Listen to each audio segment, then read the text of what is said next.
ಎಲ್ಲ ಸಹೃದಯರಿಗೆ ನಮಸ್ಕಾರ.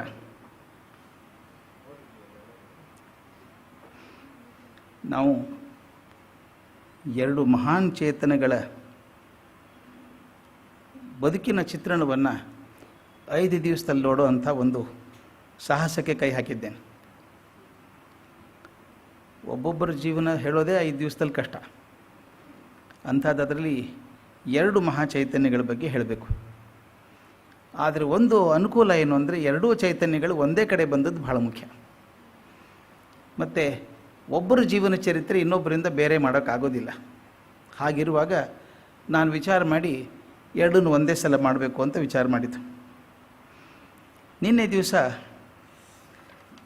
ನಾನು ಮಾತಾಡುವಾಗ KNR ರಾಮರ ಕಡೆಯಿಂದ ಅವರಿಗೆ ಶಕ್ತಿ ಮಂತ್ರೋಪದೇಶ ಆಯಿತು. ಶಕ್ತಿ ಮಂತ್ರೋಪದೇಶ ಕೊಟ್ಟಂಥ KNR ರಾಮರಿಗೆ ಆಶ್ಚರ್ಯ ಆಯಿತು.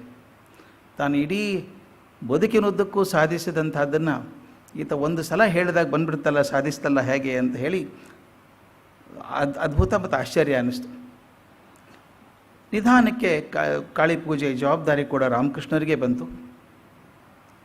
ರಾಮ್ಕುಮಾರ್ ಅವರಿಗೆ ಆಯಾಸ ಆಗ್ತಿದೆ, ಸಾಕು ಅಂಥೇಳಿ ಇವರು ಜವಾಬ್ದಾರಿ ತೊಗೊಂಡು ಅಣ್ಣ ಊರಿಗೆ ಹೋಗಬಾ ಅಂತ ಹೇಳಿದರು. ಹೋಗ್ತೀನಿ ಅಂದ್ಕೊಂಡವರು ಯಾವುದೋ ಕೆಲಸಕ್ಕೆ ಕಲ್ಕತ್ತೆ ಹತ್ತಿರ ಇರುವಂಥ ಶ್ಯಾಮ್ನಗರ ಊರಿಗೆ ಹೋದಾಗ ಅಲ್ಲೇ ಅಕಸ್ಮಾತ್ತಾಗಿ ತೀರ್ಕೊಂಡ್ಬಿಡ್ತಾರೆ ರಾಮ್ಕುಮಾರ್ ತೀರ್ಕೊಂಡದ್ದು 50ನೇ ವರ್ಷ ವಯಸ್ಸಿಗೆ. ಅದು ಎಷ್ಟು ದೊಡ್ಡ ಆಘಾತ ಮಾಡ್ತು ರಾಮಕೃಷ್ಣರ ಮೇಲೆ ಅಂದರೆ, ಸಣ್ಣವರಿದ್ದಾಗೆ ತಂದೆಯನ್ನು ಕಳ್ಕೊಂಡಂಥ ರಾಮಕೃಷ್ಣರಿಗೆ ತಂದೆ ಸ್ಥಾನದಲ್ಲಿದ್ದಂಥ ಅಣ್ಣ ಹೋದಾಗ ತಡ್ಕೊಳ್ಳೋದು ಕಷ್ಟ ಆಯಿತು. ಇದು ನಾನು ನಿನ್ನೆ ಕೂಡ ಹೇಳಿದೆ. ಕೆಲವರು ಹಾಗಿರ್ತಾರೆ, ನಕಾರಾತ್ಮಕವಾಗಿದ್ದನ್ನು ಹೇಗೆ ಸಕಾರಾತ್ಮಕ ಬದಲಾಯಿಸ್ಕೊಳ್ತಾರೆ ಅಂತ ನಿನ್ನೆ ಹೇಳ್ತಾ ಇದ್ದೆ. ಇನ್ನೊಂದೇನೋ ಗುರಿ ಕಂಡುಕೊಳ್ತಾರೆ. ನಾನು ಕೆಲವ್ರನ್ನ ಕಂಡಿದ್ದೇನೆ. ರಾಜಸ್ಥಾನದಲ್ಲಿ ಒಬ್ಬ ಹೆಣ್ಮಗಳು ಗಂಡ ಸತ್ತೋದ, ಮಗ ಸತ್ತೋದ. ಆಕೆಗೆ ಜೀವನಕ್ಕೊಂದು ಏನು ಉಳಿಲಿಲ್ಲ. ತಾನು ಬದುಕೇನು ಪ್ರಯೋಜನ ಅಂತ ಅನಿಸಿದಾಗ ಆಕೆಗೆ ಅನಿಸ್ತಂತೆ, ನನ್ನಂಗೆ ಎಷ್ಟೋ ಜನ ದುಃಖ ಪಟ್ಟಿದ್ದಾರಲ್ಲ, ಅವ್ರಿಗೇನಾದ್ರು ಸಹಾಯ ಮಾಡೋಣ ಅಂತ ಹೇಳಿ ಒಂದು ಸಹಾಯ ಅಂತ ಗ್ರೂಪ್ ಮಾಡಿಕೊಂಡ್ಳು. ಹೆಸರೇ ಸಹಾಯ ಅಂತ ಗ್ರೂಪ್ ಮಾಡಿಕೊಂಡ್ಳು. ಆಕೆ ಜೊತೆಗೆ ಇನ್ನಂತ ಆಕೆ ಅಂತ ನೋವು ಪಟ್ಟಂಥವ್ರು ಇನ್ನೊಂದು 10 ಜನ ಸೇರಿಕೊಂಡ್ರು. ಅವ್ರ ಕೆಲಸ ಎಷ್ಟು ದೊಡ್ಡದಾಯಿತು ಅಂದರೆ, ರಾಜಸ್ಥಾನದಲ್ಲಿ ಯಾರದೇ ಮನೆಗೆ ಏನೇ ತೊಂದರೆ ಆದರೂ ಆಕೆ ಹೋಗಿ ಮಾಡಬೇಕು. ತನಗಾದಂಥ ತೊಂದರೆಯನ್ನು ಇನ್ನೊಬ್ಬರಿಗೆ ಆಗಲಾರ್ದ ಹಾಗೆ ನೋಡ್ಕೋಬೇಕು ಅಂತ. 2 ಥರದ ಜನ ಇರ್ತಾರೆ. ನಮ್ಗೆ ಆಯ್ತಲ್ಲ ಅಂತ ಕೊರ್ಕೊಂಡೇ ಜೀವನ ಮುಗಿಸೋವಂಥವ್ರು ಕೆಲವರಾದರೆ, ನನಗಾದದ್ದು ಇನ್ನೊಬ್ಬರಿಗೆ ಆಗಬಾರ್ದಲ್ಲ ಅಂತ ಈ ತಕ್ಷಣ ತಲೆ ಹೊಳಿತು ಅಂತ ಹೇಳಬೇಕು. ತಾವು ಕೇಳಿರ್ಬೇಕು, ಹಿಂದ್ಕೊಂದು ದಕ್ಷಿಣ ಆಫ್ರಿಕಾದ ಕತೆ ಹೇಳಿದ್ದೆ ನನಗಾದದ್ದು. ನಾನು ಜೋಹಾನ್ಸ್ಬರ್ಗ್ ಅಂತ ಊರಲ್ಲಿದ್ದೆ. ಇದ್ದಾಗ ಒಂದು ಸಲ ಬೆಳಿಗ್ಗೆ ಪೇಪರ್ ಓದುವಾಗ ಒಂದು ಅಡ್ವರ್ಟೈಸ್ಮೆಂಟ್ ಇತ್ತು. ಫ್ರಂಟ್ ಪೇಜಲ್ಲಿ ಕಾಲು ಭಾಗ ಅಡ್ವರ್ಟೈಸ್ಮೆಂಟ್. ಯಾವುದು ಅಡ್ವರ್ಟೈಸ್ಮೆಂಟು ಅಂತ ಪೇಪರ್ ತಿರುಗಿಸ್ತಾ ಇದ್ದೆ. ಮತ್ತು ವಾಪಸ್ ತಿರುಗಿಸಿದೆ. ವಿಚಿತ್ರ ಇದು. ಅಡ್ವರ್ಟೈಸ್ಮೆಂಟ್ ಅಂದರೆ ಯಾವುದೋ ಚಿತ್ರ ಇರಬೇಕು, ಪ್ರಾಡಕ್ಟ್ ಇರಬೇಕು, ಒಂದು ಫೋನ್ ನಂಬರ್ ಇರಬೇಕು, ಅಡ್ರೆಸ್ ಇರಬೇಕು, ಏನೂ ಇಲ್ಲ ಇದಕ್ಕೆ. ಬರೀ ಒಂದು ಪತ್ರ ಇದೆ. ಇದೇನು ವಿಚಿತ್ರ ಇದೆ, ಓದಬೇಕು ಅಂತ ಹೇಳಿ ಆ ಪತ್ರ ಓದಿದೆ. 2-3 ನಿಮಿಷದಲ್ಲಿ ಓದ್ಬೋದು ಪತ್ರ. ಅದನ್ನು ಇಂಗ್ಲೀಷಲ್ಲಿ ಇದ್ದದ್ದು ಪತ್ರ. ಅದು ನಾನು ಚೂರು ಉತ್ಪ್ರೇಕ್ಷೆ ಮಾಡ್ತಾ ಇಲ್ಲ. ಆ ಪತ್ರ ಓದಿ ಮುಗಿಸೋ ಹೊತ್ತಿಗೆ ನಾನು ಕಣ್ಣಿಂದ ನೀರು ಸುರಿತಾ ಇತ್ತು ನನಗೆ. ಅಷ್ಟು ನನ್ನ ಮನಸ್ಸಿಗೆ ಗಾಢ ಹಾಕಿ ತಟ್ಟಿದಂಥ ಪತ್ರ ಅದು. ಪತ್ರ ಸ್ಪಷ್ಟ, ಪ್ರತಿಯೊಂದು ಪದ ನೆನಪಿದೆ ನನಗೆ ಅದರೊಳಗೆ. ಮೈ ಡಿಯರ್ ರೀಡರ್, ನನ್ನ ಪ್ರಿಯ ಓದುಗ ಅಂತ ಶುರು ಆಗ್ತದೆ. ಮೊದಲನೇ ಸೆಂಟೆನ್ಸೇ ಎದೆ ಗುಂಡು ಹೊಡೆದಂಗೆ ಆಗುತ್ತೆ. ಪ್ರಿಯ ಓದುಗ, ಈಗ ತಾನೇ ನನ್ನ ಏಕಮಾತ್ರ ಪುತ್ರ, ಅವನ ಜಿಮ್ ಅಂತ ಅವನ ಹೆಸರು, ಏಕಮಾತ್ರ ಪುತ್ರನ ಜಿಮ್ ಸಮಾಧಿ ಮಾಡಿ ಬಂದಿದ್ದೇನೆ. ಅವನಿಗೆ 20 ವರ್ಷ ವಯಸ್ಸಾಗಿತ್ತು. ಯಾವ ತಾಯಿ ತನ್ನ 20 ವರ್ಷದ ಮಗನ ಕಳ್ಕೊಂಡು ಬಂದು ಪೇಪರಿಗೆ ಲೆಟರ್ ಬರೀತಾಳ್ರಿ, ಅಡ್ವರ್ಟೈಸ್ ಮಾಡ್ತಾಳೆ, ಏನಿದೆ ಅಂತ ಓದಿದರೆ ಮುಂದಕ್ಕೆ ಹೇಳ್ತಾಳೆ, ನನ್ನ ಮಗ ಓದಿನಲ್ಲಿ ಕಷ್ಟಪಟ್ಟ, ಹತ್ತಲಿಲ್ಲ ಅವನಿಗೆ ADDH ಅಂತಾರೆ, ಅದಾಗಿತ್ತು. ಓದಲ್ಲಿ ಹಿಡ್ತಾ ಇಲ್ಲ ಅವನಿಗೆ. ಕಷ್ಟಪಟ್ಟು ಓದಿದ. ಗೆಳೆಯರು, ಟೀಚರ್ಸು, ಟ್ಯೂಟರ್ಸ್ ಎಲ್ಲ ಸಹಾಯ ಮಾಡಿದರು. ಹೇಗೋ ಮಾಡಿ 12ನೇ ಕ್ಲಾಸ್ ಪರೀಕ್ಷೆ ಮುಗಿಸ್ದ. ಒಂದು ಕೆಲಸ ಸಿಕ್ತು, ಕೆಲಸ ಮಾಡ್ತಿದ್ದ. ನಿನ್ನೆ ದಿವಸ ಕೆಲಸಕ್ಕೆ ಹೋಗುವಾಗ ನನಗೆ ಹೇಳ್ದೆ, ಅಮ್ಮ ನಾನು ರಾತ್ರಿ ಬರ್ತೇನೆ 8 ಗಂಟೆಗೆ, ಆಮೇಲೆ ಊಟ ಮಾಡೋಣಂತೆ ಎಂದ. ಆಯ್ತು ಮಗು ಅಂತ ಹೇಳಿದೆ. ಅದು ಪುಣ್ಯಾತ್ಮ ಎಲ್ಲಿಂದ ಫೋನ್ ಮಾಡಿದ್ದೋ ಗೊತ್ತಿಲ್ಲ, 7:15ಗೆಲ್ಲ ಫೋನ್ ಮಾಡಿದ, 7:07ವರೆಗೆ ಫೋನ್ ಮಾಡಿದ. ಅಮ್ಮ ನನಗೋಸ್ಕರ ಕಾಯಬೇಡ, ಇನ್ನೊಂದು ಕೆಲಸ ಇದೆ ನನಗೆ, ಅದು ಮುಗಿಸ್ಕೊಂಬರ್ತೀನಿ, ಅದರಿಂದ ಊಟಕ್ಕೆ ಕಾಯಬೇಡ ಅಂದ. ಇಲ್ಲ ಬಾ ನೀನು ಕಾಯ್ತೀನಿ ಅಂತಂದೆ ನಾನು. ಇಲ್ಲಮ್ಮ ಎಷ್ಟೊತ್ತಾಗುತ್ತೋ ಗೊತ್ತಿಲ್ಲ, ನೀವು ಊಟ ಮುಗಿಸ್ಬಿಡು ಆಮೇಲೆ ಬರ್ತೀನಿ ಅಂದ. ಆಯ್ತಪ್ಪ ಹುಷಾರಾಗಿರು ಅಂತ ಅಮ್ಮ ಹೇಳಿದರು. ಫೋನ್ ಇಡಬೇಕು ಅಂತ ಹೋಗೋತಿ ಒಂದು ಜೋರಾಗಿ ಕೂಕ್ಕೊಂಡ.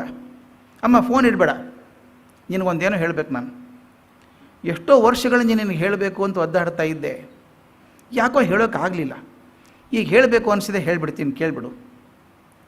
ಏನು ಅಂತ ಕೇಳಿದ್ಲಮ್ಮ. ಅಮ್ಮ ನಿನ್ನಂಥ ತಾಯಿ ಜಗತ್ತಲ್ಲಿ ನನಗೆ ಯಾರೂ ಸಿಗೋಕ್ಕೆ ಸಾಧ್ಯ ಇಲ್ಲ. ನನಗೋಸ್ಕರ ಎಷ್ಟು ಕಷ್ಟಪಟ್ಟಿಯಮ್ಮ ನೀನು. ನನ್ನ ಶಾಲೆಯಲ್ಲಿ ಓದಿ ಹಾಕಲಿಲ್ಲ. ನಮ್ಮ ಟೀಚರ್ ಬೈದು ಪತ್ರ ಬರೆದ್ರೆ ನೀನು ಹೋಗಿ ಮುಖ ಕೆಂಪು ಮಾಡ್ಕೊಂಡು ಬೈಸ್ಕೊಂಡು ಬರ್ತಾಯಿದ್ದೆ. ನನಗೋಸ್ಕರ ಸ್ನೇಹಿತರು ಮನೆಗೆ ಹೋಗಿ ಅವ್ರು ನೋಟ್ಸ್ ಇಸ್ಕೊಂಬಂದು ನನಗೆ ಕೊಡ್ತಾಯಿದ್ದೆ.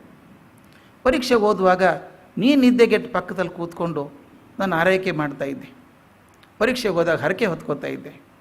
ನಿನ್ನಂಥ ತಾಯಿ ನಾ ಪ್ರಪಂಚದಲ್ಲಿ ಓಡಾಡಿದರೂ ಸಿಗೋಕ್ಕೆ ಸಾಧ್ಯ ಇಲ್ಲಮ್ಮ. You are wonderful the way you are, I am proud of you, ನಿನ್ನ ಬಗ್ಗೆ ತುಂಬ ಅಭಿಮಾನ ಇದೆ ಅಂತ ಹೇಳ್ದ. ಅಮ್ಮ ಇದು ಹಂಗಲ್ಲಪ್ಪ, ನೀನು ಚೆನ್ನಾಗಿದ್ದಿ ಹುಡುಗ, ನಿನ್ನ ಬಗ್ಗೆ ಏನೂ ತಕರಾರಿಲ್ಲ, ಭಾಳ ಒಳ್ಳೆ ಹುಡುಗ ನೀನು ಅಂತ ಹೇಳಿದ್ಲು. ಹೇಳಬೇಕು ಅಂತಾಳೆ ಅಷ್ಟರ ಫೋನ್ ಇಟ್ಬಿಟ್ಟಿದ್ದ ಅವನು. ಮುಂದೆ ಒಂದು 3/4 ತಾಸಿಗೆ ಒಂದು ಫೋನ್ ಬಂತಂತೆ ಪೊಲೀಸ್ ಡಿಪಾರ್ಟ್ಮೆಂಟಿಂದ, ದಯವಿಟ್ಟು ಹಾಸ್ಪಿಟ್ಲಿಗೆ ಅರ್ಜೆಂಟಾಗಿ ಬನ್ನಿ, ಯಾವ ಮೋಟರ್ ಸೈಕಲಲ್ಲಿ ಮಗ ಹೋಗ್ತಿದ್ದ ಅದಕ್ಕೆ ಆಕ್ಸಿಡೆಂಟ್ ಆಗಿದೆ, ಅವನಲ್ಲಿ ಅಡ್ಮಿಟ್ ಮಾಡಿದ್ವಿ ಬನ್ನಿ ಅಂತ. ಏಕೆ ಹೋದರೆ ಮಗ ICUದಲ್ಲಿದ್ದಾನೆ, ಆ ಕಿಟಕಿಯಲ್ಲಿ ಕಾಣುತ್ತೆ, ಕಾಜಿನ ಕಿಟಕಿಯೊಳಗೆ ಒದ್ದಾಡ್ತಾ ಇದ್ದಾನೆ, ಸಾವಿನೊಡನೆ ಹೋರಾಟ ಮಾಡ್ತಾ ಇದ್ದಾನೆ. ಆಕೆ ಹೇಳ್ತಾಳೆ, ಬೆಳಗಿನವರೆಗೂ ನನ್ನ ಮಗ ಸಾವಿನೊಡನೆ ಹೋರಾಟ ಮಾಡಿದ, ಇವತ್ತು ಬೆಳಗ್ಗೆ ತೀರ್ಕೊಂಡ.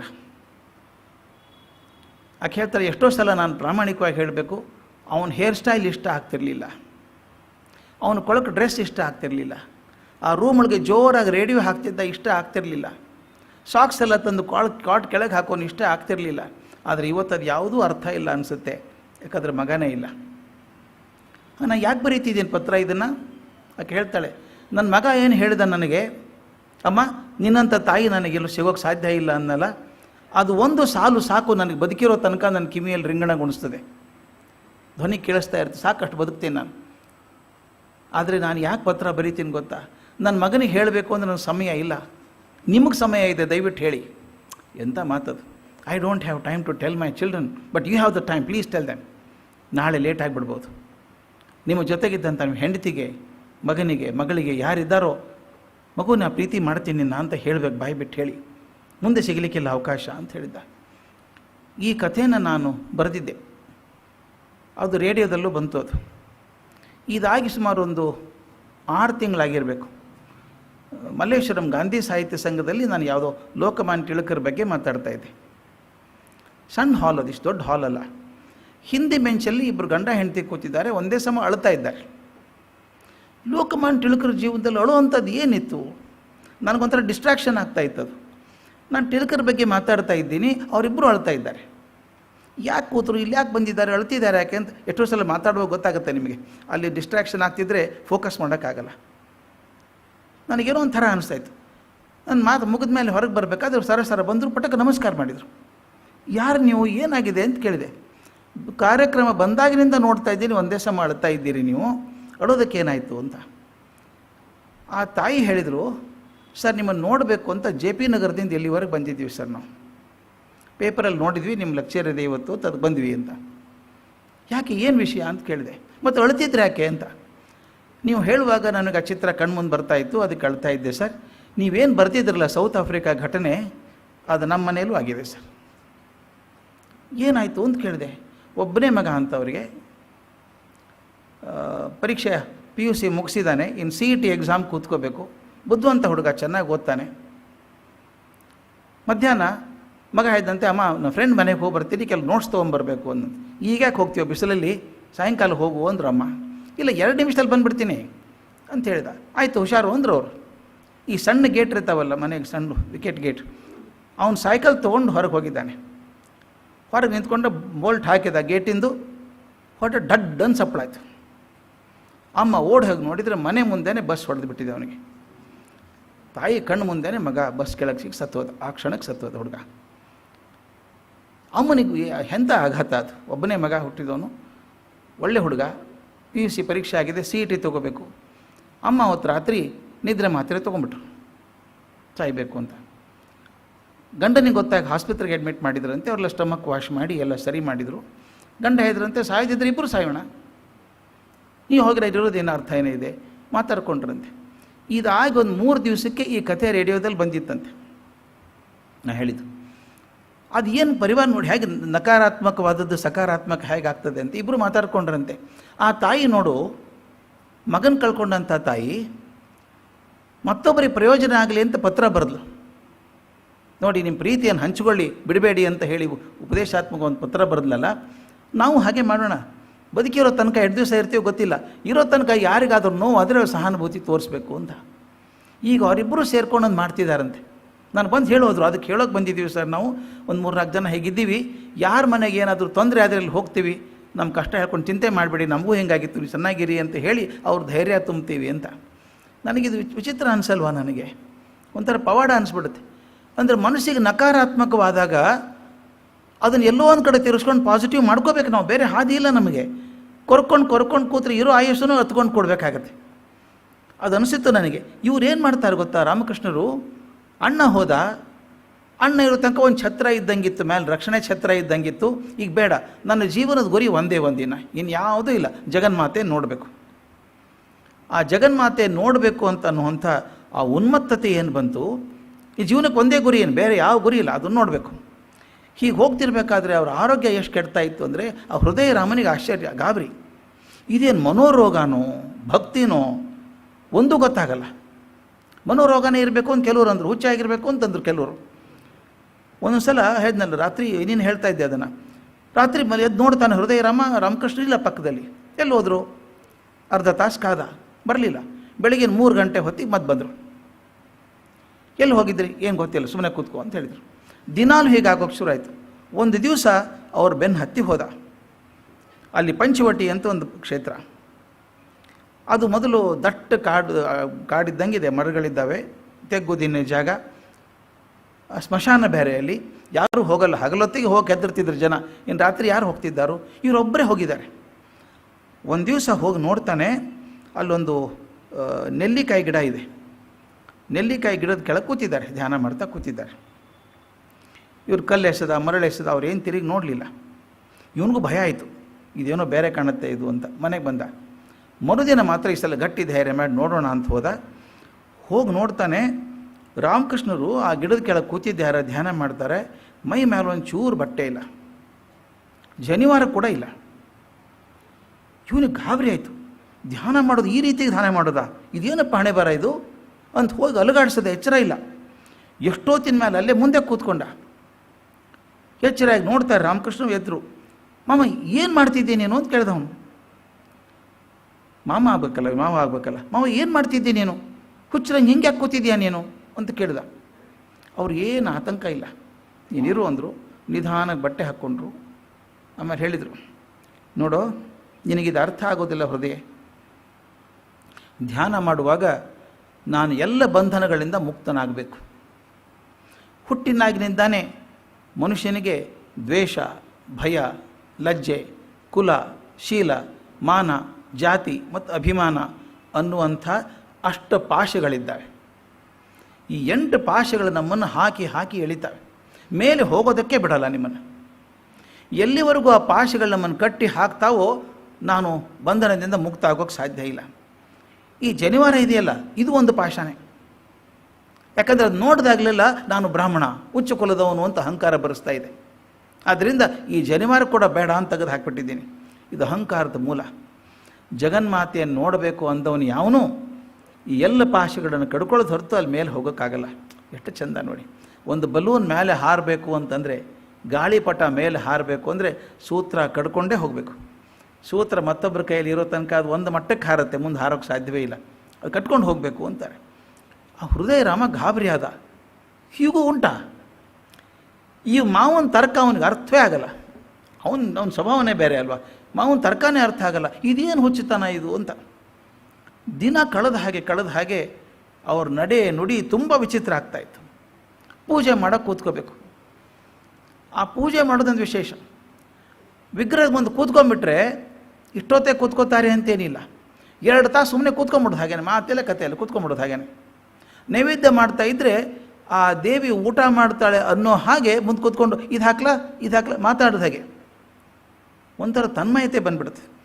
ಆ ಥರ ಇದ್ದು ಇನ್ನೊಂದು ಸ್ವಲ್ಪ ದಿವಸ 4 ಗಂಟೆ ಕೂತ್ಕೊಂಡ್ಬಿಡೋದು, ಹಾಡೋಕೆ ಕೂತ್ಕೊಂಡ್ರೆ ತಾಸುಗಟ್ಟಲೆ ಹಾಡೋದು, ಗಂಟೆ ಕೆಡೋ ತನಕ ಹಾಡೋದು. ಇನ್ನೊಂದು ಸಲ ಪೂಜೆ ಮಾಡ್ತಾ ಆ ಹೂಗಳನ್ನು ದೇವಿಗೆ ಏರಿಸೋ ತನ್ನ ತಲೆ ಮೇಲೆ ಹಾಕ್ಕೊಂಡ್ಬಿಡೋದು. ಅವ್ರು ತಮಾಷೆ ಮಾಡ್ತಿದ್ರಂತೆ, ಸ್ವಲ್ಪ ದಿವಸ ನೋಡಿ ನೀವು ಕಾಳಿ ದೇವಿ ತಲೆ ಮೇಲೆ ಕೂತ್ಕೊಂಡ್ಬಿಡ್ತಾನೆ ಹೋಗಿ ಹುಚ್ಚಾಯವನು ಅಂತ ತಮಾಷೆ ಮಾಡ್ತೀವಿ ಉಳಿದವರೆಲ್ಲ. ಅವ್ರಿಗೆ ಏನು ಅನಿಸುತ್ತೋ ಗೊತ್ತಾಗ್ತಿದ್ದಿಲ್ಲ ಹಾಗಿದ್ರಂತೆ. ಬರ್ತಾ ಇಷ್ಟು ತೀಕ್ಷ್ಣ ಆಯಿತು ಅಂದರೆ ಆ ವಿಗ್ರಹದ ಮುಂದೆ ಕೂತ್ಕೋಬೇಕು. ಅಮ್ಮ ನೀ ಇರೋದು ನಿಜಾನ? ಹೇಳ್ತಾರೆ ನೀನು ನಿಜ ಅಂತ ಹೇಳ್ತಾರೆ. ನನಗಂತೂ ಕಂಡಿಲ್ಲ, ನೀನು ವಿಗ್ರಹನೇ ಕಾಣಿಸ್ತಾ ಇದ್ದೀನಿ. ನೀನು ಇರೋದು ನಿಜ ಆದರೆ ನನಗೆ ಯಾಕೆ ರೂಪ ತೋರಿಸ್ತಾ ಇಲ್ಲ? ನೀನು ರೂಪ ತೋರಿಸೋದು ನನಗೆ ಅಂತ ಕೇಳ್ಕೋಬೇಕು.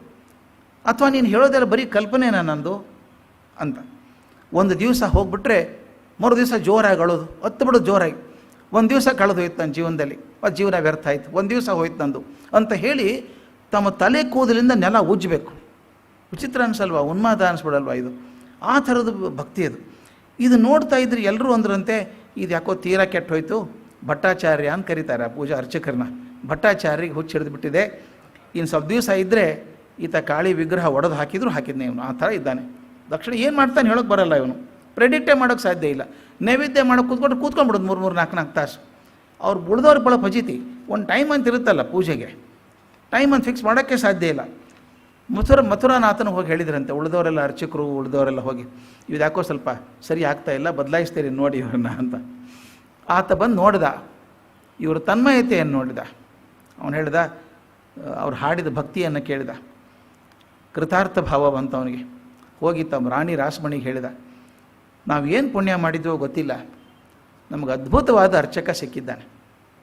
ಎಷ್ಟರ ಮಟ್ಟಿಗೆ ಅಂದರೆ ಅವನ ಭಕ್ತಿಗೋಸ್ಕರ ಆದರೂ ಕಾಳಿ ಆ ವಿಗ್ರಹದಲ್ಲಿ ಜಾಗೃತ ಆಗ್ತಾಳೆ. ಎಷ್ಟು ಚೆನ್ನಾಗಿದೆ ನೋಡಿ. ಅವನ ಭಕ್ತಿಗೋಸ್ಕರ ಆದರೂ ಕಾಳಿ ಆ ವಿಗ್ರಹದಲ್ಲಿ ಜಾಗೃತ ಆಗ್ತಾಳೆ, ಚಿಂತೆ ಮಾಡಬೇಡ ಅಂತ. ರಾಣಿಗೂ ಭಾರಿ ಖುಷಿ ಆಯಿತು. ಕಷ್ಟಪಟ್ಟು ಕಟ್ಟಿಸಿದಂಥ ದೇವಸ್ಥಾನ, ಒಬ್ಬ ಒಳ್ಳೆ ಅರ್ಚಕರು ಸಿಕ್ಕರಲ್ಲ, ನಿಜವಾಗಿ ಭಕ್ತಿಯಿಂದ ಪೂಜೆ ಮಾಡೋರು ಇದ್ದಾರಲ್ಲ ಅಂತ. ಆದರೆ ನಿನ್ನೆ ಹೇಳಿದ ಹಾಗೆ ಆ ಭಕ್ತಿ ಏಕಾಗ್ರತೆ ಯಾವ ಮಟ್ಟದ್ದಿತ್ತು ಅಂದರೆ ಅದು ಉಸಿರು ಬಿಗಿ ಹಿಡಿದು ಒತ್ತಡ ಆಗ್ತಿತ್ತೋ ಏನೋ, ಯಾವಾಗಲೂ ಕಣ್ಣು ಕೆಂಪಾಗ್ಬಿಡೋದು, ರಕ್ತ ಒಸರ್ತದೆ ಅನ್ನೋ ಹಂಗೆ ಆಗ್ಬಿಡ್ಬೇಕು, ಕಣ್ಣು ಎದೆ ಎಲ್ಲ ಕೆಂಪಾಗ್ಬಿಡ್ಬೇಕಂತೆ. ಒಂದು ಸಲ ಅಂತೂ ಇಷ್ಟು ಕಷ್ಟ ಆಗ್ಬಿಡ್ತಂತ ಅವ್ರಿಗೆ. ಅಮ್ಮ ದಿನ ಕೇಳ್ತಾ ಇದ್ದೀನಿ ನೀನು ಇದ್ದೀಯಾ ಅಂತ. ನೀನು ನಂಗೆ ದರ್ಶನ ಕೊಡಲಿಲ್ಲ. 2 ಇರಬೇಕು, ದರ್ಶನ ಕೊಡಲಿಲ್ಲ ಅಂದ್ರೆ ನೀನು ಇಲ್ಲ ಅಂತ ಆದರೂ ಆಗಬೇಕು, ಅಥವಾ ನೀನು ದರ್ಶನಕ್ಕೆ ನಾನು ಅರ್ಹ ಅಲ್ಲ ಅಂತಾಯಿತು. 2 ಇರಬೇಕು. ದರ್ಶನಕ್ಕೆ ನಾನು ಅರ್ಹ ಇಲ್ಲ ಇರ್ಬೋದು, ಅಥವಾ ನೀನು ಇರಲಿಕ್ಕಿಲ್ಲ, ನನ್ನ ಕಲ್ಪನೆ ಇರ್ಬೋದು. ಹಾಗಾದರೆ ಒಂದು ಕೆಲಸ ಮಾಡೋಣ, ಈ ದೇಹ ಇದ್ದರೆ ಏನು ಪ್ರಯೋಜನ? ಇದು ನೀನು ನೋಡದೇ ಇದ್ದಂಥ ದೇಹ ಇದ್ದ ಪ್ರಯೋಜನ ಏನು? ಮುಗಿಸ್ಬಿಡ್ತೇನೆ ಇವತ್ತ ಅಂತ. ತಾವು ನೆಕ್ಸ್ಟ್ ಟೈಮ್ ದಕ್ಷಿಣೇಶ್ವರಕ್ಕೆ ಹೋದಾಗ ನೋಡಿ, ಆ ಕಾಳಿ ದೇವ ವಿಗ್ರಹ ಇದೆಯಲ್ಲ, ಅದ್ರ ಪಕ್ಕದಲ್ಲಿ ಒಂದು ಖಡ್ಗ ಇಟ್ಟಿದ್ದಾರೆ. ಈಗಿದೆಯಲ್ಲ ಗೊತ್ತಿಲ್ಲ, 4 ವರ್ಷದಿಂದ ಇತ್ತು ಆ ಖಡ್ಗ ಇದೆ. ಅದು ಹಿಂದೆ ಪ್ರಾಣಿ ಬಲಿ ಕೊಡ್ತಿದ್ರಲ್ಲ ಆವಾಗಿತ್ತು, ಖಡ್ಗ ಉಪಯೋಗಿಸ್ತಿದ್ರಂತೆ. ಹಾಗೆ ನೇತು ಹಾಕಿರ್ತಾರೆ. ಆ ಖಡ್ಗ ನೋಡಿದ್ರಂತೆ ತಕ್ಷಣ ಏನು ಅನ್ನಿಸ್ತೋ ಗೊತ್ತಿಲ್ಲ, ಈ ಕ್ಷಣಕ್ಕೆ ಈ ಜೀವನ ಮುಗಿಸ್ಬಿಡ್ತೀನಿ, ಇದನ್ನು ನೀನು ನೋಡದೇ ಇರುವಂಥ ದಿವಸ ಪ್ರಯೋಜನ ಏನು ನನಗೆ, ಈ ದೇಹ ಬೇಡ ಅಂಥೇಳಿ ಚಂಗಂತ ಹಾರಿ ಖಡ್ಗ ಹಿಡ್ಕೊಂಡ್ರಂತೆ. ಖಡ್ಗ ಹಿಡ್ಕೊಂಡದ್ದಷ್ಟೇ. ಆ ಕ್ಷಣದೊಳಗೆ ಅವ್ರಿಗೆ ಏನು ಅನ್ನಿಸ್ತೋ ಗೊತ್ತಿಲ್ಲ, ಆ ಕಾಳಿ ವಿಗ್ರಹ ಮರೆಯಾಗಿ ಒಂದು ದಿವ್ಯ ಜ್ಯೋತಿ ಬಂದಂಗೆ ಆಗ್ಬಿಡ್ತು, ಬೆಳಕು ಬಂತು. ಅದು 1000 ಕೋಟಿ ಸೂರ್ಯ ಬಂದ ಹಾಗೆ, ಅಷ್ಟು ಜನ ಸೂರ್ಯರು ಬಂದರೆ ಒಂದೇ ಸಲ ಹೇಗೆ ಕಣ್ಣು ಕುಕ್ಕಿ ಬಿಡ್ತದೆ, ಹಾಗಾಗಿ ಎಚ್ಚರ ತಪ್ಪಿ ಬಿದ್ದುಬಿಟ್ರಂತೆ. ಬಾಹ್ಯ ಪ್ರಜ್ಞೆ ತಪ್ಪಿ ಹೋಯಿತು. 2 ದಿವಸ ಮೈ ಮೇಲೆ ಎಚ್ಚರ ಇಲ್ಲ. ಮುಂದೆ ಅವರು ತಮ್ಮ ಶಿಷ್ಯರಿಗೆ ಹೇಳ್ತಾರೆ, ಏನಾಯಿತು ನನಗೆ ಅಂತ ಹೇಳ್ತಾರೆ. ಅದು ಭಾಳ ಚಂದ. ಮುಂದೆ ನೆನೆಸ್ಕೊಂಡು ಅವತ್ತು ಏನಾಯ್ತು ನಿಮಗೆ ಅಂತ ಕೇಳಿದಾಗ ಹೇಳ್ತಾರೆ, ಖಡ್ಗ ತಗೊಂಡ ತಕ್ಷಣ ಎದುರಿಗಿದ್ದ ಪ್ರಪಂಚ ಮರೆಯಾಗಿ ಹೋಯಿತು ನನಗೆ. ಮನೆ, ದೇವಸ್ಥಾನ, ಜನರು ಎಲ್ಲ ಕರಗಿ ಹೋಗ್ಬಿಟ್ರು ಶೂನ್ಯದೊಳಗೆ, ಯಾರೂ ಕಾಣಿಸ್ಲಿಲ್ಲ ನನಗೆ. ಎಲ್ಲಿ ನೋಡಿದರೂ ಒಂದು ಚಿತ್ತಘನವಾದ ಬೆಳಕು, ಭಾರಿ ಬೆಳಕು. ಅದು ಸಾಧಾರಣ ಬೆಳಕಂದರೆ ಸೂರ್ಯನ ಬೆಳಕಿದ್ದಂಗಲ್ಲ, ಗಟ್ಟಿಯಾದ ಬೆಳಕು, ತಡ್ಕೊಳ್ಳೋಕ್ಕಾಗಲ್ಲ ಅಷ್ಟು ಗಟ್ಟಿಯಾದ ಬೆಳಕು. ಎಲ್ಲಿ ನೋಡಿದ್ರೆ ಜ್ಯೋತಿ ಸಾಗರ ಇದ್ದ ಹಾಗೆ. ಬೆಳಕಿನ ಅಲೆಗಳು ನನ್ನ ಕಡೆ ಒಗ್ಗಿ ಬರ್ತಾಯಿತ್ತು. ಎಲ್ಲೋ ಮೂಲ ಸ್ತೋತ್ರದಿಂದ ನನ್ನ ಬೆಳಕಿನ ಅಲೆಗಳು ನನ್ನ ಹುಟ್ಕೊಂಡು ಬರ್ತಾ ಇದ್ದಾವೆ. ಕೋಟಿ ಸೂರ್ಯರ ಸಮನಾದಂಥ ಬೆಳಕಿನ ತೇಜದ ನಡುವೆ ಅಭಯಹಸ್ತವನ್ನು ಇಟ್ಕೊಂಡಂಥ ಕಾಳಿದೇವಿ ಕಾಣಿಸಿದ್ಲು ನನಗೆ. ಆ ಕಾಳಿದೇವಿ ವಿಗ್ರಹ ನಾನು ಹೇಳೋಕ್ಕೆ ಸಾಧ್ಯ ಇಲ್ಲ ಹೆಂಗೆ ಕಾಣಿಸ್ತು ನನಗೆ ಅಂತ ಹೇಳ್ತಾರೆ. ನಾನು ಆ ಸಾಗರದೊಳಗೆ, ದೇವಿ ಕಳಿಸಿದ ಸಾಗರದೊಳಗೆ ಮುಳುಗಿ ಹೋಗ್ಬಿಟ್ಟೆ. ನಾನು ಮುಳುಗಿ ಹೋದಾಗ ನೀರಲ್ಲಿ ಮುಳುಗಿದ ಉಸಿರುಗಟ್ಟಲ್ವ ನಮಗೆ, ಹಾಗೆ ನನಗೆ ಉಸಿರುಗಟ್ಟಿಬಿಡ್ತು, ತಡಬಡಿಸ್ಬಿಟ್ಟೆ. ಹೊರಗೆ ಬಂದರೆ ಸಾಕು ಅನ್ನಂಗೆ ಆಗಿತ್ತು ನನಗೆ. ಹೊರಗೆ ಬಂದು ಸಾಕು ಅಂದಾಗ ಉಸಿರುಗಟ್ಟಿದಾಗ ಅಮ್ಮ ಅಮ್ಮ ಅಂತ ಹೋಗ್ತಾ ಇದ್ದೀನಿ, ಯಾರೂ ನನ್ನ ಕೈ ಹಿಡ್ಕೋತಾ ಇಲ್ಲ. ಆಕೆ ನಗ್ತಾ ಇದ್ದಾಳೆ, ತಾಯಿ ನಗ್ತಾ ಇದ್ದಾಳೆ, ಬಹಳ ಕಾಡಿದೀಯ ನಾನು ನೀನು ಅಂತ, ನನಗೆ ಬಹಳ ಕಾಡಿದೀಯಾ ನೀನು ಅಂತ ಹೇಳ್ತಾಳೆ. ಎಚ್ಚರ ತಪ್ಪಿ ಬಿದ್ದುಬಿಟ್ಟೆ, ನನಗೆ ಗೊತ್ತೇ ಆಗಲಿಲ್ಲ. ಹೊರಗಡೆ ನನಗೆ ಎಚ್ಚರ ಇಲ್ಲದೆ ಹೋದರೂ ಕೂಡ 2 ದಿವಸ ಹೊರಗಡೆ, ಜನ ಅಂದ್ರಲ್ಲ 2 ದಿವಸ ಎಚ್ಚರ ಇರಲಿಲ್ಲ ಅಂದ್ರಲ್ಲ, 2 ದಿವಸ ಕೂಡ ನನ್ನೊಳಗೆ ಅನಂತವಾದ ಆನಂದದ ಪ್ರವಾಹ ಹರಿತಾ ಇತ್ತು. ಅದು ಎಂಥ ಆನಂದ ಅಂತ ನಾನು ಮಾತಲ್ಲಿ ಹೇಳೋಕ್ಕೆ ಸಾಧ್ಯವೇ ಇಲ್ಲ. ಇದೊಂದು ಮಾತಿದೆ, ನಮ್ಮ ಅನುಭವವನ್ನು ಮಾತಿನಲ್ಲಿ ಹೇಳೋಕ್ಕೆ ಸಾಧ್ಯವೇ ಇಲ್ಲ. ಯಾವುದೇ ಅನುಭವವನ್ನು ಮಾತಿನಲ್ಲಿ ಹೇಳೋಕ್ಕೆ ಸಾಧ್ಯ ಇಲ್ಲ. ಒಂದು ಯಾವುದೋ ಇತ್ತೀಚೆಗೆ ಪುಸ್ತಕಕ್ಕೆ ನಾನು ಮುನ್ನುಡಿ ಬರೆದಾಗ ಹೇಳಿದ್ದೆ, ಅನುವಾದದ ಪುಸ್ತಕ ಅಂತ ಹೇಳಿದರು. ಎಲ್ಲವೂ ಅನುವಾದವೇ ಜೀವನದಲ್ಲಿ ಇರೋದು. ಮೊದಲನೇ ಸಲ ಬರೀತಾರಲ್ಲ, ಪುಸ್ತಕ ಬರೀತೀರಿ, ಗ್ರಂಥ ಬರಿತೀವಿ, ಅದು ಕೂಡ ಅನುವಾದನೆ, ಕಾಪಿ ಆಗಲ್ಲ. ಅದು ಕಾಪಿನೇ, ಅದು ಅನುವಾದನೆ. ಅದು ಹೇಗೆ? ಮೊದಲು ನಿಮ್ಮ ಮನಸ್ಸಲ್ಲಿ ವಿಚಾರ ಬಂತು, ಅದನ್ನು ನೀವು ಪೇಪರಲ್ಲಿ ಬರಿತೀರಿ. ಅಂದರೆ ಬುದ್ಧಿಯಲ್ಲಿ ಬಂದಂಥ ಚಿಂತನೆಗಳನ್ನು ಕಾಗದದಲ್ಲಿ ಇಳಿಸೋದಿದೆಯಲ್ಲ, ಇದು ಭಾಳ ಕಷ್ಟ. ಅದಕ್ಕೆ DVG ಭಾಳ ಚೆನ್ನಾಗಿ ಹೇಳ್ತಾರೆ, ಹೊರಟು ಯಾನವೋ ಭಾಷೆ ಮಂಕುತಿಮ್ಮ ಅಂತ. ಆಡ್ ಜರ್ನಿ, ಪುವರ್ ವೆಹಿಕಲ್ ಅದು. ಮಾತು ಬರಹ ಅಂತಿದೆಯಲ್ಲ, ಅತ್ಯಂತ ಪುವರ್ ವೆಹಿಕಲ್ ಅದು. ಬಟ್ ಏನು ಮಾಡೋದು, ಇರೋದೇ ಅದು ಒಂದು ನಮಗೆ, ಮತ್ತು ಬೇರೆ ಇಲ್ಲ. ಏನು ಭಾವನೆಗಳನ್ನು ಮಾತಿನಲ್ಲೇ ಹೇಳಬೇಕಲ್ಲ ನಾವು. ಎಷ್ಟು ಹೇಳ್ಬೋದು? ಹಣ್ಣು ತುಂಬ ರುಚಿಯಾಗಿತ್ತು. ಎಷ್ಟು ರುಚಿಯಾಗಿತ್ತು, ಹೆಂಗೆ ಹೇಳೋದು ಅದನ್ನು? ತುಂಬ ರುಚಿಯಾಗಿ, ಅದು ತುಂಬ ಭಾಳ ಎಳಿಬೋದು ಅಷ್ಟೇ ನಾವು, ಅದಕ್ಕಿಂತ ಹೆಚ್ಚಿಗೆ ಏನು ಹೇಳೋಕ್ಕಾಗ್ತದೆ? ಅಂದರೆ ಅದಕ್ಕೆ ಹೇಳ್ತಾರವರು, ನನಗೆ ಅನುಭವವನ್ನು ಬಾಯಿಯಿಂದ ಹೇಳೋಕ್ಕಾಗ್ತಾ ಇಲ್ಲ. ಅನುಭವ ಯಾವ ಮಟ್ಟದ್ದಾಗಿತ್ತು ಅಂದರೆ, ಇಂಥ ಅನುಭವ ನನ್ನ ಜೀವನದಲ್ಲಿ ಎಂದೂ ಆಗಿರಲಿಲ್ಲ. ಇದೊಂದು ವಿಶೇಷವಾದಂಥ ಅನಂತವಾದಂಥ ಪ್ರೇಮದ ಪ್ರವಾಹದೊಳಗೆ ನಾನು ಕೊಚ್ಚಿಕೊಂಡು ಹೋಗ್ಬಿಟ್ಟಿದ್ದೆ ಅಂತ ಹೇಳ್ತಾರೆ. ಇದು ಎಚ್ಚರ ಆದ್ಮೇಲೆ ಮುಂದೆ ಏನಾಗ್ತದೆ ಅಂತ. ಈ ನಿಮ್ಮ ಮನೆಯಲ್ಲಿ ಕಳ್ಳ ಬೆಕ್ಕು ಅಂತಾರೆ. ಹಾಲು ಇಟ್ಟಿದ್ರಿ, ಹೊರಗಡೆ ಕೂತಿದ್ದೀರಿ, ಒಂದು ಬೆಕ್ಕೆಲ್ಲೋ ಹಾರು ಬಂದು ಕುಡಿದೋಯ್ತು. ಒಂದು ಸಲ ಬೆಕ್ಕಿಗೆ ನಿಮ್ಮ ಮನೆ ಹಾಲಿನ ರುಚಿ ಹತ್ತಿಬಿಟ್ರೆ ಮತ್ತೆ ಮರುದಿವಸ ಬರೋಕ್ಕೆ ಶುರು ಆಗುತ್ತೆ. ಹಾಲಿನ ರುಚಿ ಅದು ಬಂದ್ಬಿಡುತ್ತೆ. ಇದು ಬೆಕ್ಕಿನ ಒಂದೇ ಕಥೆ ಅಲ್ಲ, ನಮ್ಮ ಕಥೆನೂ ಹಾಗೇನೆ. ಯಾವುದೋ ಒಂದು ವಿಷಯದ ಬಗ್ಗೆ ರುಚಿ ಹತ್ತಿಬಿಟ್ರೆ ಮತ್ತೆ ಮತ್ತೆ ಅದನ್ನೇ ಮಾಡಬೇಕು, ಅದನ್ನೇ ಮಾಡಬೇಕು ಅನಿಸುತ್ತೆ. ಈ ನಮ್ಮ ಮಕ್ಕಳಿಗೆ ಈ ಕಾರ್ಟೂನ್ ಶೋ ಬರ್ತಾವೆ ಟಿವಿಯಲ್ಲಿ. ಒಂದು ದಿವಸ ನೀವೇನಾದರೂ ತೋರಿಸ್ಬಿಟ್ರಿ, ಮರುದಿವಸದಿಂದ ಅವ್ರು ನಿಮಗೆ ಗಂಟೆ ಬೀಳ್ತಾರೆ, ತೋರಿಸೋದನ್ನು ಅಂತ. ಚಟ ಆಗಿಬಿಡ್ತದೆ, ಅಬ್ಸೆಷನ್ ಆಗುತ್ತೆ. ಈ ನಮ್ಮ ಧಾರಾವಾಹಿ ನೋಡೋದು ಕೂಡ ಹಾಗೇನೆ. ಒಂದು ದಿವಸ ನೋಡಿದರೆ ಮರುದಿವಸ ನೋಡದೆ ಹೋದರೆ ಏನು ತಹತಹಕೆ ಆಗಿಬಿಡುತ್ತದೆ. ಅಯ್ಯೋ ಸಂಕಟ. ನಾವು ಕರೆಂಟ್ ಇಲ್ಲದೆ ಹೋದ್ರಂತೂ KB ಅವರು ಶತಶಾಪ ಹಾಕಿ ಇನ್ನೊಬ್ರಿಗೆ ಫೋನ್ ಮಾಡೋದು, ನಿಮ್ಮ ಮನೇಲಿ ಕರೆಂಟ್ ಇತ್ತು, ಏನಾಯಿತು? ಅವ್ರು ಹೇಳ್ತಾರೆ, ಹೇಳೋದಿಲ್ಲ ಅಂತಲ್ಲ. ಆದರೆ 30 ನಿಮಿಷ ಸೀರಿಯಲ್ 45 ನಿಮಿಷ ಹೇಳ್ತಾರೆ ಅವ್ರು ಏನಾಯಿತು ಅಂತ. ಕತೆ ಹೇಳಬೇಕು, ಮುಂದೆ ಎಕ್ಸ್ಪರ್ಟ್ ಕಾಮೆಂಟ್ರಿ ಬೇರೆ ಹೇಳಬೇಕು. ಅಂದರೆ ಒಂದು ಸಲ ರುಚಿ ಹತ್ತಿಬಿಟ್ರೆ ಬಿಡೋಕ್ಕಾಗಲ್ಲ. ಅದಕ್ಕೆ ನಾನು ಹೇಳ್ತಿರ್ತೀನಿ ಹೆಂಡತಿಗೆ, ಯಾವುದೋ ಧಾರಾವಾಹಿಗೆ ಸಿಕ್ಕ ಹಾಕ್ಕೊಂಡು ಅಂದರೆ ಮುಗಿತು ನೋಡಿ. ಮತ್ತು ಅವ್ರು ಮಾಡೋದು ಹಾಗೆ ಮಾಡ್ತಾರೆ ರೀ. ಮುಗಿಸುವಾಗ ಹಿಂಗೆ ಹೊಡೆದು ಕೈ ಎತ್ತಾನವನು ನಿಲ್ಲಿಸ್ಬಿಡ್ತಾರೆ. ಅವನು ಹೊಡೆದ್ನೋ ಬಿಟ್ಟನೋ, ಮರುದೊಂದು ಶುರು ಹೊಡೆದಾಗನೇ ಸಮಾಧಾನ ಇಲ್ಲ ನಮಗೆ. ಇದು ಅದು ಚಟ. ಅದು ಒಂದು ಸಲ ಮನಸ್ಸೇ ಇರೋದು ಹಾಗೆ. ಒಂದು ಸಲ ರುಚಿ ಹತ್ತಿದ ಮೇಲೆ ಅಲ್ಲಿ ಹೋಗ್ಬೇಕನ್ಸುತ್ತೆ. ನಮಗೆ ಈ ಸೀರಿಯಲ್ದೇ ಇಷ್ಟ ಆಗಿರಬೇಕಾದ್ರೆ ರಾಮಕೃಷ್ಣರಿಗೆ ತಾಯಿ ದರ್ಶನ ಆಗಿದೆ, ಇನ್ನೇ ಆಗಿರ್ಬೇಕು ಅವರಿಗೆ ಅಂತ. ಇನ್ನೂ ಕೆಟ್ಟೋಯ್ತು ಪರಿಸ್ಥಿತಿ. ಯಾಕಂದರೆ ಈ ನಾವು ಬೇರೆ ಚಿಂತೆ ಎಲ್ಲ ನೋಡಿದ್ದೀನಿ, ಅದನ್ನೇ ನೋಡಬೇಕು, ಪ್ರತಿಕ್ಷಣ ಅದನ್ನು ಕಾಣಬೇಕು ಅಂತ ಹೋಗ್ತಾರೆ. ಮಾತೆ ಅದು ಹೇಳ್ತಾರೆ ಅವ್ರು, ಎಷ್ಟು ಚಂದ ಹೇಳ್ತಾರೆ. ನನ್ನ ಪರಿಸ್ಥಿತಿ ಹೇಗಾಯಿತು ಅಂದರೆ, ಭಿಕ್ಷುಕ ಇದ್ದಾನೆ, 4 ದಿವಸ ಊಟ ಇಲ್ಲದೆ ಕಂಗಾಲಾಗಿದ್ದಾನೆ. ಅವನು ಯಾರೋ ಒಬ್ಬರು ಕರೆದು ಮನೆಯಲ್ಲಿ ಅಗ್ದಿ ಸಮೀಚೀನವಾದಂಥ ಊಟವನ್ನು ಹಾಕಿ ಹೋಗಪ್ಪ ಅನ್ಬೇಕು. ಮರುದಿವಸ ಇನ್ನೂ ಸಂಕಟ ಜಾಸ್ತಿ ಆಗತ್ತೆ ಅವನಿಗೆ. ಮೊದಲೇ ಚೆನ್ನಾಗಿದ್ದ ಅವನು, ಒಂದಿಷ್ಟು ಅನ್ನ ತಿನ್ಕೊಂಡು ಬದುಕ್ತಿದ್ದ ಹೇಗೋ ಮಾಡಿ. ಇವತ್ತು ಅತ್ಯಂತ ಒಳ್ಳೆಯ ಊಟ ಸಿಗ್ಬಿಡ್ತಲ್ಲ ಇವತ್ತು. ಅಯ್ಯೋ ನಿನ್ನೆ ಊಟ ಎಷ್ಟು ಚೆನ್ನಾಗಿತ್ತು ಅಂತ ಸಿಗಬಾರ್ದೆ ಅಂತ ಒದ್ದಾಡ ಶುರು ಆಗ್ತದೆ. ಇವ್ರಿಗೆ ಬೇರೆ ಮೊದಲು ಪೂಜೆ ಮಾಡಿದ ಸಮಾಧಾನ ಆಗ್ತಾಯಿತ್ತು, ಈಗ ಅದು ಸಮಾಧಾನ ಇಲ್ಲ. ಈಗ ದರ್ಶನ ಆಗಿಬಿಟ್ಟಿದೆಯಲ್ಲ, once you taste the best you are not happy with the second best ಅಂತ. Once you taste the best you can be happy with the second best. ಅದರಿಂದ ಅದನ್ನು ತಡ್ಕೊಳಕ್ಕಾಗ್ತಲ್ಲ, ಅದನ್ನೇ ನೋಡಬೇಕು. ಅದನ್ನು ನೋಡಬೇಕಾದ್ರೆ ದೇವಾಲಯದ ಕರ್ತವ್ಯ ಇತ್ತಲ್ಲ, ಪೂಜಾರಿ ಕೆಲಸ, ಯಾವುದರಲ್ಲೂ ಆಸಕ್ತಿ ಇಲ್ಲ. ಅದೊಂದೇ ಕೆಲಸ, ಅನಂತ ಆನಂದದಲ್ಲಿರಬೇಕು ಅಂಥೇಳಿ. ಹೃದಯ ರಾಮ ಕಂಗಾಲಾದ. ಹಂಗಾರೆ ಕೆಲಸ ಕಳ್ಕೊತಾರೆ ಇವರು ಅಂತ, ಇರೋದೊಂದು ಕೆಲಸ ಅರ್ಚಕ ಕೆಲಸದ ಹೋಗ್ತದೆ ಅಂತ. ಆದರೆ ಉಳಿದವರೆಲ್ಲ ಸಣ್ಣ ಸಣ್ಣ ಪೂಜೆಗಳು ಮಾಡ್ತಾಯಿದ್ರು, ಇವ್ರು ಬರೋರು ಆನಂದ ಇರೋದು. ಊಟ ಕಾಳಿ ಮಾತೆ ಜೊತೆ ಕೂತ್ಕೊಳ್ಳೋರು, ಪೂಜೆ ಯಾರಿಗೋ ಮಾಡಿಸೋದು, ಕೂತ್ಕೊಂಡ್ಬಿಡೋರು, ಮಾತಾಡ್ತಾ ಇರೋದು, ನಗ್ತಾರೆ ಅದ್ರ ಜೊತೆ ಮಾತಾಡ್ತಾ. ತನ್ಮಯ ಆದವರಿಗೆ ಗೊತ್ತು, ಉಳಿದು ಹೊರಗಿನವ್ರಿಗೆ ಏನು ಅನಿಸುತ್ತೆ ಹೇಳಿ? ಅದೇನು ರೀ, ಆ ವಿಗ್ರಹ ಮಾತಾಡ್ತಾನೆ, ಅನ್ನ ಹೆಂಗೆ ಕೊಡ್ತಾನೆ, ಮಾಡ್ತಾನೆ, ಹುಚ್ಚಲ್ವಾ ಅಂತ ಅನಿಸ್ತು.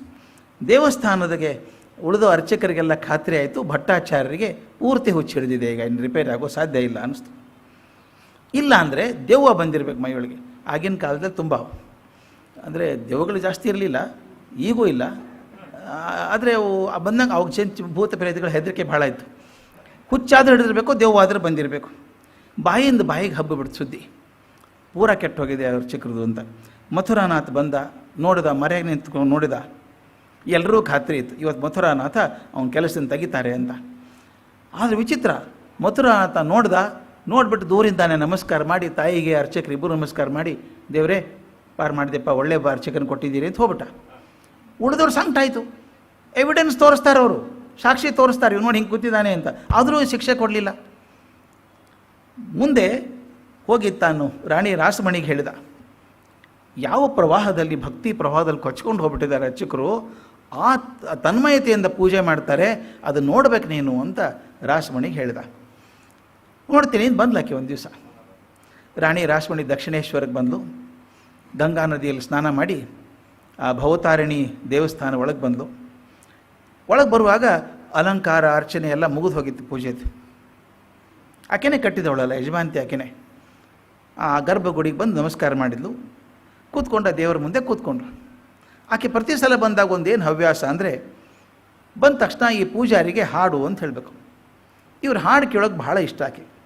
ಅದಕ್ಕೆ ಹೇಳಿದ್ಲಂತೆ, ಹೂವಿನ ರಾಶಿ ಇಟ್ಕೊಂಡು, ಸಾಮಾನ್ಯ ನೋಡಿ ದೇವ್ರ ಮುಂದೆ ಪೂಜೆ ಖಾಲಿ ಕೊಡಲ್ಲ ಹೆಣ್ಮಕ್ಳು, ಆ ಹೂವಿನ ಮಾಲೆ ಮಾಡಬೇಕು ಅಂತ ಒಂದು ಹೂ ಇಟ್ಕೊಂಡು ಗಂಟು ಹಾಕ್ಕೊಂಡು ದಾರ ಕಟ್ಕೊಂಡು ಮಾಲೆ ಕಟ್ತಾಯಿದ್ಲು. ಒಂದು ಹಾಡು ಹೇಳಿ ಎಂದ್ಲು ರಾಮಕೃಷ್ಣರಿಗೆ. ಅವ್ರು ತಕ್ಷಣ ಒಪ್ಕೊಂಡ್ರು, ಚಂದ ಹಾಡೋಕ್ಕೆ ಶುರು ಮಾಡಿದರು. ಅವ್ರದ್ದು ಹಾಡೇ ಚಂದ, ಅದರಲ್ಲಿ ಆ ಧ್ವನಿಯೊಳಗಿರುವಂಥ ಅರ್ಥತೆ ಇದೆಯಲ್ಲ, ಅದು ಭಾಳ ಚಂದ. ನಾನು ಯಾವಾಗಲೂ ಹೇಳ್ತೇನೆ, ಆಸಾಮಿ ಕವಿ, ಆಸಾಮಿ ಹಾಡುಗಾರಿದ್ರು, ಯಾರದು ಫೇಮಸ್ ಭೂಪೇನ್ ಹಜಾರಿಕಾ. ಅದ್ಭುತ ಹಾಡು. ಭೂಪೇನ್ ಹಜಾರಿಕಾ ತಾವು ಕೇಳಿದಿರಲು ಗೊತ್ತಿಲ್ಲ, ಗಂಗಾ ತೂ ಬೆಹತಿ ಹೇ ಕೇವು ಅಂತ ಒಂದು ಹಾಡಿದೆ. ಗಂಗೆ ಯಾಕೆ ಹರಿತೀಯಮ್ಮ ನೀನು, ನಮ್ಮಂಥ ಪಾಪಿಗಳ ಜಮೀನಲ್ಲಿ ಯಾಕೆ ಬಂದೆ ನೀನು ಅಂತ. ಸ್ವರ್ಗದಲ್ಲಿದ್ದವಳು ನಮ್ಮನ್ನು ಉದ್ಧಾರ ಮಾಡೋಕ್ಕೆ ಬಂದು ನೀನು ಕೊಳಕಾಗಿ ಹೋದೆಲ್ಲ ಇಲ್ಲಿ ಅಂತ. ಆ ಹಾಡು ಬೇಕಾದಷ್ಟು ಜನ ಹಾಡಿದ್ದಾರೆ. ಭೂಪೇನ್ ಹಜಾರಿಕಾ ಹಾಡಿದಾಗ ಒಂಥರ ಧ್ವನಿನೇ ಕೇಳಿಸುತ್ತೆ. ಆ ಧ್ವನಿಯಲ್ಲಿರುವಂಥ ಅರ್ಥತೆ ಇದೆಯಲ್ಲ, ಅದು ಮುಟ್ಟುತ್ತೆ ಎಲ್ಲರೂ. ಆ ಧ್ವನಿಗೆ ಸ್ಪೆಷಾಲಿಟಿ ಅದು. ಕೆಲವ್ರ ಧ್ವನಿಯಲ್ಲಿ ಇದ್ದಿರೋ ಗಿಫ್ಟ್ ಇರುತ್ತೆ, ಅದು ಮಾತಾಡಿದ ಟಕ್ ಅಂತ ಹೃದಯಕ್ಕೆ ಮುಟ್ಟುತ್ತೆ. ಆ ಥರದ್ದು ರಾಮಕೃಷ್ಣನ ಧ್ವನಿಯಲ್ಲಿ ಅರ್ಥತೆ ಇತ್ತು, ಯಾಕಂದರೆ ಭಕ್ತಿ ತನ್ಮಯತೆ ಇದೆಯಲ್ಲ. ಹಾಗೆ ಹಾಡ್ತಿದ್ರು, ತುಂಬ ಚೆಂದಾಗಿ ಹಾಡ್ತಿದ್ರಂತೆ. ಈಕೆ ಹಾಡು ಕೇಳಿಸ್ಕೊತಿದ್ದಾಳೆ. ಆದರೆ ಒಂದು ಜವಾಬ್ದಾರಿ ಸ್ಥಾನದಲ್ಲಿರೋರಿಗೆ ಒಂದು ಕೆಲಸ ಒಂದೇ ಕೆಲಸ ಒಂದು ಸಲ ಮಾಡೋಕ್ಕಾಗಲ್ಲ, ನಾಲ್ಕು ಕೆಲಸ ಒಂದೇ ಸಲ ಮಾಡಬೇಕು. ಅವರು ದೊಡ್ಡ ಜಮೀನ್ದಾರಿಣಿ, ಯಾವುದೋ ಒಂದು ವ್ಯಾಜ್ಯ ಇದ್ದೇ ಇರುತ್ತೆ. ರಿಯಲ್ ಎಸ್ಟೇಟ್ ಅಂದಮೇಲೆ ಸ್ವಲ್ಪ ಕಾಂಪ್ಲಿಕೇಶನ್ ಇರೋದೆ. ಆಕೆದು ಮಾಡ್ಬೇಕಾದ್ರೆ ಯಾವುದೋ ಒಂದು ಕೇಸ್ ಇತ್ತಂತೆ, ಅವತ್ತೇ ಕಲ್ಕತ್ತಾ ಕೋರ್ಟಲ್ಲಿ ತೀರ್ಮಾನ ಆಗೋದಿತ್ತು. ಬ್ಯಾಕ್ ಆಫ್ ದಿ ಮೈಂಡ್, ಮನಸ್ಸಲ್ಲಿ ಇದ್ದೇ ಇರುತ್ತೆ ಚಿಂತೆ. ಅದು ಹೂ ಕಟ್ತಾ ಇದ್ದಾಳೆ, ಕೈಯಿಂದ ಹೂ ಕಟ್ತಾಳೆ, ಕಿವಿಯಿಂದ ರಾಮಕೃಷ್ಣರ ಹಾಡು ಕೇಳ್ತಿದ್ದಾಳೆ, ತಲೆ ಒಳಗೆ ಕೋರ್ಟಲ್ಲಿ ತೀರ್ಮಾನ ಏನಾಗುತ್ತೋ ಏನೋ ಅಂತ ವಿಚಾರ ಬಂತು. ಈ ನಮಗೆ ಹ್ಯಾಬಿಟ್ ಇರುತ್ತೆ ನೋಡಿ, ಮೆಕ್ಯಾನಿಕಲಿ ಕೆಲಸ ಮಾಡ್ತಿರ್ತೀವಿ ನಾವು, ಮಾಡುವಾಗ ತಲೆ ಎಲ್ಲೋ ಇರುತ್ತೆ. ನಾನು ಯಾವಾಗಲೂ ಹೇಳೋದು ಇದನ್ನು, ಹೊಸದಾಗಿ ಕಾರ್ ಕಲಿತ್ರೆ, ಡ್ರೈವಿಂಗ್ ಕಲಿತ್ರೆ, ಸ್ಕೂಟರ್ ಡ್ರೈವಿಂಗ್ ಕಲಿತಾಗ ಮೊದಲಿನ 2 ದಿವಸ ಭಾಳ ಕಷ್ಟ. ನಾನು ಯಾವಾಗಲೂ ಸೈಕಲ್ ಕಲಿಯೋದಿದೆಯಲ್ಲ, ಭಾಳ ಕಷ್ಟದ ಕೆಲಸ ಅದು. ಜಗತ್ತಲ್ಲಿ ಎಲ್ಲರೂ ಸೈಕಲ್ ಕಲಿಯೋದು ಒಂದೇ ರೀತಿ, ಬೇರೆ ರೀತಿ ಇಲ್ಲ. ಕಲಿಬೇಕು ಅಂದಾಗ ಯಾರೋ ದೊಡ್ಡವರು ಬರ್ತಾರೆ, ಹ್ಯಾಂಡ್ಲು ಸೀಟ್ ಹಿಡಿತಾರೆ, ಕೂಡಿಸ್ತಾರೆ, ನಿಮ್ಮನ್ನು ತಳ್ಕೊಂಡು ಹೋಗ್ತಾರೆ. ಏನು ಜೀವನ ಪರ್ಯಂತ ತಳ್ಳೋಕ್ಕಾಗತ್ತಾ? 1-2 ದಿವಸ ತಳ್ತಾರೆ, ಮುಂದೆ ಹ್ಯಾಂಡ್ಲ್ ಬಿಡ್ತಾರೆ, ಸೀಟ್ ಒಂದೇ ಹಿಡ್ಕೊಂಡಿರ್ತಾರೆ. ಕೈಯಲ್ಲಿ ಗೊತ್ತಾಗುತ್ತೆ ಗ್ರಿಪ್ಪಲ್ಲಿ ಅವರಿಗೆ ಬ್ಯಾಲೆನ್ಸ್ ಆಗಿದೆಯೋ ಇಲ್ಲೋ ಅಂತ, ತಳ್ತಾ ಇರ್ತಾರೆ. ನಾ ಮೇಲೆ ಕೂತು ಹಿಂಗೆ ಹಿಡ್ಕೊಂಡಿರ್ತೀನಿ ಹ್ಯಾಂಡ್ಲು. 1-2-3 ದಿವಸ ಆದಮೇಲೆ ಹಿಡ್ಕೊಂಡವ್ರಿಗೆ ಗೊತ್ತಾಯ್ತು ಬ್ಯಾಲೆನ್ಸ್ ಬಂದಿದೆ ಇವನಿಗೆ ಅಂತ, ತಳ್ಳಿ ನಿಂತ್ಕೊಂಡ್ಬಿಡ್ತಾರೆ ಅಲ್ಲಿ ಅವರು. ನಾ ಕೂತವ್ನು ಹಿಡ್ಕೊಂಡಿದ್ದಾರೆ ಅಂತ ನಿಂತ್ಕೊಂಡಿರ್ತೀನಿ, ಹಿಂಗೆ ಹೋಗ್ತಾ ಇರುತ್ತೆ. ಯಾವಾಗಲೂ ಒಂದ್ಸಲ ಯಾರೋ ಇಲ್ಲ ಅನ್ಸ್ಬಿಡ್ತೇವೆ, ಓಹೋ ನೋಡ್ಕೊಂಡು ದಪ್ಪ ಅಂತ ಬೀಳುತ್ತೆ ಕೆಳಗಡೆ. ಒಂದು ಹೆಸಲಾಗುತ್ತೆ. ಮುಂದೆ ಒಂದು ಸಲ ಸೈಕಲ್ ಓಡ್ಸೋಕೆ ಬಂದಲ್ಲಿ ಏನು ಸಂಭ್ರಮ, ಏನು ಖುಷಿ ಅದು. ಬಾ, ಮಕ್ಕಳಿಗೆ ನೋಡಿ ಸೈಕಲ್ ಕೊಡಿಸ್ ನೋಡಿ ಎಷ್ಟು ಒಬೀಡಿಯಂಟ್ ಮಕ್ಕಳಾಗ್ತಾರೆ ಅವರು. ಕೆಲಸ ಮಾಡ್ಕೊಂಬಿಡ್ತೀನಿ ನಾನು, ಯಾಕಂದರೆ ನಿಮ್ಮ ಕೆಲಸ ಮಾಡೋದು ಮುಖ್ಯ ಅಲ್ಲ, ಸೈಕಲ್ ಹೊಡಿಬೇಕು ಅವರು. ಸ್ವಲ್ಪ ದಿವಸ ಸೈಕಲ್ ಬೋರ್ ಆಗುತ್ತೆ, ಅಯ್ಯೋ ಅಪ್ಪಿದೆ ಹೋಗೋಕ್ಕಾಗಲ್ಲ, ಮೋಟ್ರ್ ಸೈಕಲ್ ಬೇಕು ಅನಿಸುತ್ತೆ. ಸ್ಕೂಟ್ರ್ ಹೊಡಿಬೇಕಾದ್ರೆ ಕಷ್ಟ, ಕಾರ್ ಓಡಿಸೋದು ಇನ್ನೂ ಕಷ್ಟ. ಮೊದಲೇ ಸಲ ಹೋದಾಗ ಇರೋದು 2 ಕಾಲು, ಅಲ್ಲಿ 3 ಇದ್ದಾವೆ. ಆಟೋಮೆಟಿಕ್ ಇಲ್ಲದೆ ಹೋದರೆ 3 ಇದ್ದಾವೆ. ಕಾರು, ಎಕ್ಸಲರೇಟ್ರು, ಬ್ರೇಕು, ಕ್ಲಚ್ಚು 3 ಇದ್ದಾವೆ. 2 ಕಾರು ಹೆಂಗೆ ಆಪ್ರೇಟ್ ಮಾಡೋದು, ಅದನ್ನು ಯಾವುದು ಒತ್ತೋದು ಇನಿಷಿಯಲಿ ಆಗುತ್ತೆ. ಒಂದು ಸಲ ಎಕ್ಸ್ಪರ್ಟೈಸ್ ಆದಮೇಲೆ ನೋಡ್ಬೇಕದನ್ನು. ಅವನು ಡ್ರೈವರ್ ಓಡಿಸ್ತಾ ಇರ್ತಾನೆ, ಮಾತಾಡ್ತಾನೆ, ಮಾಡ್ತಾನೆ, ಹೇರ್ ಸ್ಟೈಲ್ ಚೇಂಜ್ ಮಾಡ್ಕೋತಾನೆ, ಹಿಂದೆ ಯಾರಿದಾರು ನೋಡ್ತಾನೆ, ಅಲ್ಲಿ ನಮಗೆ ಗಾಬರಿ, ಮುಂದೋಡು ಮರ ಮುಂದೆ ನೋಡು ಅಂತ ಹೇಳ್ತೀವಿ. ಯಾಕಂದ್ರೆ ಅವನಿಗೆ ಎಕ್ಸ್ಪರ್ಟ್ ಆಗಿಬಿಟ್ಟಿದ್ದಾನೆ ಅವನು. ಮಾಡ್ತಾ ನಿಮಗೂ ಅನುಭವ ಆಗಿರ್ಬೇಕು ನೋಡಿ. ನೀವು ಸ್ಕೂಟರ್ ಮೇಲೆ ಮನೆಗೆ ಹೋಗ್ತಿರ್ಬೇಕಾದ್ರೆ ಮನೇಲಿ ಹೇಳ್ತಾರೆ, ದಾರಿಯಲ್ಲಿ ಬರ್ತಾ ಅಂಗಡಿಯಲ್ಲಿ ಅವ್ನು ಸಾಮಾನು ತೊಗೊಂಬನ್ನಿ ಅಂದಿರ್ತಾರೆ. ನೀವು ಅಂಗಡಿ ಮುಂದೆನೇ ಹೋಗಿರ್ತೀರಿ, ನೆನಪೇ ಆಗಲ್ಲ, ಸೀದಾ ಮನೆ ಮುಟ್ತೀರಿ. ಅಂದರೆ ಡ್ರೈವಿಂಗ್ ಕೂಡ ಮೆಕ್ಯಾನಿಕಲ್ ಆಗಿ ಹೋಗುತ್ತೆ. ದೊಡ್ಡವರು ಹೈಯರ್ ಪೊಸಿಷನಲ್ಲಿ ಇರ್ತಾರಲ್ಲ, ಅವ್ರು ಕೆಲವೊಂದು ಸಲ ಮೆಕ್ಯಾನಿಕಲ್ ಆಗಿ ಕೆಲಸ ಮಾಡ್ತಾರೆ. ಆಕೆ ಯಾಂತ್ರಿಕವಾಗಿ ಹೂ ಕಟ್ತಾ ಇದ್ದು, ಯಾಂತ್ರಿಕವಾಗಿ ಕೇಳಿಸ್ಕೊತಾ ಇದ್ದು, ಅದರ ಮನಸ್ಸಲ್ಲಿತ್ತು. ಸ್ವಲ್ಪ ಹೊತ್ತು ನಡೆದಿತ್ತಿದು, ತಕ್ಷಣ ಯಾರೋ ಜೋರಾಗಿ ಕೂಗಿದಂಗೆ ಆಯ್ತಂತೆ. ಛೇ, ಇಲ್ಲಿಯೂ ಅದೇ ಯೋಚನೆನಾ ಅಂದಂಗೆ ಆಯ್ತಂತೆ. ಯಾರಂದರು ಅಂತ ನೋಡಿದರೆ ರಾಮಕೃಷ್ಣ ಎದ್ದಿನ ಪಟಾರ ಅಂತ ಕಪಾಳಿ ಹೊಡೆದ್ರು 2 ಏಟು. ಆಕೆ ಕಪಾಳಿಗೆ 2 ಏಟು ಹೊಡೆದು ಮತ್ತೆ ಕೂತ್ಕೊಂಡ್ಬಿಟ್ರು. ಕಣ್ಣು ಮುಚ್ಕೊಂಡು ಕೂತಿದ್ದಾರೆ, ಮತ್ತೆ ನಗ್ತಾ ಇದ್ದಾರೆ. ಉಳಿದವ್ರಿಗೇನು ಶಾಕ್ ಆಗಬೇಕಲ್ಲ. ಓನರ್ ಆಫ್ ದಿ ಟೆಂಪಲ್ ಆಕೆ, ದೇವಸ್ಥಾನ ಕಟ್ಟಿದವಳು ಯಜಮಾಂತಿ ರಾಣಿ ರಾಸಮಣಿ, ಆಕೆ ಕಪಾಳಿಗೆ ಹೊಡೆಯೋದ ಅರ್ಚಕ ಹುಚ್ಚ. ಅವ್ರಂದ್ರು ಗ್ಯಾರಂಟಿ ಗೊತ್ತಾಯ್ತು, ರಾಣಿ ರಾಸಮತಿ ಹೊರಗೆ ಹಾಕಿಬಿಡ್ತಾಳೆ ಇವನ್ನ ರಾಸಮಣಿ. ಯಾಕಂದರೆ ರಾಣಿಗೆ ಹೊಡೆಯುವಂಥ ಹುಚ್ಚೇನ್ರಿ ಇವನಿಗೆ. ಹುಚ್ಚಿತ್ತು ಮೊದಲು, ತೀರಾ ಹೆಚ್ಚಾಗ್ಬಿಟ್ಟಿದೆ ಈಗ. ಹೊಡಿತಾರೆ ಅಂತ ತಿಳ್ಕೊಂಡು ಉಳಿದವರೆಲ್ಲ ನೋಡ್ತಾ ಇದ್ರು.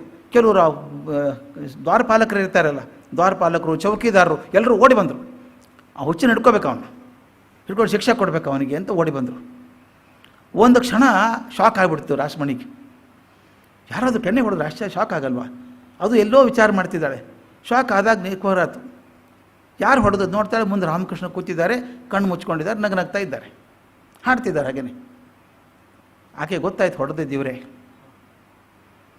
ನೋಡಿದ್ರು ಸುತ್ತಮುತ್ತಲ ಉಳಿದವರೆಲ್ಲ ಚಾರ್ಜ್ ಮಾಡೋಕೆ ರೆಡಿ ಆಗಿದ್ದಾರೆ.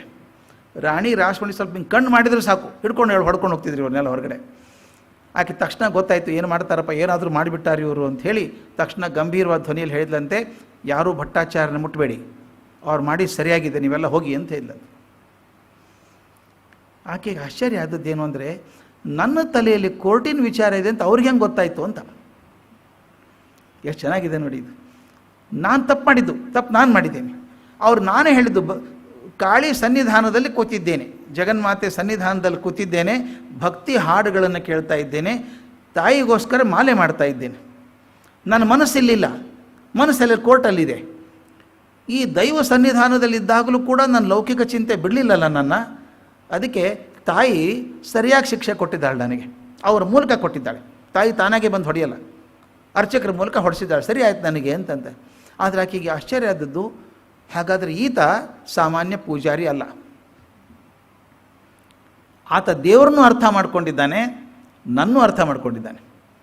ದೇವರದಂತ ಅರ್ಥ ಮಾಡ್ಕೊಂಡು ಪೂಜೆ ಮಾಡ್ತಾನೆ, ತನ್ಮಯತೆಯಿಂದ ಪೂಜೆ ಮಾಡ್ತಾನೆ. ಅದು ಜೀವ ಇರುವಂಥ ತಾಯಿ ಥರ ಮಾತಾಡುವಾಗ ಮಾತಾಡ್ತಾನೆ. ಈಗ ನನ್ನ ಕೆನ್ನೆಗೆ ಹೊಡೆದಾಗ ನನ್ನ ಮನಸ್ಸಿಂದು ಗೊತ್ತಾಗಿದೆ ಆತನಿಗೆ. ಆದ್ದರಿಂದ ಈತ ಭಾಳ ದೊಡ್ಡವನು ಅಂತ ಹೇಳಿ ದೂರಿಂದ ನಮಸ್ಕಾರ ಮಾಡಿ ಹೊರಟುಬಿಟ್ಲಂತೆ. ಉಳಿದವ್ರಿಗೆ ಭಾರಿ ಸಂಕಟ ಆಯಿತು. ಇನ್ನೇನು ಮಾಡೋದ್ರಿ, ಮಥುರಾನಾಥನಿಗೆ ನಾವು ನಮಸ್ಕಾರ ಮಾಡಿ ಹೋದ, ಈಕೆ ಕೆನ್ನೆಗೆ ಹೊಡೆದ ಹುಚ್ಚ ಅರ್ಚಕ. ಅದು ಈಕೇನು ಮಾಡಲಿಲ್ಲ, ಮತ್ತು ನಮಸ್ಕಾರ ಮಾಡಿ ಒಳ್ಳೇದಾಯ್ತು ಅವ್ರು ಮಾಡಿದ್ದು ಅಂತ ಹೋಗ್ತಾಳೆ. ಇದು ನೋಡಿ ಉಳಿದವ್ರಿಗೆ ವಿಷಾದ ಆಯಿತು. ರಾಮಕೃಷ್ಣನ ಮನಸ್ಥಿತಿ ದಿನ ದಿನ ದಿನ ಹತಾಶೆಗೆ ಹೋಗ್ತಾಯಿತ್ತು. ಇನ್ನೇನು ಕುಸದೆ ಬಿಡ್ತಾರೆ ಅನ್ನೋ ಹಂಗೆ ಆಗ್ತಿತ್ತು. ಮಥುರಾನಾಥ ರಾಣಿಗೆ ಹೇಳಿದ, ಏನಾದರೂ ಮಾಡಬೇಕು, ನೋಡಪ್ಪ ಏನು ಮಾಡ್ತೀನಿ ನೋಡಿ ನೀನೇ ಅಂತ ಹೇಳಿದ್ರು. ಆತ ತನ್ನ ಸ್ನೇಹಿತರ ಜೊತೆಗೆ ವಿಚಾರ ಮಾಡಿದ. ಅವ್ರಿಗೆ ಸಮಸ್ಯೆ ಮೂಲ ತಿಳಿತಂತೆ, ಹೊಳ್ದಂಗೆ ಆಯ್ತು, ಅಟ್ಲೀಸ್ಟ್ ಹೊಳಿತೋ ಇಲ್ಲೋ. ಸಮಸ್ಯೆ ಮೂಲ ಏನು ರಾಮಕೃಷ್ಣರದು ಅಂತ. ರಾಮಕೃಷ್ಣರು ಕಟ್ಟುನಿಟ್ಟಿನ ಬ್ರಹ್ಮಚರ್ಯ ಪಾಲಿಸ್ತಾ ಇದ್ದಾರೆ. 20ರಿಂದ 21 ವರ್ಷ ಅವ್ರಿಗೆ ಅವಾಗ. ಈ ಹುಡುಗನಿಗೆ ಬ್ರಹ್ಮಚರ್ಯ ಬಿಗಿ ಹಿಡ್ಕೊಂಡಿರೋದ್ರಿಂದ ಈ ಮನಸ್ಸು ಏರ್ಪೇರ್ ಆಗ್ತಾ ಇದೆ. ಆ ಬ್ರಹ್ಮಚರ್ಯ ಸ್ವಲ್ಪ ಅಲುಗಾಡಿಸ್ಬಿಟ್ರೆ ಹಾದಿ ಬರ್ತಾರೆ ಇವರು. ಇದು ಯಾವ್ಯಾವ ಯೋಜನೆ ಮಾಡ್ತೀವಿ ನಾವು ಹೆಂಗೆ ಗೊತ್ತಾಗಲ್ಲ. ಹಂಗೆ ವಿಚಾರ ಮಾಡಿಕೊಂಡ ಮಥುರಾನಾಥ ಸೊಲ್ಯೂಷನ್ ಮಾಡ್ತೀನಿ ಅಂದ್ಕೊಂಡ. ಒಂದು ದಿವಸ ರಾಮಕೃಷ್ಣರು ತಮ್ಮ ಕೋಣೆಯಲ್ಲಿ ಏಕಾಂಗಿಯಾಗಿದ್ದಾರೆ. ಏಕಾಂಗಿಯಾಗಿದ್ದಾಗ ಇಬ್ಬರು ಅತ್ಯಂತ ರೂಪವತಿಯಾದ ತರುಣಿಯರು ರೂಮ್ನಾಗ ಬಂದರು. ಇವ್ರು ಯಾರು ಅಂದರೆ ಮಥುರಾನಾಥ ದುಡ್ಡು ಕೊಟ್ಟು ಕಳಿಸಿದಂಥ ಇಬ್ಬರು ವೇಶ್ಯರು. ರಾಮಕೃಷ್ಣಗೆ ಅದು ಗೊತ್ತೂ ಆಗಲ್ಲ, ಮಗುನೇ ಅವರು. ಅವರಿಬ್ಬರು ಹೆಣ್ಮಕ್ಳು ಒಳಗೆ ಬಂದ ತಕ್ಷಣ ಇವ್ರು ಏನು ಮಾಡ್ಬೇಕ್ರಿ, ಇವರು ನೀವು ಯಾರು ಏನು ಅಂತ ಕೇಳಲೇ ಇಲ್ಲ. ತಡಕ್ಕೆ ಇದ್ಬಿಟ್ಟು ಅಮ್ಮ ಅಮ್ಮ ಅಮ್ಮ ಅಂತೇಳಿ ಕಾಲು ಹಿಡ್ಕೊಂಡ್ಬಿಟ್ರು ಅವ್ರಿಬ್ರದ್ದು. ಇನ್ನು ಅವ್ರು ಏನು ಮಾಡಬೇಕು? ಇವರಿಗೆ ಜಗನ್ಮಾತೆ ನೋಡ್ದಂಗೆ ಆಗ್ಬಿಡುತ್ತೆ. ಅವ್ರು ನೋಡಿದ ತಕ್ಷಣ ಇಬ್ಬರದು ಕಾಲು ಹಿಡ್ಕೊಂಡು ಅಮ್ಮ ಅಮ್ಮ ಬಂದದ್ದು ಭಾಳ ಸಂತೋಷ ಆಯಿತು ಅಂತ ಕಾಲು ಮುಟ್ಬಿಟ್ರು. ಅವರಿಬ್ಬರು ಹೊರಗೆ ಓಡಿಬಿಟ್ರು. ಓಡಿಬಿಟ್ಟು ಹೊರಗೆ ಹೋಗಿ ಅವ್ನು ನಿಂತಿದ್ನಲ್ಲ ಹೊರಗಡೆ ಮಥುರಾನಾಥ, ಚೀನಿಯನ ಮನಸ್ಸಿಗೆ ಬೆಂಕಿ ಹಾಕ, ಅಷ್ಟು ಒಳ್ಳೆಯ ಸಂತರಂಗಿದ್ದಾರೆ, ಅವ್ರ ಕಡೆ ಕಳಿಸ್ತೀಯಲ್ಲೋ ನಮ್ಮನ್ನು, ನರಕಕ್ಕೆ ಹಾಕ್ತೀಯ ನಮ್ಮನ್ನು ನೀನು.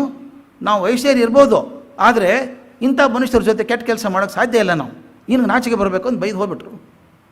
ಇದು ಯಾಕೆ ಹೇಳ್ತೀನಿ ಅಂದರೆ, ನಾವು ಯಾವುದೋ ಸಮಸ್ಯೆಗೆ ಯಾವುದೋ ಪರಿಹಾರ ಹುಡುಕ್ತೀವಿ ಅಲ್ವಾ. ಇವ್ನು ಪರಿಹಾರ ಅಂದ್ಕೊಂಡಿದ್ದ ಪರಿಹಾರ ಅಲ್ಲ, ಅದು ಅನಾಹುತ. ಅದು ಕೆಲವೊಂದು ಸಲ ಹಾಗಾಗತ್ತೆ ಜೀವನದಲ್ಲಿ. ಯಾವುದೋ ಸಮಸ್ಯೆಗೆ ನಾವು ಪರಿಹಾರ ಕರೆಕ್ಟಾಗಿ ಹಿಡ್ಕೊಂಡಿದ್ದೀವಿ ಅಂತೀವಿ, ಸಮಸ್ಯೆ ಇರೋದೇ ಒಂದು ಕಡೆ, ಪರಿಹಾರ ಒಂದು ಕಡೆ ಹುಡುಕ್ತಾ ಇರ್ತೀವಿ ನಾವು. ಮನುಷ್ಯ ಇದ್ದ, ಚೆನ್ನಾಗಿ ಆರೋಗ್ಯವಂತ ಮನುಷ್ಯ.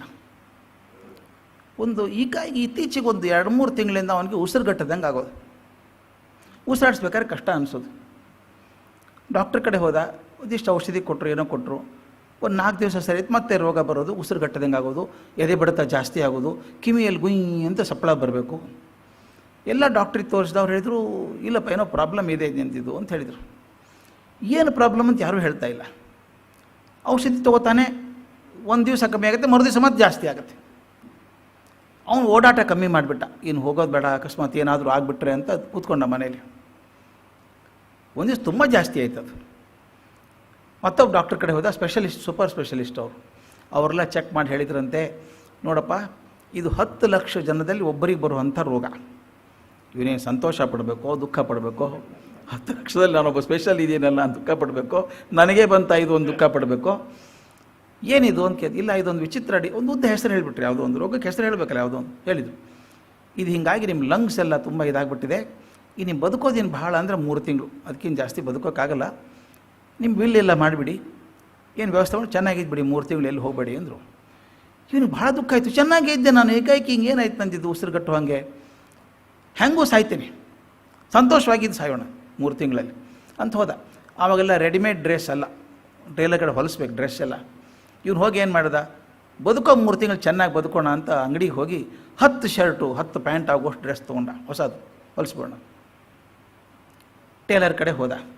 ಆ ಹಳೆ ಕಾಲ ಟೇಲರ್ ಹೆಂಗಿದ್ರು ಅಂದರೆ, ಒಬ್ಬ ದೊಡ್ಡವನಿರೋನು ಅಳತೆ ತೊಗೊಳ್ಳೋದು, ಹುಡುಗ ಬರ್ಕೋಬೇಕು ನಂಬರ್ಸ್ ಎಲ್ಲ, ಶೋಲ್ಡರ್ ಇಷ್ಟು, ಕೈ ಇಷ್ಟು ಹೇಳ್ತಾರೆ, ಇಷ್ಟು ಇಂಚು ಅಂತ ಬರ್ಕೋಬೇಕು. ಅವನು ಎಲ್ಲ ಹೇಳ್ತಾ ಹೋದ, ಬರ್ಕೋತಾ ಇದ್ದ ಅವನು. ಕಾಲರ್ 17.5 ಅಂತ ಹೇಳ್ದ. ಇವನು no no no no no collar 16.5 ಅಂದ. ಸರ್ ಬೇಡ ಸರ್, ನಿಮ್ಮ ಕುತ್ತಿಗೆ ದಪ್ಪ ಇದೆ, 16.5 ತುಂಬ ಟೈಟ್ ಆಗುತ್ತೆ, 17.5 ಆದರೂ ವಾಸಿ ಸರ್ ಅಂದ. ಶರ್ಟ್ ನಂದು ನಿಂದು, ನಾನು ಇಷ್ಟು ವರ್ಷ ಹಾಕ್ಕೊಂಡು 16.5 ಹಾಕ್ಕೊಳ್ಳೋದು, ನನಗೆ 16.5 ಬೇಕು. ಅವಂದ 16.5 15 ಹೊಲಿತೀನಿ, ನನಗೇನು ತೊಂದರೆ ಇಲ್ಲ, ಆದರೆ 16.5 ಹೊಲಿದ್ರೆ ನಿಮಗೆ ಕುತ್ತಿಗೆ ಹತ್ರ ಬಿಗಿ ಆಗಿಬಿಟ್ಟು ಉಸಿರಾಡಿಸೋದು ಕಷ್ಟ ಆಗುತ್ತೆ, ಕಿವಿಯಲ್ಲಿ ಗುಯ್ ಏನು ಸಪ್ಪಳ ಬರುತ್ತೆ. ಇವನು ಪ್ರಾಬ್ಲಮ್ ಏನು ಅಂತ ಗೊತ್ತಾದದ್ದು. ಪ್ರಾಬ್ಲಮ್ ಇರೋದು ಟೈಟ್ ಕಾಲರು. ಡಾಕ್ಟ್ರಿಗೆ ಎಲ್ಲ ಕಡೆ ತೋರಿಸ್ಬಿಟ್ಟು 3 ತಿಂಗಳು ಅವಧಿಯನ್ನು ಕೊಟ್ಟು ಕಳಿಸಿದ್ರು. ಇದು ಯಾವಾಗಲೂ ಹೀಗೆ, ನಮ್ಮ ಸಮಸ್ಯೆ ಇರೋದೇ ಬೇರೆ, ನಾವು ಪರಿಹಾರ ಹುಡುಕೋದೇ ಬೇರೆ. ಮಥುರಾನಾಥಂದು ಸಂತೋಷವಾದ ಜೀವನ ಕಳೆದವನು, ಶ್ರೀಮಂತಿಕೆಯನ್ನು ಕಳೆದವನು, ಅವನ ತಲೆ ಆ ಕಡೆನೇ ಓಡುತ್ತೆ. ಓಹೋ, ಬ್ರಹ್ಮಚರ್ಯದಿಂದ ಇದ್ದದ್ದನ್ನು ಹಿಂಗೆ ಆಯ್ತಿದ್ದು, ಅದಕ್ಕೆ ಅದನ್ನು ಮಾಡಿಸ್ಬೇಕು ಅಂಥೇಳಿ ಇವರು ವೈಶ್ಯರನ್ನು ಕಳಿಸಿದ, ಬೈಸ್ಕೊಂಡು ಬಂದ. ಈ ಘಟನೆ ಆದಮೇಲೆ ಹೋಗಿ ರಾಸಮಣಿಗೆ ಹೇಳಿದ್ನಂತೆ, ಹಿಂಗಾಯಿತು, ಬೈಸ್ಕೊಂಡೆ ಅವ್ರ ಕಡೆಯಿಂದ ನಾನು ಅಂತ ಹೇಳಿದ್ನಂತೆ. ಆಕೆ ಹೇಳಿದಂತೆ, ಹುಚ್ಚರಂಗೆ ಅದು ಯಾಕೆ ಮಾಡೋಕ್ಕೆ ಹೋದಿ ನೀನು, ಹಾಗೆಲ್ಲ ಮಾಡಬಾರ್ದು, ಅವ್ರೆಲ್ಲ ದೈವ ಸಾಕ್ಷಾತ್ಕಾರ ಮಾಡ್ಕೊಂಡವ್ರು, ಅವ್ರನ್ನ ಈ ರೀತಿ ಮಾಡೋದಲ್ಲ ಅಂತ ಹೇಳಿದರು. ಇದಾದಮೇಲೆ ರಾಸಮಣಿಗೆ ಮತ್ತು ಮಥುರನಿಗೆ ರಾಮಕೃಷ್ಣರ ಬಗ್ಗೆ ಇದ್ದಂಥ ಗೌರವ ಮತ್ತೆ 100 ಪಟ್ಟು ಹೆಚ್ಚಾಯಿತು ಅಂತ, ತುಂಬ ಹೆಚ್ಚಾಯಿತು ಪ್ರೀತಿ ಅವ್ರ ಬಗ್ಗೆ. ಈ ತುಂಬ ಕಷ್ಟ ಆದಾಗ ಏನು ಮಾಡಿದರು, ಸ್ವಲ್ಪ ಊರಿಗೆ ಹೋಗಿ, ನಾವು ಮಾಡ್ತೀವಲ್ಲ ರೆಸ್ಟ್ ತೊಗೊಳ್ಳಿ, ಸ್ವಲ್ಪ ತುಂಬ ಟೆನ್ಷನ್ ಆಗಿದೆ ವರ್ಕು ಅಂತ, ಕಾಮಾರ್ಪುಕರಿಗೆ ಹೋಗಿ ಸ್ವಲ್ಪ ರೆಸ್ಟ್ ತೊಗೊಂಬನ್ನಿ ಅಂತ ಕಳಿಸಿದರು. ಊರಿಗೆ ಬಂದರು. ಅಮ್ಮನಿಗೆ ಖುಷಿ ಆಯಿತು, ನೋಡಿದ್ರು ಹೆಂಗೆ ಸೊರಗಿ ಬಿಟ್ಟಿದ್ದಾನೆ ಹುಡುಗ, ಯಾಕೆ ಹಿಂಗಾಗಿದೆಯೋ ಅಂದರು. ಏನಿಲ್ಲ ಆರಾಮಿದ್ದೀನಿ ಅಂದ. ಅಲ್ಲಿ ಹೋದ್ಮೇಲೆ ಈ ಪೂಜೆ ಗೀಜೆ ಇಲ್ಲಲ್ಲ, ಸ್ವಲ್ಪ ನಿರಾತಂಕ ಆಗಿತ್ತು. ಈ ಉನ್ಮತ್ತತೆ ಐತಲ್ಲ ಕಮ್ಮಿ ಆಯ್ತು. ಸ್ವಲ್ಪ ದಿವಸ, ಒಂದು 4 ದಿವಸ ಶಾಂತವಾಗಿದ್ದು, ಊಟ ಮಾಡ್ಕೊಂಡು ಆರಾಮಾಗಿದ್ರು, ಆರೋಗ್ಯ ಸುಧಾರಿಸ್ತು. ಆದರೆ ವಿಚಿತ್ರ, ಸ್ವಭಾವ ಒಂದು ರೀತಿ ಬೇರೆ ಆಗಿಬಿಡ್ತು. ಅನ್ಪ್ರೆಡಿಕ್ಟಬಲ್ ಇದು. ದೊಡ್ಡವ್ರ ಜೀವನ ಯಾವಾಗಲೂ ಹಾಗೆ ಪ್ರೆಡಿಕ್ಟಬಲ್ ಆದರೂ ನಮ್ಮಂಗೆ ಇರ್ತಾರೆ ಅವರು. ಹಿಂಗಿದ್ದು ಸ್ಟ್ರೇಟ್ ಲೈನ್ ಇದ್ದಂಗೆ. ಅವ್ರು ದೊಡ್ಡವ್ರು ಆಗೋದೇ ಇಲ್ಲ. ಅನ್ಪ್ರೆಡಿಕ್ಟಬಲ್ ಇರ್ತಾರೆ ಅವ್ರು. ಏನು ಮಾಡ್ತಾರೆ, ಎಲ್ಲ ಚೆನ್ನಾಗಿದೆ ಅನ್ನೋ ಹೊತ್ತಿಗೆ ಬೇರೆ ತಂದುಬಿಡ್ತು. ಊರು ಹೊರಗೆ, ಕಾಮಾರ್ಪುಕ್ಕೂರು ಹೊರಗೆ ಭೂತೀರ್ ಖಾಲ್ ಅಂತ ಒಂದು ಸ್ಮಶಾನ. ಭೂತೀರ್ ಖಾಲ್ ಅಂದರೆ ಭೂತ ಇರುವಂಥ ಜಾಗ ಅಂತ ಇರಬೇಕದು, ಭೂತೀರ್ ಖಾಲ್ ಅಂತ. ಇವರು ಅಲ್ಲಿ ಹೋಗೋದು. ಇಲ್ಲಿ ಹೋಗ್ತಿದ್ರೆ ಪಂಚವಟಿಗೆ, ಅದು ಏನು ಸ್ಮಶಾನ ಸ್ನೇಹನೋ ಗೊತ್ತಿಲ್ಲ. ಅಲ್ಲಿ ಹೋದ ತಕ್ಷಣ ಭೂತೀರ್ ಖಾಲ್ಗೆ ಹೋಗೋದು, ರಾತ್ರಿ ಅಲ್ಲಿ ಇದ್ಬಿಡೋದು. ಅಲ್ಲೇ ಜಪ ದಾನ ಪೂಜೆ ಎಲ್ಲ ಅಲ್ಲೇ ಮಾಡೋದು. ರಾತ್ರಿಯೂ ಅಲ್ಲೇ ಇರೋಕ್ಕೆ ಶುರು ಮಾಡಿದರು. ಈ ಸ್ಮಶಾನದಲ್ಲಿ ತೀವ್ರವಾದಂಥ ಯೋಗ ಸಾಧನೆಗಳನ್ನು ಮಾಡ್ತಾಯಿದ್ರು ಅಂತ ಹೃದಯ ಬರೀತಾನೆ ಮುಂದೆ. ಹೃದಯನಾಥ್ ಹೇಳ್ತಾನೆ, ಹೃದಯರಾಮ ವಿಚಿತ್ರವಾದಂಥ ಯೋಗ ಸಾಧನೆಗಳನ್ನು ಮಾಡ್ತಿದ್ರು. ಯೋಗ ಸಾಧನೆ ಮಾಡ್ತಾ ಮಾಡ್ತಾ ಅವ್ರಿಗೆ ಯಾವ ಶಕ್ತಿ ಸಿದ್ಧಿ ಆಗಿತ್ತು ಅಂದರೆ, ಭವಿಷ್ಯನ ದರ್ಶನ ಆಗೋಷ್ಟು ಶಕ್ತಿ ಇತ್ತಂತ ಅವ್ರಿಗೆ. ಮುಂದೆ ಏನಾಗ್ತದೆ ಅಂತ ಹೇಳುವಂಥ ಶಕ್ತಿ ಯೋಗ ಸಾಧನೆ ಮಾಡಿತ್ತು, ಆ ಸ್ಮಶಾನದಲ್ಲಿ ಮಾಡ್ತಿರುವಂಥ ಯೋಗ ಸಾಧನೆ. ಆದರೆ ಈ ಸ್ಮಶಾನವಾಸ, ವಿಚಿತ್ರ ಸಾಧನೆ, ಮನೆಯವ್ರನ್ನೆಲ್ಲ ಚಿಂತೆ ಹಚ್ಚಲ್ವಾ, ಚಿಂತೆ ಆಗಿಬಿಡ್ತು. 22 ವರ್ಷ ಹುಡುಗ, ಇದಾದರೆ ಏನಪ್ಪ ಗತಿ ಇದು ಅಂತ. ದಕ್ಷಿಣೇಶ್ವರದಲ್ಲಿದ್ದಾಗಂಥ ಆ ಅತ್ಯಂತ ಭಾವಪರತೆ, ಉನ್ಮತ್ತತೆ ಇಲ್ಲದೆ ಹೋದರೂ ಕೂಡ ಸ್ಮಶಾನಕ್ಕೆ ಹೋಗೋದು, ಹೆಚ್ಚಿನ ಸಮಯ ಬರೀ ದೇವಿಯರ ಕತೆ ಕಳೆಯೋದು, ಮೈ ಮೇಲೆ ಬಟ್ಟೆ ಎಚ್ಚರನೇ ಇಲ್ಲ, ಹಾಗೆ ಬತ್ತಲೆ ಆಗಿಬಿಡೋದು. ಯಾಕೇನು ಗೊತ್ತಿಲ್ಲ, ಹಾಗಾಗಿ ಎಚ್ಚರನೇ ಇಲ್ಲ ಮೈ ಮೇಲೆ, ಆ ಥರ ಇರೋದು. ಯಾರ ಮಾತು ಕೇಳೋಂಗಿಲ್ಲ. ಇದೆಲ್ಲ ನಡೆದಿತ್ತು. ತಾಯಿ ಚಂದ್ರಮಣಿ ಮತ್ತು ಅಣ್ಣ ರಾಮೇಶ್ವರ ವಿಚಾರ ಮಾಡಿದರು, ಈಗೇನು ಆರೋಗ್ಯ ಸುಧಾರಿಸಿದೆ ಒಂದು, ಮತ್ತು ದಕ್ಷಿಣೇಶ್ವರಕ್ಕೆ ಹೋದರೆ ಗತಿ ಏನೇ ಒಂದು, ಇದಕ್ಕೇನಾದರೂ ಒಂದು ಪರಿಹಾರ ಮಾಡಬೇಕು. ಆ ಪರಿಹಾರ ಅವನು ಮಥುರಾ ನೋಡಿದ್ನಲ್ಲ, ಇವ್ರ ಪರಿಹಾರ ಬೇರೆ. ಅಣ್ಣ ಆ ತಾಯಿ ಮತ್ತು ಅವ್ರೇನು ಮಾಡಿದರು, ಒಂದೇನಾದರೂ ಸೊಲ್ಯೂಷನ್ ಇದೆಯಲ್ಲ, ಸಾಮಾನ್ಯವಾಗಿ ನಮ್ಮ ಭಾರತದಲ್ಲಿ ಅದೊಂದಿದೆ. ಏನು ಮಾಡಬೇಕು ಇವನಿಗೆ, ಮದುವೆ ಮಾಡಬೇಕು, ಮದುವೆ ಮಾಡಿದ್ರೆ ಸರಿ ಆಗ್ತಾನೆ ಇವನು ಅಂತ. ನಮ್ಮಲ್ಲಿ ಎಲ್ಲದಕ್ಕೂ ಅದೇ, ಭಾಳ ಹಾರಾಡ್ತಾನೆ, ಮದುವೆ ಮಾಡಿಬಿಡಿ. ಅದಕ್ಕೆ ಹೇಳ್ತಾರೆ, all men are not wise, some are married ಅಂತ ಹಂಗೆ ಹೇಳ್ತಾರೆ. ಅದು ಮದುವೆ ಮಾಡಿಬಿಟ್ರೆ ಅದು ಹೇಳ್ತಾರಲ್ಲ, ಕಟ್ಟಿ ಹಾಕಿದ ನೊಗಕ್ಕೆ ಕಟ್ಟಿದ ಹಂಗೆ ಆಗುತ್ತೆ, ತಾನೇ ಹಾದಿ ಬರ್ತಾನೆ, ಸರಿ ದಾರಿಗೆ ಬರ್ತಾನೆ, ಸರಿ ದಾರಿ ನಾವು ಅಂದ್ಕೊಂಡಂಗೆ ಬರ್ತಾನೆ ಅಂತ ಆಗ್ತಾನೆ. ಮದುವೆ ಮಾಡಿಬಿಡೋಣ. ಒಂದು ಸಂಸಾರದ್ದು ಒಂದು ನೊಗ ಕೊರಳ ಮೇಲೆ ಬಿದ್ದರೆ ಈ ಸ್ವಚ್ಛಂದವಾಗಿ ಹಾರಾಡೋದು ತಪ್ಪೋಗುತ್ತೆ. ಹೆಂಡ್ತಿ ಅವ್ನು ಮುಗ್ದಾರ ಹಾಕಿ ಕೂಡಿಸ್ತಾಳೆ, ಸ್ಮಶಾನಕ್ಕೆ ಹೋಗೋ ತಪ್ತದೆ ಅಂತ ಹೇಳಿ. ಮತ್ತು ಇದುವರೆಗೆ ಏನಾಗಿದೆ, ತಾಯಿ ಅಣ್ಣನ ಮೇಲೆ ಅವಲಂಬನೆ ಆಗಿದೆ ಎಲ್ಲದಕ್ಕೂ. ಸ್ವಂತ ಗಳಿಕೆ ಅಂತೇನಿಲ್ಲ, ಅಲ್ಲಿ ಹೋದಾಗ ಏನಿತ್ತು ಅಷ್ಟೇ. ಹೆಂಡ್ತಿ ಬಂದು ಸಾಕಬೇಕಲ್ಲ, ಹೆಂಡ್ತಿ ಮಕ್ಕಳನ್ನು, ಜವಾಬ್ದಾರಿ ಬರ್ತದೆ. ಹೀಗಾದರೂ ನಮ್ಮ ಗದಾಧರನಿಗೆ ಜವಾಬ್ದಾರಿ ಬರ್ತದೆ ಅಂತ ಹೇಳಿ ಮದುವೆ ಮಾಡಬೇಕು ಅಂತ ತೀರ್ಮಾನ ಮಾಡಿದರು. ಅವ್ರ ಜವಾಬ್ದಾರಿ ಇಲ್ಲ, ಮದುವೆ ಮಾಡಬೇಕಾದದ್ದು. ಅವ್ರಿಗಿದು ಮೊದಲು ಬಂದಿರಲಿಲ್ಲ ವಿಚಾರ ಅಂತಿಲ್ಲ, ಮೊದಲು ವಿಚಾರ ಬಂದಿತ್ತು ಮದುವೆ ಮಾಡಬೇಕಂತ, ಆಗಿರಲಿಲ್ಲ. ಯಾಕೆ ಅಂತಂದರೆ ಬಡ ಕುಟುಂಬ ಇವ್ರದ್ದು, ಭಾರಿ ಬಡತನ, ಹಣದ ಅಭಾವ. ಆಗೆಲ್ಲ ಮದುವೆ ಆಗಬೇಕಾದ್ರೆ ಹುಡುಗಿ ಮನೆ ಕನ್ಯಾಶುಲ್ಕ ಕೊಡಬೇಕು. ಅವೆಲ್ಲ ಲೆವೆಲ್ಸ್ ಇರ್ತಿದ್ದು, ABC ಲೆವೆಲ್ ಥರ. ಹುಡುಗಿ ದೊಡ್ಡವಳಾಗಿದ್ದರೆ, ಅವನ ವಯಸ್ಸಿನವ ಸರಿಯಾಗಿದ್ದರೆ ತುಂಬ ಜಾಸ್ತಿ ಕನ್ಯಾಶುಲ್ಕ, ಸ್ವಲ್ಪ ಸಣ್ಣವಳಾಗಿದ್ದರೆ ಪರವಾಗಿಲ್ಲ ಸ್ವಲ್ಪ ಕಮ್ಮಿ. ತೀರಾ ಪುಟ್ಟ ಹುಡುಗಿ 4-5 ವರ್ಷ ಹುಡುಗಿ ಇದ್ದರೆ ಕನ್ಯಾಶುಲ್ಕ ಇನ್ನೂ ಕಮ್ಮಿ. ಈ ಥರದ ರೇಟು. ಇವ್ರಿಗೆ ಹೊಂದಲೇ ಇಲ್ಲ, ದುಡ್ಡು ಕೊಡೋಕ್ಕಾಗಲ್ಲ, ಮದುವೆ ಸಂಭ್ರಮದಿಂದ ಮಾಡೋಕ್ಕಾಗಲ್ಲ ಅಂತ ಬಿಟ್ಬಿಟ್ಟಿದ್ರು. ಈಗ ಏನು ಆದರೂ ಅಡ್ಡಿ ಇಲ್ಲಪ್ಪ, ಸ್ವಲ್ಪ ಸಾಲ ಮಾಡಿದ್ರು ಅಡ್ಡಿ ಇಲ್ಲ, ಕನ್ಯಾಶುಲ್ಕ ಕೊಟ್ಟು ಮದುವೆ ಮಾಡಿಬಿಡೋಣ ಅಂತ ವಿಚಾರ ಮಾಡಿದರು. ಕನ್ಯಾಶುಲ್ಕ ಹೇಗಿತ್ತು ರೇಟು ಅಂತ ಬರೀತಾರೆ. ಅವನ ವಯಸ್ಸಿನವರು ಸ್ವಲ್ಪ ಕಮ್ಮಿ ವಯಸ್ಸಿನವ್ರು ಇದ್ದರೆ 2,000 ರೂಪಾಯಿ ಕನ್ಯಾಶುಲ್ಕ ಇತ್ತಂತೆ. ನೀವು ದಯವಿಟ್ಟು ಗಮನಿಸಬೇಕಾದ್ದು, 1855ನೇ 56ನೇ ವಯಸ್ಸಿಗೆ ಇಸ್ವಿಗೆ 2,000 ಅಂದರೆ ಇವತ್ತಿಂದ ಎಷ್ಟಾಗುತ್ತಪ್ಪ, ಲಕ್ಷ ಅಲ್ಲ.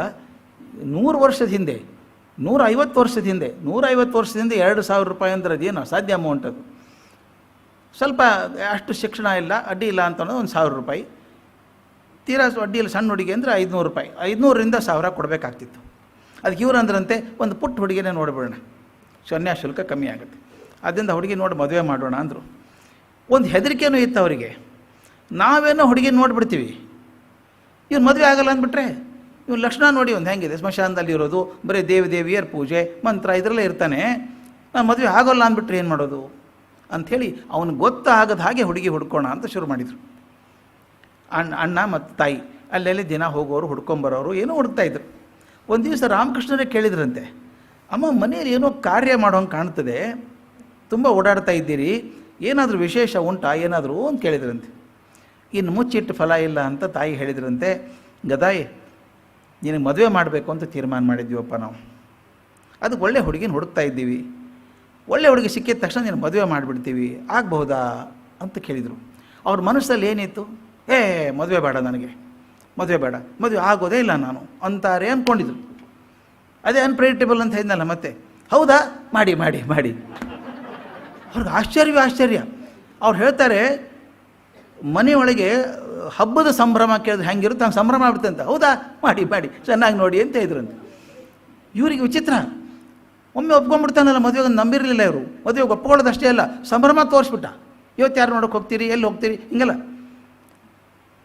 ರಾಮಕೃಷ್ಣ ತಕರಾರು ಮಾಡ್ತಾರೆ ಅಂದ್ಕೊಂಡ್ರೆ ಇವನು ಇವನು ಸಂತೋಷ ನೋಡಿ ಆಶ್ಚರ್ಯ ಆಯ್ತಂತೆ. ಆದರೆ ದೈವ ಹೇಗಂದ್ರೆ ಎಷ್ಟು ಹುಡುಕಿದರೂ ಸರಿಯಾದ ಜೊತೆ ಸಿಗಲಿಲ್ಲ. ಹುಡುಗಿ ಒಳ್ಳೆಯದಾಗ ಕನ್ಯಾಶುಲ್ಕ ತುಂಬ ಜಾಸ್ತಿ ಇತ್ತು, ಕೊಡೋಕ್ಕಾಗಲ್ಲ. ಕನ್ಯಾಶುಲ್ಕ ಕಮ್ಮಿ ಅಂದರೆ ಹುಡುಗಿ ಒಪ್ಪಿಗೆ ಆಗಲ್ಲ. ರಾಮಕೃಷ್ಣದೇನು ತಕರಾರು ಇಲ್ಲ, ಇವರೇ ನೋಡೋರಿಬ್ರು ಒಪ್ಪಿಗೆ ಆಗ್ತಿರ್ಲಿಲ್ಲ.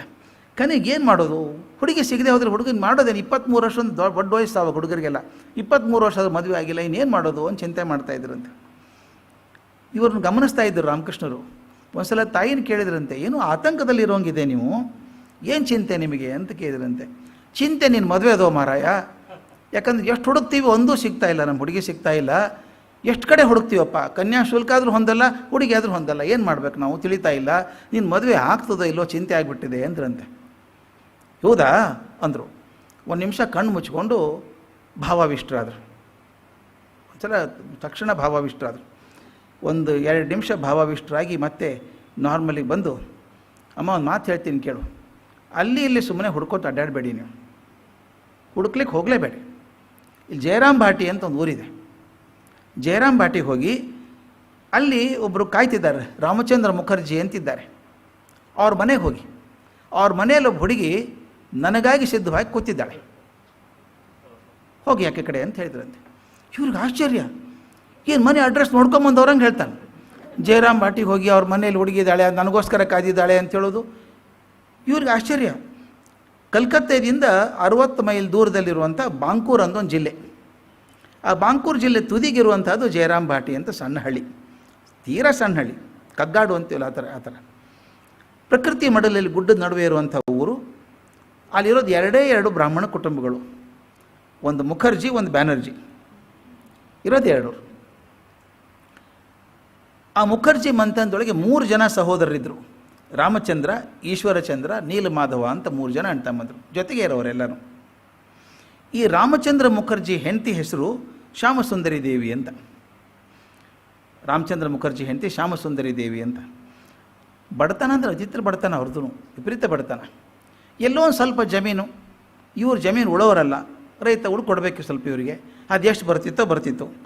ಅದ್ರ ಜೊತೆಗೆ ಪೌರೋಹಿತ್ಯ ಸ್ವಲ್ಪ ಮಾಡ್ತಾಯಿದ್ರು, ಅಲ್ಲಿ ಇಲ್ಲಿ ಪೌರೋಹಿತ್ಯ, ಅದು ಸ್ವಲ್ಪ ದುಡ್ಡು ಬರ್ತಾಯಿತ್ತು.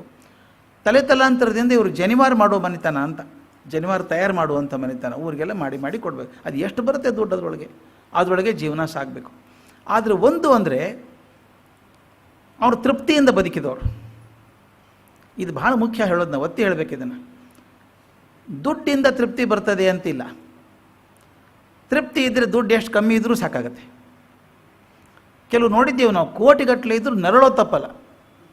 ಏನು ಮಾಡೋದು ಸರ್, ಲಾಸ್ ಆಯಿತು, ಲಾಸ್ ಆಗಿಲ್ಲ, ಅದು ಹೋದ ವರ್ಷಕ್ಕೆ ಹೋಗಿದ್ರೆ ಪ್ರಾಫಿಟ್ ಕಮ್ಮಿ ಆಗಿದೆ ಅಷ್ಟೇ. ಈ ಕೊರೋನಾ ಬಂತು ಅಂತ 100 ಕೋಟಿ ಫಾಯ್ದೆ ಆಗೋದು 92 ಕೋಟಿ ಆಗಿದೆ. 92 ಕೋಟಿ ಫಾಯ್ದೆ ಆಯಿತು ಅಂತ ಸಂತೋಷ ಪಡಲ್ಲ ಅವರು, 8 ಕೋಟಿ ಹೋಯ್ತಾರೆ ಈ ಸಲ. ಏನು ಮಾಡೋದು? ಇಲ್ಲಿ ಕೆಲವರು ಇರ್ತಾರೆ ತೀರಾ ಕಮ್ಮಿ ಸಂಬಳ, ಎಷ್ಟು ಖುಷಿಯಾಗಿರ್ತಾರೆ, ಸಂತೋಷವಾಗಿರ್ತಾರೆ. ಸಂತೋಷಕ್ಕೆ ಹಣಕ್ಕೂ ಏನೂ ಸಂಬಂಧ ಇಲ್ಲ. ನೀವು ಸಂತೋಷವಾಗಿ ಇರಬೇಕು ಅಂದರೆ money is an instrument to be happy, not happiness itself. If you are happy with nothing, you don't require money. ಕೆಲವರು ಎಷ್ಟು ಚೆನ್ನಾಗಿರ್ತಾರೆ, ದುಡ್ಡು ಚಿಂತೆ ಇಲ್ಲವ್ರು, ಯಾಕಂದರೆ ಸಂತೋಷವೇ ಸಿಕ್ಕಿದೆ ಅವರಿಗೆ, ದುಡ್ಡು ಹಾಕಬೇಕು. ಅದನ್ನು ಅವ್ರು ಅಷ್ಟು ಚೆಂದ ಬದುಕಿದವರು, ದುಡ್ಡು ಬೇಕು ಅಂತಿಲ್ಲ, ಸ್ವಲ್ಪ ಹಣದಲ್ಲಿ ಸಂತೃಪ್ತರಾಗಿರೋರು, ಸದ್ಗುಣಿಗಳು, ಯಾರೂ ಕೆಟ್ಟ ಬಯಸೋರಲ್ಲ. ದೇವರ ಬಗ್ಗೆ ತುಂಬ ನಂಬಿಕೆ, ನಿಷ್ಕಪಟಿಗಳು, ಮತ್ತೊಬ್ಬರ ಬಗ್ಗೆ ಕರುಣೆ. ಇನ್ನೊಂದು ವಿಶೇಷ ಗುಣ ಗಂಡ ಹೆಂಡ್ತಿದ್ದು ರಾಮಚಂದ್ರ ಮತ್ತು ಶ್ಯಾಮಸುಂದರಿ ದೇವಿಯದಂದರೆ, ತಮಗೆ ಕಷ್ಟ ಇದೆ ಹಣಕಾಸಿಂದು, ಆದರೆ ಊರಲ್ಲಿ ಯಾರಿಗಾದರೂ ತೊಂದರೆ ಇದ್ದರೆ ಮೊದಲು ಹೋಗಿ ಸಹಾಯ ಮಾಡೋರು ಇವರು. ಇದು ಸಹಾಯ ಮಾಡುವಂಥ ಗುಣ ಭಾಳ ದೊಡ್ಡ ಗುಣ ಅದು. ಇದು ಯಾಕೆ ಹೇಳ್ತೀನಿ ಅಂದರೆ, ಮುಂದೆ ಬರುವಂಥ ಮಗಳಿಗೆ ಕೂಡ ಆ ಗುಣ ಬರಬೇಕಲ್ಲ ಅಂತ. ಈ ನಮ್ಮ DNA ನಂಬ್ತೀವಿ ನಾವೆಲ್ಲ, ತಂದೆ ತಾಯಿಯಿಂದ ಗುಣಗಳು ಬರ್ತವೆ ಅಂತ. ತಂದೆ ತಾಯಿಗಳು ಇಬ್ಬರು ಹಾಗೆ ಅನುರೂಪ ದಾಂಪತ್ಯ ಅವ್ರದ್ದು, ಒಬ್ಬರದ್ದು ತಕರಾರಿಲ್ಲ, ಹೊಂದ್ಕೊಂಡು ಹೋಗೋರು, ಬಡತನ ಅಂತ ತೊಂದರೆ ಆಗಲಿಲ್ಲ, ಬದುಕಿದವರು. ಈ ದಂಪತಿಗಳ ಹಿರಿಯ ಮಗಳು ಶಾರದಾದೇವಿ. ಈ ಶಾರದಾದೇವಿ ತಾನು ಹುಟ್ಟೋದಕ್ಕಿಂತ ಮೊದಲೇ ಕೆಲವು ಆವಿರ್ಭಾವದ ಮುನ್ಸೂಚನೆಗಳನ್ನು ಮೊದಲೇ ಕೊಟ್ಟಿದ್ಲು ಅಂತ ಬರೀತಾರೆ. ಒಂದು ದಿವಸ ಶ್ಯಾಮಸುಂದರಿ ತನ್ನ ತವರೂರಾದ ಸಿಹೋರ್ ಅಂತ ಒಂದು ಊರು, ಈ ನಾನು ಹಿಂದೆ ಹೇಳಿದೆ ಹೃದಯರಾಮ ಇದ್ದಾನಲ್ಲ ರಾಮಕೃಷ್ಣರ ಅಳಿಯ ಸೋದರಳಿಯ, ಅವನು ಅದೇ ಊರು, ಅವನು ಸಿಹೋರ್ದವನು. ಶ್ಯಾಮಸುಂದರಿ ತವ್ರ ಮನೆ ಅದು. ಅಲ್ಲೊಂದು ದೇವಸ್ಥಾನ, ಶಾಂತಿನಾಥ ದೇವಸ್ಥಾನ ಅಂತ, ಆ ಜಾತ್ರೆ ಆಗ್ತದೆ. ನಮ್ಮ ಕಡೆ ನಾವು ಈಗ ಮಕ್ಕಳು ಕಳ್ಕೊಂಡ್ಬಿಟ್ಟಿದ್ದಾರೆ ಚಾರ್ಮೆಲ್ಲ, ಜಾತ್ರೆ ಸಂಭ್ರಮ ಕಳೆದು ಹೋಗಿದೆ. ನಾವು ಸಣ್ಣವರಿದ್ದಾಗ ಜಾತ್ರೆಗೆ ಅಂದರೆ ಏನು ಸಂಭ್ರಮವಾಗಿ ಹೋಗೋದು ಗೊತ್ತಾ, 2-3 ದಿವಸ ಇದ್ದರೆ. ನನಗೆ ನೆನಪಿದೆ, ಬದಾಮಿ ಹತ್ರ ಬನಶಂಕರಿ ಜಾತ್ರೆ ಆಗಬೇಕು, ಈಗೂ ಆಗ್ತದೆ, ಚೆನ್ನಾಗಿ ಆಗ್ತದೆ ಈಗ. ಆದರೆ ಆಗಿನ ಸ್ಟೈಲ್ ಬೇರೆ, ಈಗಿನ ಸ್ಟೈಲ್ ಬೇರೆ. ಆಗ ಜಾತ್ರೆ ಆಗ್ತದೆ ಅಂದರೆ ತಿಂಗಳಾನ್ಗಟ್ಟಲೆ ಮೊದಲು, ಒಂದು ತಿಂಗಳ ಮೊದಲು ಅಂಗಡಿಗಳು ಬರೋಕ್ಕೆ ಶುರು ಆಗಬೇಕು. ಅಲ್ಲೆಲ್ಲ ಎಷ್ಟು ಚಂದ ನಾಟಕ ಥಿಯೇಟ್ರ್ ಬರಬೇಕು, 3 ನಾಟಕ ಥಿಯೇಟ್ರು, ನಾಟಕ ನೋಡಬೇಕು, ದೊಡ್ಡ ದೊಡ್ಡ ಮಂಚ, ಹರಿಕಥೆಗಳಾಗಬೇಕು. ಹರಿ ಸರ್ವೋತ್ತಮ ದಾಸರು ಅಂತಿದ್ರು ನಾವಿದ್ದಾಗ, ಅವರು ತಿಂಗಳಗಟ್ಟಲೆ ಹರಿಕಥೆ ಆಗಬೇಕು. ನೀವು ನಂಬಲಿಕ್ಕಿಲ್ಲ, ಇವು ಸಿನಿಮಾ ಸ್ಟಾರ್ ಹೆಂಗೆ ಪೋಸ್ಟರ್ ಹಾಕ್ತಾರಲ್ಲ ಹಾಗೆ ಪೇಂಟ್ ಮಾಡಿ ಹಾಕೋರು. ಹರಿ ಸರ್ವೋತ್ತಮ ದಾಸರದು ಈ ಸಲ ಮಹಾಭಾರತ ಆಗ್ತದೆ 30 ದಿವಸ. ನೀವು ನಂಬಲಿಕ್ಕಿಲ್ಲ, ಅವ್ರು ಬರೀ ಹರಿಕಥೆ ಕೇಳೋದಕ್ಕೆ 30 ದಿವಸ ಕೂತವರಿದ್ದಾರೆ. ನಾನು 30 ದಿವಸ ಕೂಡಲಿಲ್ಲ, 8 ದಿವಸ ಖಂಡಿತ ಕೂತಿದ್ದೀನಿ. ಆದ್ರೆ ಅವ್ರಿಗೆ ಏನು ಶಕ್ತಿ ಐತ್ರಿ, he could make you cry or smile at his will. ಅಷ್ಟು ಮಾತಿನ ಮೇಲೆ ಕಂಟ್ರೋಲ್ ಅವ್ರಿಗೆ. ನಿಮ್ಮನ್ನು ಅಳಿಸ್ಬಿಡ್ಬೇಕು, ನಗಿಸ್ಬಿಡ್ಬೇಕು ಶಕ್ತಿ ಇತ್ತು ಅವ್ರಿಗಿತ್ತು. ಏನು ಚಂದ ಕತೆ ಹೇಳಬೇಕು ಅವ್ರು. ಆವಾಗಿನ ಕಾಲಕ್ಕೆ ಅದೇ ದೊಡ್ಡ ಮನೋರಂಜನೆ ಆಗಿತ್ತು. ಮನೋರಂಜನೆಯ ಜೊತೆಗೆ ಸಂಸ್ಕೃತಿಯ ಪ್ರಸಾರನೂ ಆಗ್ತಿತ್ತು ಅವಾಗ. ಅದಕ್ಕೇನು ಮಾಡಿದ್ಲು ತಾಯಿ ಶ್ಯಾಮಸುಂದರಿ, ಅಲ್ಲಿ ಹೋದರು, ಜಾತ್ರೆಗೆ ಹೋದರು. ಇಡೀ ದಿವಸ ಓಡಾಡೋದಿರುತ್ತೆ. ಒಂದು ಬಿಲ್ವ ಮರದ ಕೆಳಗೆ ಕೂತ್ಕೊಂಡಿದ್ರು. ದೇವಸ್ಥಾನ ಮುಂದೆ ಬಿಲ್ವ ಮರದ ಕೆಳಗೆ ಕೂತ್ಕೊಂಡಿದ್ದಾರೆ. ಸುಸ್ತಾಗಿದೆ, ಕಾಲು ನೋಯಿಸ್ತದೆ ಅಂತ ಕೂತಿದ್ದಾರೆ. ಎಚ್ಚರವಾಗಿದ್ದಾರೆ, ಕಣ್ಣು ತೆಗೆದಿದ್ದಾರೆ. ಆಗೊಂದು, ಅದಕ್ಕೆ ಇಲ್ಯೂಷನ್ ಅಂತಿರೋ, ಅನುಭವ ಅಂತಿರೋ, ದರ್ಶನ ಅಂತೀವೋ, ಕೂತ್ಕೊಂಡಾಗ ಮರದ ಮೇಲಿಂದ ಒಂದು ಹುಡುಗಿ ಇಳ್ಕೊಂಬರೋದು ಕಾಣಿಸ್ತು. ಪುಟ್ಟ ಹುಡುಗಿ, ತುಂಬ ಚಂದದ ಹುಡುಗಿ, ನಗನಗ್ತಾ ಇರೋ ಹುಡುಗಿ ಕೆಳಗೆ ಇಳ್ಕೊಂಡು ಬಂತು.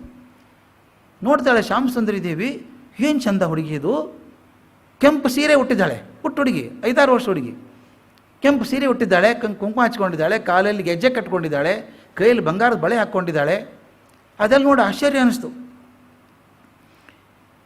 ಕೆಳಗಿಳಿದು ಬಂತಂತೆ ಮಗು. ಈಕೆ ನೋಡ್ತಾನೆ ಇದ್ದಾಳೆ.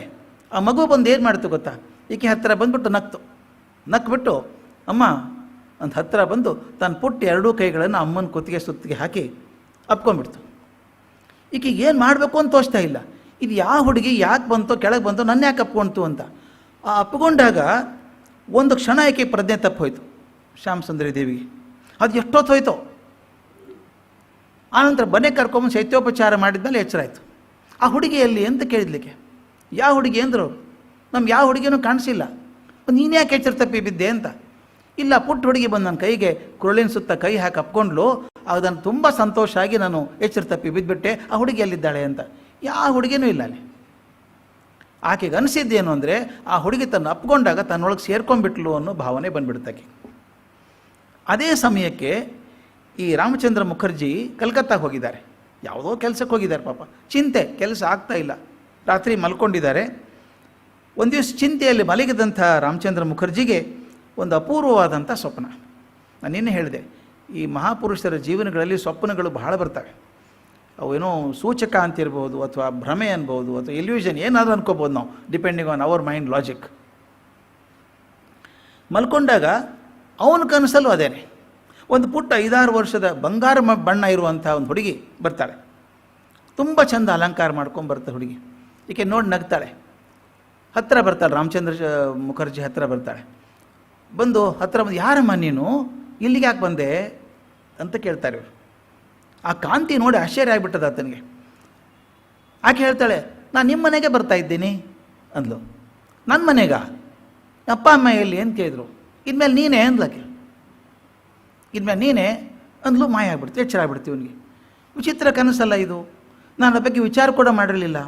ಮನೆಗೆ ಬಂದು ಹೆಂಡತಿಗೆ ಹೇಳಿದೆ ಹಿಂಗಾಯಿತು ಅಂತ. ಆಕೆ ನನಗೂ ಅದೇ ಥರ ಆಗಿದೆ. ಅದೇ ಥರದ 5-6 ವರ್ಷದ ಹುಡುಗಿ ಬಂದು ನಾನು ಅಪ್ಕೊಳ್ತು, ನಿಮ್ಗೆ ಹೇಳ್ತು ನೀನೇ ನಮ್ಮಪ್ಪ ಅಂತ ಹೇಳ್ತು. ಅದರಿಂದ ಏನೋ ಒಂದು ಸೂಚನೆ ಇದೆ. ಇದು ನನಗೊಬ್ಬರಿಗೆ ಕನಸು ಬಿದ್ದಿದ್ರೆ ಬೇರೆ ಆಗ್ತಿತ್ತು. ಇಬ್ರಿಗೂ ಒಂದೇ ಥರ ಕನಸು ಬಿದ್ದಿರೋದ್ರಿಂದ ಇದು ಯಾವುದೋ ಒಂದು ಸೂಚಕ ಇದೆ, ಭವಿಷ್ಯದ ಸೂಚಕ ಇದೆ. ಬಹುಶಃ ನಮಗೆ ಒಂದು ದಿವ್ಯ ಶಿಶುವನ್ನು ಪಡ್ಕೊಳ್ಳುವಂಥ ಭಾಗ್ಯ ಬಂದಿದೆ ಅನಿಸುತ್ತೆ. ಅದಕ್ಕೆ ನಾವು ತಯಾರಾಗೋಣ ಅಂತ ಹೇಳಿದ್ರಂತೆ. ದಂಪತಿಗಳ ಚರ್ಯದಲ್ಲಿ ಸಂಪೂರ್ಣ ಬದಲಾವಣೆ ಆಯಿತು.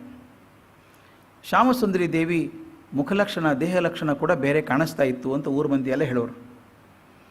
ಆ ರಾಮಚಂದ್ರ ಏನು ಮಾಡಿದರು ಅಂದರೆ, ಆವತ್ತಿಂದ ಆ ಕನಸು ಕಂಡಾಗಿನಿಂದ ಹೆಂಡತಿನ ಮುಟ್ಟೋದಿರಲಿ, ಆಕೆನ ದೇವತೆ ಹಾಗೆ ನೋಡೋಕ್ಕೆ ಶುರು ಮಾಡಿದರು. ದೇವತೆ ಹಾಗೆ ನೋಡೋಕ್ಕೆ ಶುರು ಮಾಡಿದರು. 1853ನೇ ಇಸ್ವಿ ಡಿಸೆಂಬರ್ 22ನೇ ತಾರೀಕು ಗುರುವಾರ, ಕೃಷ್ಣ ಪಕ್ಷದ ಸಪ್ತಮಿಯ ಶುಭರಾತ್ರಿ, ಶ್ಯಾಮಸುಂದರಿ ಒಬ್ಬ ಹೆಣ್ಣು ಮಗುವಿಗೆ ಜನ್ಮ ಇಟ್ಲು. ಅವ್ರಿಗೆ ನನಗೆ ಗೊತ್ತಿತ್ತಲ್ಲ ಮೊದಲೇ ಹೆಣ್ಣು ಮಗು ಆಗ್ತದೆ ಅಂತ ಅನಿಸ್ಬಿಟ್ಟಿತ್ತು ಅವರಿಗೆ. ಜಾತಕದಲ್ಲಿ ಬಂದ ಹಾಗೆ ಆ ಮಗುಗೆ ಠಾಕೂರ್ ಮಣಿ ಅಂತ ಹೆಸರಿಟ್ರು. ಠಾಕೂರ್ ಮಣಿ ಅಂತ ಬಂಗಾಲದಲ್ಲಿ ಅಂದರೆ ದೇವಿ ಅಂತ, ದೇವಿ ಬಂದ್ಲು ನಮ್ಮ ಮನೆಗೆ ಅಂತ. ಈಗ ಅದು ನಮ್ಮಲ್ಲಿ ಪರಂಪರೆ ಉಂಟು. ಹೆಣ್ಣು ಹುಟ್ಟಿದರೆ ದೇವಿ ಬಂದ್ಲು ಮನೆಗೆ ಅಥವಾ ಲಕ್ಷ್ಮೀ ಬಂದ್ಲು ಅಂತ ಹೇಳ್ತೀವಿ ಸಾಮಾನ್ಯವಾಗಿ ನಾವು. ಅಂದರೆ ದೇವಿ ಬಂದ್ಲು ಅಂತ ಹೆಸರಿಟ್ರು. ಆದರೆ ಕರೆಯೋ ಅಂಥ ಹೆಸರು ತಂದೆ ತಾಯಿ ಕರೆದದ್ದು, ಇಡೀ ಪ್ರಪಂಚ ಆಕೆಯನ್ನು ಗುರುತಿಸಿದ್ದು ಶಾರದಾಮಣಿ ದೇವಿ ಅಂತ, ಶಾರದಾಮಣಿ ದೇವಿ ಅಂತ ಕರೆದರು. ಶ್ರೀರಾಮಕೃಷ್ಣರ ಬದುಕಿನ ಜೀವನದಲ್ಲಿ ಸಿಕ್ಕಷ್ಟು ಘಟನೆಗಳು ಪ್ರಸಂಗಗಳು ನಮಗೆ ಶಾರದಾ ಮಾತೆಯ ಜೀವನದಲ್ಲಿ ಸಿಗೋಲ್ಲ. ಅದು ದಾಖಲೆ ಆಗಲಿಲ್ಲ ಅದು ಅನಿಸುತ್ತೆ. ಶಾರದೆಯ ಬಾಲ್ಯ ಗ್ರಾಮೀಣ ಪರಿಸರದಲ್ಲಿ ಒಬ್ಬ ಅತ್ಯಂತ ಬಡ ಕುಟುಂಬದಲ್ಲಿ ಹೇಗಾಗ್ಬೋದು ಹಾಗಾಯಿತು. ಬಡ ಕುಟುಂಬದಲ್ಲಿ ಏನಿರ್ಬೋದು ಹಾಗೆ ಇತ್ತದು, ಜೀವನ ಬದಲಾಯಿಸಲಿಲ್ಲ. ತಾಯಿ ಒಂದು ಸಲ ಒಂದು ತಮಾಷೆ, ಆ ಪುಟ್ಟ ಮಗು 3 ವರ್ಷದ ಹುಡುಗಿ ಶಾರದೆಯನ್ನು ಕರ್ಕೊಂಡು ಜಾತ್ರೆಗೆ ಹೋದರು. ಮತ್ತೊಂದು ಜಾತ್ರೆ ಬಂತು, ಅದೇ ಶಾಂತಿನಾಥ ದೇವಸ್ಥಾನ ಜಾತ್ರೆ. ಈ ಸಲ ಅವ್ರಿಗೆ ಆಸೆ ಏನು ಅಂದರೆ ಈ ಪುಟ್ಟ ಹುಡುಗಿಗೆ ಜಾತ್ರೆ ತೋರಿಸೋಣ ಅಂತ. ಮಕ್ಕಳಿಗೆ ಭಾಳ ಖುಷಿ ಆಗುತ್ತೆ ಜಾತ್ರೆ ನೋಡಿದಾಗ. ಆಟ ಗೀಟ, ಅಲ್ಲಿ ಕೊಂಡ್ಕೊಳ್ಳೋ ವಸ್ತು, ತಿಂಡಿ ಇರ್ತದೆ, ಬೇಕಾದಷ್ಟು ಮಿಠಾಯಿ ಇರ್ತವೆ.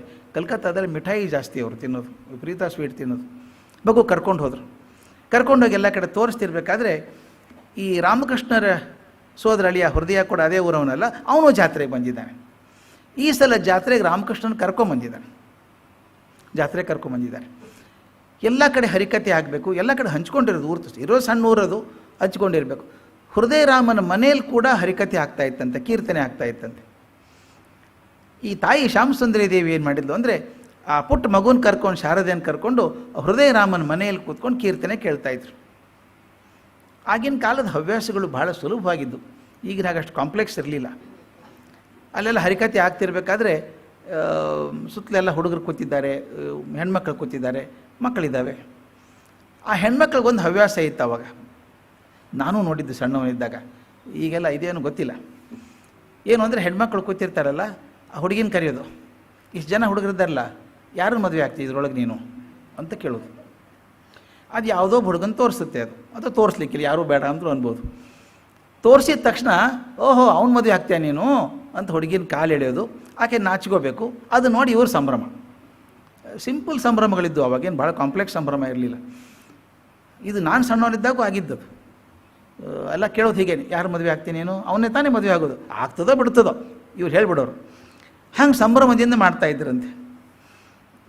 ಈ ಹುಡುಗಿನ ಶಾರದೇನ ಒಬ್ಬ ಹೆಣ್ಮಗಳು ಕರ್ಕೊಂಡು ಎತ್ತು ತೊಡೆ ಮೇಲೆ ಕೂಡಿಸ್ಕೊಂಡು, ಇಷ್ಟು ಜನ ಹುಡುಗರಿದಾರಲ್ಲ ಇವರಲ್ಲಿ ಯಾರು ಮದುವೆ ಆಗ್ತೀಯ ನೀನು ಅಂತ ಕೇಳಿದ್ಲಂತೆ.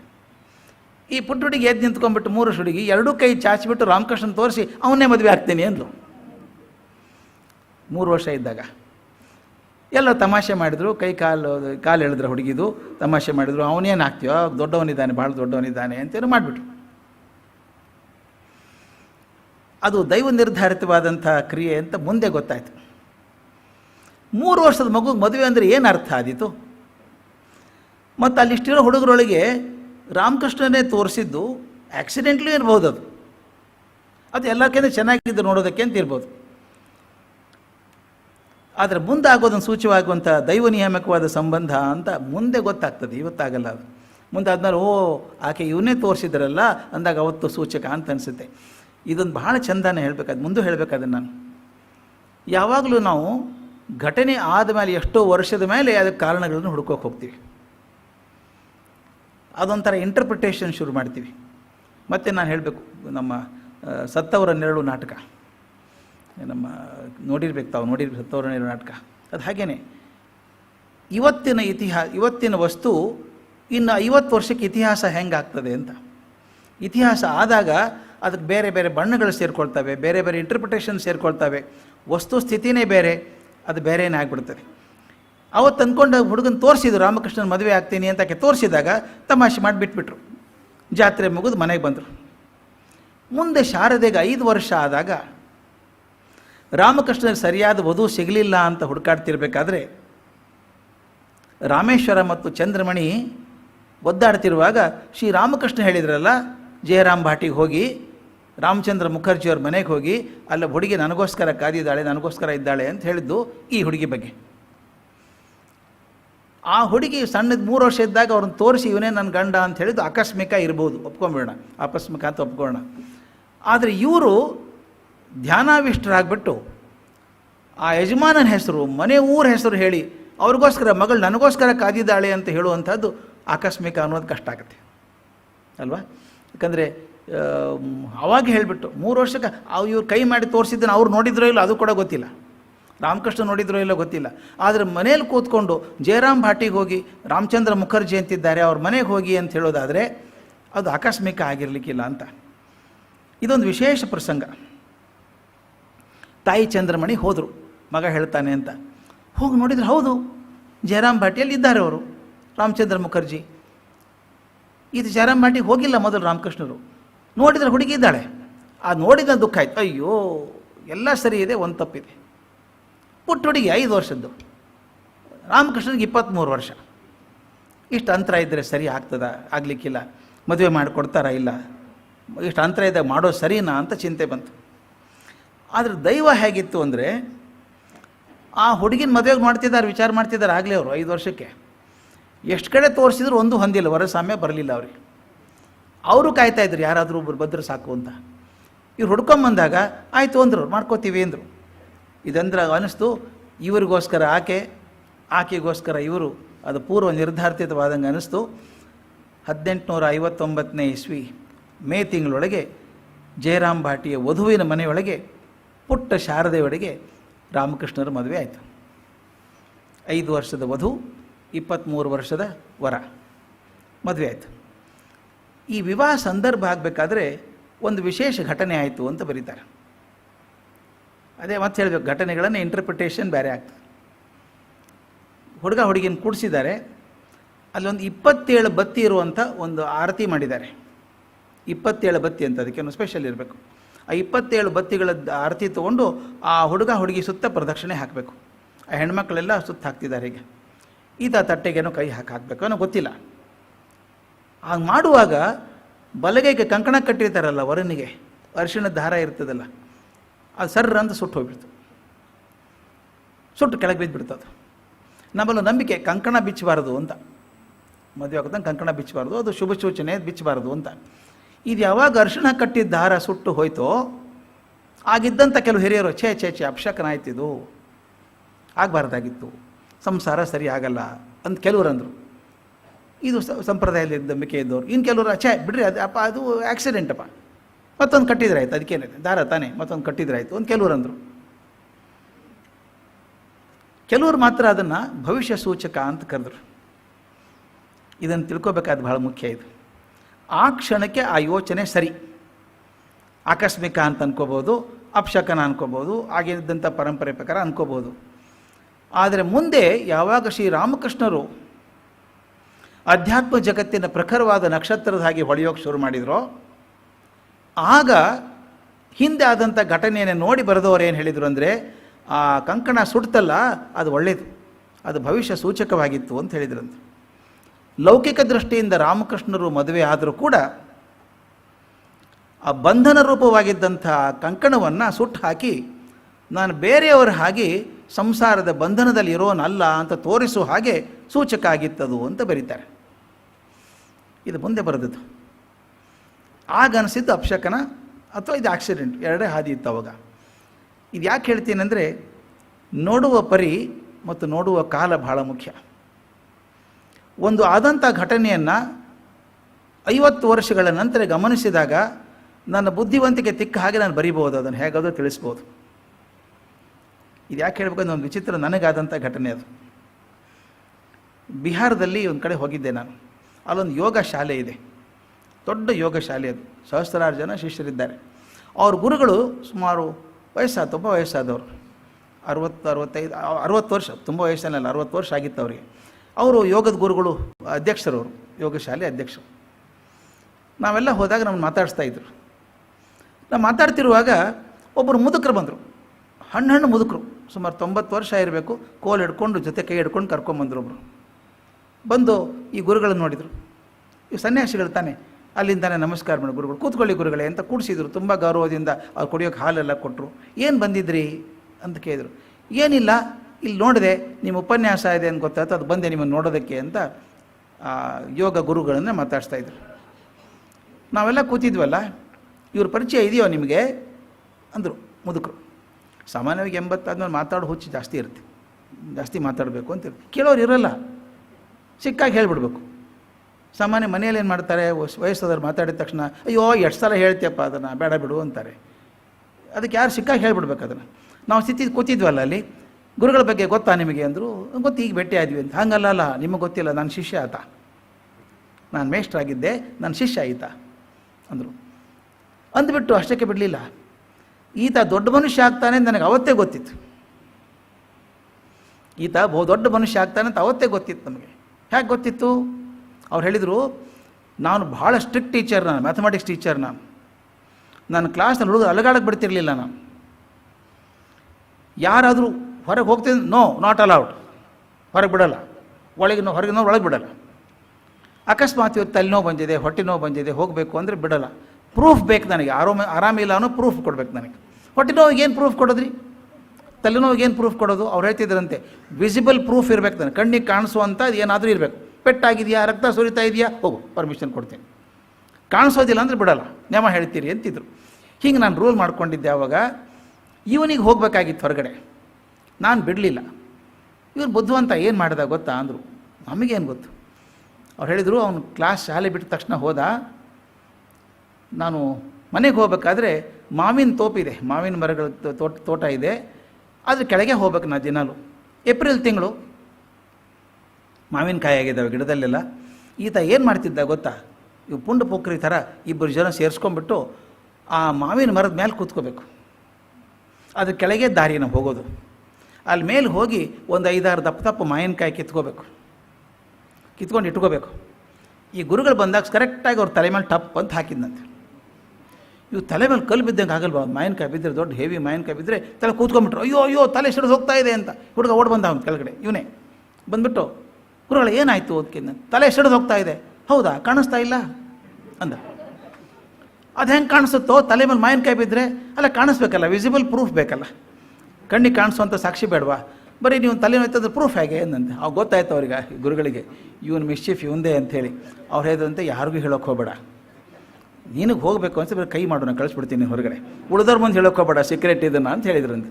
ಅದನ್ನು ನೆನಪು ಮಾಡ್ಕೊಂಡು ಗುರುಗಳು ನಮಗೆ ಹೇಳ್ತಾಯಿದ್ರು, ಆ ಸಣ್ಣ ವಯಸ್ಸಿಗೆ ಎಷ್ಟು ಬುದ್ಧಿವಂತನಾಗಿದ್ದ ಇವನು, ನನಗೆ ಗೊತ್ತಿತ್ತು ದೊಡ್ಡವನಾದ್ಮೇಲೆ ಭಾಳ ದೊಡ್ಡವನಾಗ್ತಾನೆ ಇವನು ಅಂತ ಅನಿಸಿತ್ತು. ಅದ್ರ ಪ್ರಕಾರ ನನ್ನ ಶಿಷ್ಯ ದೊಡ್ಡವನಾಗಿದ್ದಾನೆ ಅಂದರು. ಆಯಿತು ಅಂತ ಗುರುಗಳು ನಕ್ಕರು. ಅವ್ರು ಹೋದ ನಾನು ಗುರು ಹೇಳಿದರು, ಭಾಳ ನಂಬೇಡಿ ಇವ್ರನ್ನ ಅಂದರು. ಯಾಕೆಂದರೆ ನಾನು ಮಹಾನ್ ಡಕಾಯತಾಗಿದ್ದರು ಇದನ್ನೇ ಹೇಳ್ತಿದ್ರು ಅವರು. ಅವತ್ತೇ ಮೇಷ್ಟ್ರು ತಲೆ ಮೇಲೆ ಮಾವಿನಕಾಯಿ ಹಾಕಿದವನು ಬಿಟ್ಟಾನ, ಅದಕ್ಕೆ ಡಕಾಯತಾಗಿದ್ದಾನೆ ಅಂತಿದ್ರು. ಅವ್ರ ಮಾತಿಗೆ ಅರ್ಥ ಬರೋದು ಯಾವಾಗ ಅಂದರೆ, ನಾನು ಏನಾಗಿದ್ದೀನಿ ಅನ್ನೋದ್ರ ಮೇಲೆ ಆ ಘಟನೆ ಇಂಟರ್ಪ್ರಿಟೇಷನ್ ಆಗೋದು. 50 ವರ್ಷದ ಮೇಲೆ ನಾನು ಏನಾಗ್ತೀನಿ, ನಾನು ದೊಡ್ಡವನಾಗದೆ ಕಳ್ಳ ಆಗಿದ್ದಿದ್ರೆ ಇದೇ ಗುರುಗಳು ಹೇಳೋರು, ಇವನು ಕಳ್ಳ ಆಗ್ತಾನೆ ನನಗೆ ಗೊತ್ತಿತ್ತು, ಯಾಕಂದ್ರೆ ಅವತ್ತೇ ಮೇಷ್ಟ್ರು ತಲೆ ಮೇಲೆ ಮಾವಿನಕಾಯಿ ಹಾಕೊಂಡು ಬಿಡ್ತಾನ ಅಂತಿದ್ರು. ಅಂದರೆ ಘಟನೆ ಅದು ಹೇಗಾದರೂ ಇಂಟರ್ಪ್ರಿಟ್ ಮಾಡೋದು 50 ವರ್ಷದ ನಂತರ ಮಾಡಬೇಕಾದದ್ದು. ನೀವು ಭಕ್ತಿಯಿಂದ ಕೊಚ್ಚಿಕೊಂಡು ಹೋಗಿ ಮಾಡೋದಾದರೆ, ಹೌದಪ್ಪ ಅವತ್ತೇ ಗೊತ್ತಿತ್ತು ರೀ ದೊಡ್ಡವರಾಗ್ತಾರೆ ಅಂತ ಹೇಳ್ಬೋದು. ಅಥವಾ ದೊಡ್ಡವರು ಆಗದೆ ಹೋದಾಗ ಅವ್ರು ಆಗದೆ ಇರೋದಕ್ಕೂ ಕಾರಣ ಹುಡುಕ್ತೇವೆ ಮನಸ್ಸು. ಅದಕ್ಕೆ ಹೇಳ್ತಾರೆ, ಇದನ್ನು ಹೇಗಿದೆ ಅಂದರೆ, ಸುಟ್ಟು ಹೋಯ್ತಲ್ಲ ಕಂಕಣ, 2 ರೀತಿ ನೋಡ್ಬೋದಪ್ಪ. ಅಪಶಕನ ಆಯಿತು, ಸಂಸಾರ ಸರಿ ಆಗೋಲ್ಲ ಅಂತ ಒಂದು ಹೇಳ್ಕೊಬೋದು. ಇವ್ರು ಯಾವಾಗ ದೊಡ್ಡವರಾದರೂ ಸನ್ಯಾಸಿ ಥರನೇ ಬದುಕ್ಬಿಟ್ರು. ಆ ಜನ ಅಂದಿರಬೇಕು, ಇವ್ರು ಸನ್ಯಾಸಿ ಆಗ್ತಾರೆ ಆದರೂ ಸಂಸಾರದಲ್ಲಿ ಇರ್ತಾರೆ ಅನ್ನೋದನ್ನು ತೋರಿಸೋ ಹಾಗೆ ಕಂಕಣ ಸುಟ್ಟು ಹೋಗಿತ್ತವತ್ತು ಅಂತ ಇಂಟರ್ಪ್ರಿಟೇಷನ್ ಮಾಡೋದು. ಯಾವುದಾದ್ರೂ ಸರಿಯೇ. ಮದುವೆ ಆದಮೇಲೆ ಆ ಪುಟ್ಟ ಹುಡುಗಿನ ವಧುವನ್ನು ಕರ್ಕೊಂಡು ಕಾಮಾರ್ಪುಕ್ಕರಿಗೆ ಬರ್ತಾರೆ ವರನ ಮನೆಗೆ. ಆ ಹುಡುಗಿನ ಕರೆತಂದರು ಅಂತ ಬರೀತಾರೆ. ವರ್ಚುವಲಿ ಕರೆತಂದರು. ಪುಟ್ಟ ಹುಡುಗಿ ನಿದ್ದೆ ಮಾಡ್ತಾಯಿದೆ. ಆ ಚಿಕ್ಕಪ್ಪ ಎತ್ಕೊಂಬಂದಿದ್ದಾನೆ ಮಗುನ ಮನೆಗೆ. ಈ ಮದುವೆ ತುಂಬ ನಿರಾಡಂಬರವಾದ ಮದುವೆ. ಇಬ್ಬರು ಬಡವರೇ, ಇಬ್ಬರು ಕಡೆನೂ ದುಡ್ಡಿಲ್ಲ. ಆದರೂ 300 ರೂಪಾಯಿ ಕನ್ಯಾಶುಲ್ಕ ಕೊಟ್ಟಿದ್ದಾನೆ ರಾಮೇಶ್ವರ. 300 ರೂಪೀಸ್ ಕನ್ಸೆಷನ್ ರೇಟ್, ಅದು 300 ರೂಪಾಯಿ ಕೊಟ್ಟ. ಆಮೇಲೆ ಮದುವೆ ಆದಮೇಲೆ ಆಭರಣ ಹಾಕಬೇಕಲ್ಲ ಹುಡುಗಿಗೆ ಮದುವೆಗೆ. ಇವ್ರ ಕಡೆ ಒಂದು ಚೂರು ಚಿನ್ನ ಇಲ್ಲ ಇವ್ರ ಮನೇಲಿ. ರಾಮಕೃಷ್ಣ ಮನೇಲಿ ಒಂದು ಚೂರು ಚಿನ್ನ ಇಲ್ಲ. ಅಮ್ಮ ಏನು ಮಾಡಬೇಕು ಚಂದ್ರಮಣಿ, ಮದುವೆ ಹುಡುಗಿಗೆ ಸ್ವಲ್ಪ ಹಾಕಬೇಕಲ್ಲ ಅಂಥೇಳಿ ಊರಿನ ಜಮೀನ್ದಾರರಿಗೆ ಹೇಳಿ ಅವ್ರ ಕಡೆ ಆಭರಣ ಇಸ್ಕೊಂಬಂದಿದ್ರೆಲ್ಲ. ಇಸ್ಕೊಂಬಂದು ಎಲ್ಲ ಮಗುಗೆ ಹಾಕಿ ಸಂಭ್ರಮ ಪಟ್ಟರು. ಮದುವೆ ಆಯಿತು. ಆಭರಣ ಸಮೇತ ಮಗು ಇಲ್ಲಿ ಬಂತು. ಬಂದಿದ್ಮೇಲೆ ಮಗುವೇನೋ ಸಂತೋಷ ಪಟ್ಟಿದೆ ಆಭರಣ ಹಾಕ್ಕೊಂಡು. ಜಮೀನ್ದಾರಿಗೆ ವಾಪಸ್ ಕೊಡಬೇಕಲ್ವ ಅದನ್ನು. ಈ ಮಗು ಮನೆ ತುಂಬ ಸಂಭ್ರಮದ ಓಡಾಡ್ತಿರ್ಬೇಕಾದ್ರೆ ತಕ್ಕೊಳ್ಳೋಕೆ ಮನಸ್ಸು ಬರ್ತಾ ಇಲ್ಲ. ಪಾಪ ಚಂದ್ರಮಣಿ ಬೇಜಾರು ಮಾಡಿಕೊಂಡ್ರು. ರಾಮಕೃಷ್ಣ ಚಿಂತೆ ಮಾಡ್ಬಿಡೋಣ, ಮಾಡ್ತೀನಿ ಅಂದರು. ರಾತ್ರಿ ಮಲ್ಕೊಂಡಾಗ, ಶಾರದೆ ಮಲ್ಕೊಂಡಾಗ ಎಲ್ಲ ಆಭರಣಗಳನ್ನು ಬಿಡಿಸಿ ಚೀಲದಲ್ಲಿ ಹಾಕಿ ಜಮೀನ್ದಾರಿಗೆ ಒಪ್ಪಿಸಿ ಬಂದುಬಿಟ್ರು. ಅದೇನೋ ಚೆನ್ನಾಗಿತ್ತು. ಬೆಳಗ್ಗೆ ಎದ್ದಾಗ ಆ ಮಗು ಎದ್ಮೇಲೆ ಶಾರದೆ ನೋಡ್ತಾಳೆ, ಎಲ್ಲ ಇಲ್ಲ, ಎಲ್ಲಿ ಹೋಯ್ತು ಹೋ ಅಂತ ಅಳೋಕೆ ಶುರು ಮಾಡಿದ್ಲು. ಪಾಪ ಪುಟ್ಟ ಹುಡುಗಿ, 5 ವರ್ಷ ಹುಡುಗಿ ಬಂದು ಅತ್ತೆ ಕೇಳ್ತಾಳೆ, ಇಲ್ಲಿ ಹಾಕ್ಕೊಂಡದ್ದು ಎಲ್ಲಿ ಹೋಯ್ತು, ಕೈಯಲ್ಲಿ ಇದ್ದದ್ದು ಎಲ್ಲಿ ಹೋಯ್ತು, ಕಾಲಿಗೆ ಗೆಜ್ಜೆ ಎಲ್ಲಿ ಹೋಯ್ತು, ಪ್ರತಿ ಕೊಡು ನಾನು ಬೇಕು ಅಂತ ಅಳೋಕೆ ಶುರು ಮಾಡೋದು. ಚಂದ್ರಮಣಿಗೆ 2 ರೀತಿ ಬೇಜಾರಾಯಿತು. ಒಂದು ಪಾಪ ಪುಟ್ಟ ಹುಡುಗಿಗೆ 1 ಗ್ರಾಮ್ ಬಂಗಾರ ಹಾಕೋ ಶಕ್ತಿ ಇಲ್ಲಲ್ಲ ನಮಗೆ, ಅದು ಏನು ಮಾಡೋದು, ಅದು ಕೇಳುತ್ತೆ. ಕೊಡೋ ಶಕ್ತಿ ನಮಗಿಲ್ಲ ಅಂತ ಒಂದು ದುಃಖ ಆದರೆ ಅಳ್ತದಲ್ಲ ಅಂತ ಒಂದು ದುಃಖ. ಆಗ ಸಮಾಧಾನ ಮಾಡಿ ಹೇಳಿದ್ರಂತೆ, ಚಿಂತೆ ಮಾಡಬೇಡಮ್ಮ, ನಿನ್ನ ಗಂಡ ದೊಡ್ಡವನಾದಮೇಲೆ ನಿನಗೆ ಒಳ್ಳೆ ಆಭರಣ ಮಾಡಿಸ್ಕೊಡ್ತಾನೆ. ಸಮಾಧಾನ ಯಾವಾಗಲೂ ಹೀಗೆ ಮಾಡುತ್ತಾನೇನೋ. ಇವತ್ತಿದ್ದರೆ ಇದಂತೆ ಏನೋ ಅಂತೀವಲ್ಲ ನಾವು ಅದಕ್ಕೆ, ಪೋಸ್ಟ್ ಡೇಟೆಡ್ ಚೆಕ್ ಅಂತ.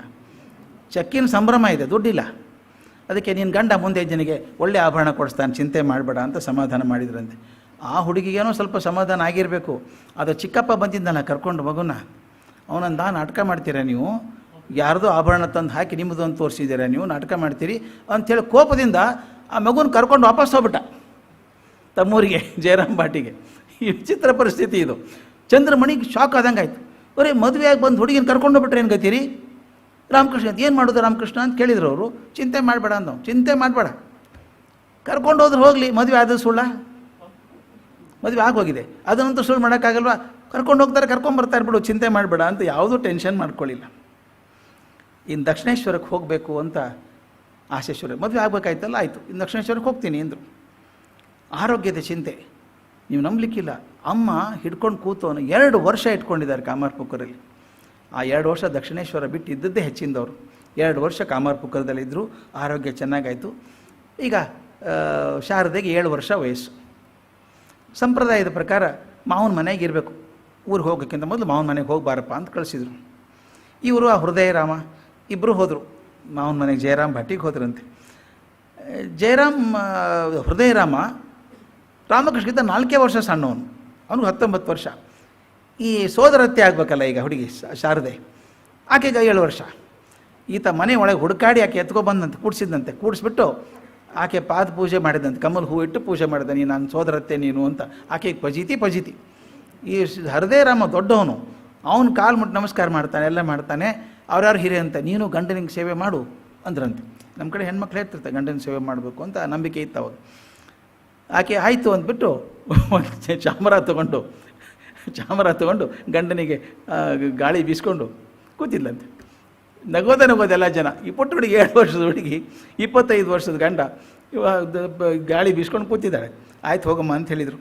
ಆಮೇಲೆ ಹೋಗ್ಬಿಟ್ಟು ಶಾರದೆ ಒಳಗೆ ಹೋದಾಗ ಇವ್ರು ನಮಸ್ಕಾರ ಮಾಡಿ ಹೊರಟರು, ಮಾವನಿಗೆ ನಮಸ್ಕಾರ ಮಾಡಿ ಹೊರಟಾಗ ಮಗಳನ್ನ ಹೆಂಡ್ತಿನ ಕರ್ಕೊಂಬಂದು ಸ್ವಲ್ಪ ದಿವಸ ಕಾಮಾರ್ಪುಕ್ಕರಿಗೆ. ಬರಬೇಕಾದ್ರೂ ಒಂದು ಮಾತು ಹೇಳ್ತಾರೆ ಹೆಂಡ್ತಿಗೆ, ನೋಡು ನೆನಪಿಟ್ಕೋ, ತಪ್ಪಿಸ್ಬಾರ್ದು. ಯಾರಾದರೂ ನಿನ್ನ ಮದುವೆ ಯಾವಾಗ ಆಯಿತು ಅಂದರೆ 5 ವರ್ಷದೊಳಿದ್ದಾಗ ಆಯಿತು ಅಂತ ಹೇಳಬೇಕು, 7 ವರ್ಷ ಆದಾಗಲ್ಲ. ಯಾಕೆ ಹೇಳಿದರು ಅಂದರೆ 5 ವರ್ಷ ಆದ 2 ವರ್ಷದಿಂದ ಆದ ಮದುವೆ ನೆನಪಿದೆಯೋ ಇಲ್ಲ ಯಾರಿಗೆ ಗೊತ್ತಾಕೆ, ಎಲ್ಲಿ ನೆನಪಿರುತ್ತೆ ಮದುವೆದು.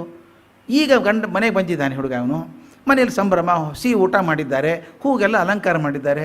ಇದೇ ಮದುವೆ ಅನ್ಕೋಬಾರ್ದಕ್ಕೆ. ಅದಕ್ಕೆ ಹೇಳ್ಬಿಟ್ಟು ಮದುವೆ ಆಗಿ 2 ವರ್ಷ ಆಯಿತು, ನೆನಪಿಟ್ಕೋದನ್ನು ಯಾರಾದರೂ ಕೇಳಿದರೆ ಹೇಳಿದರು.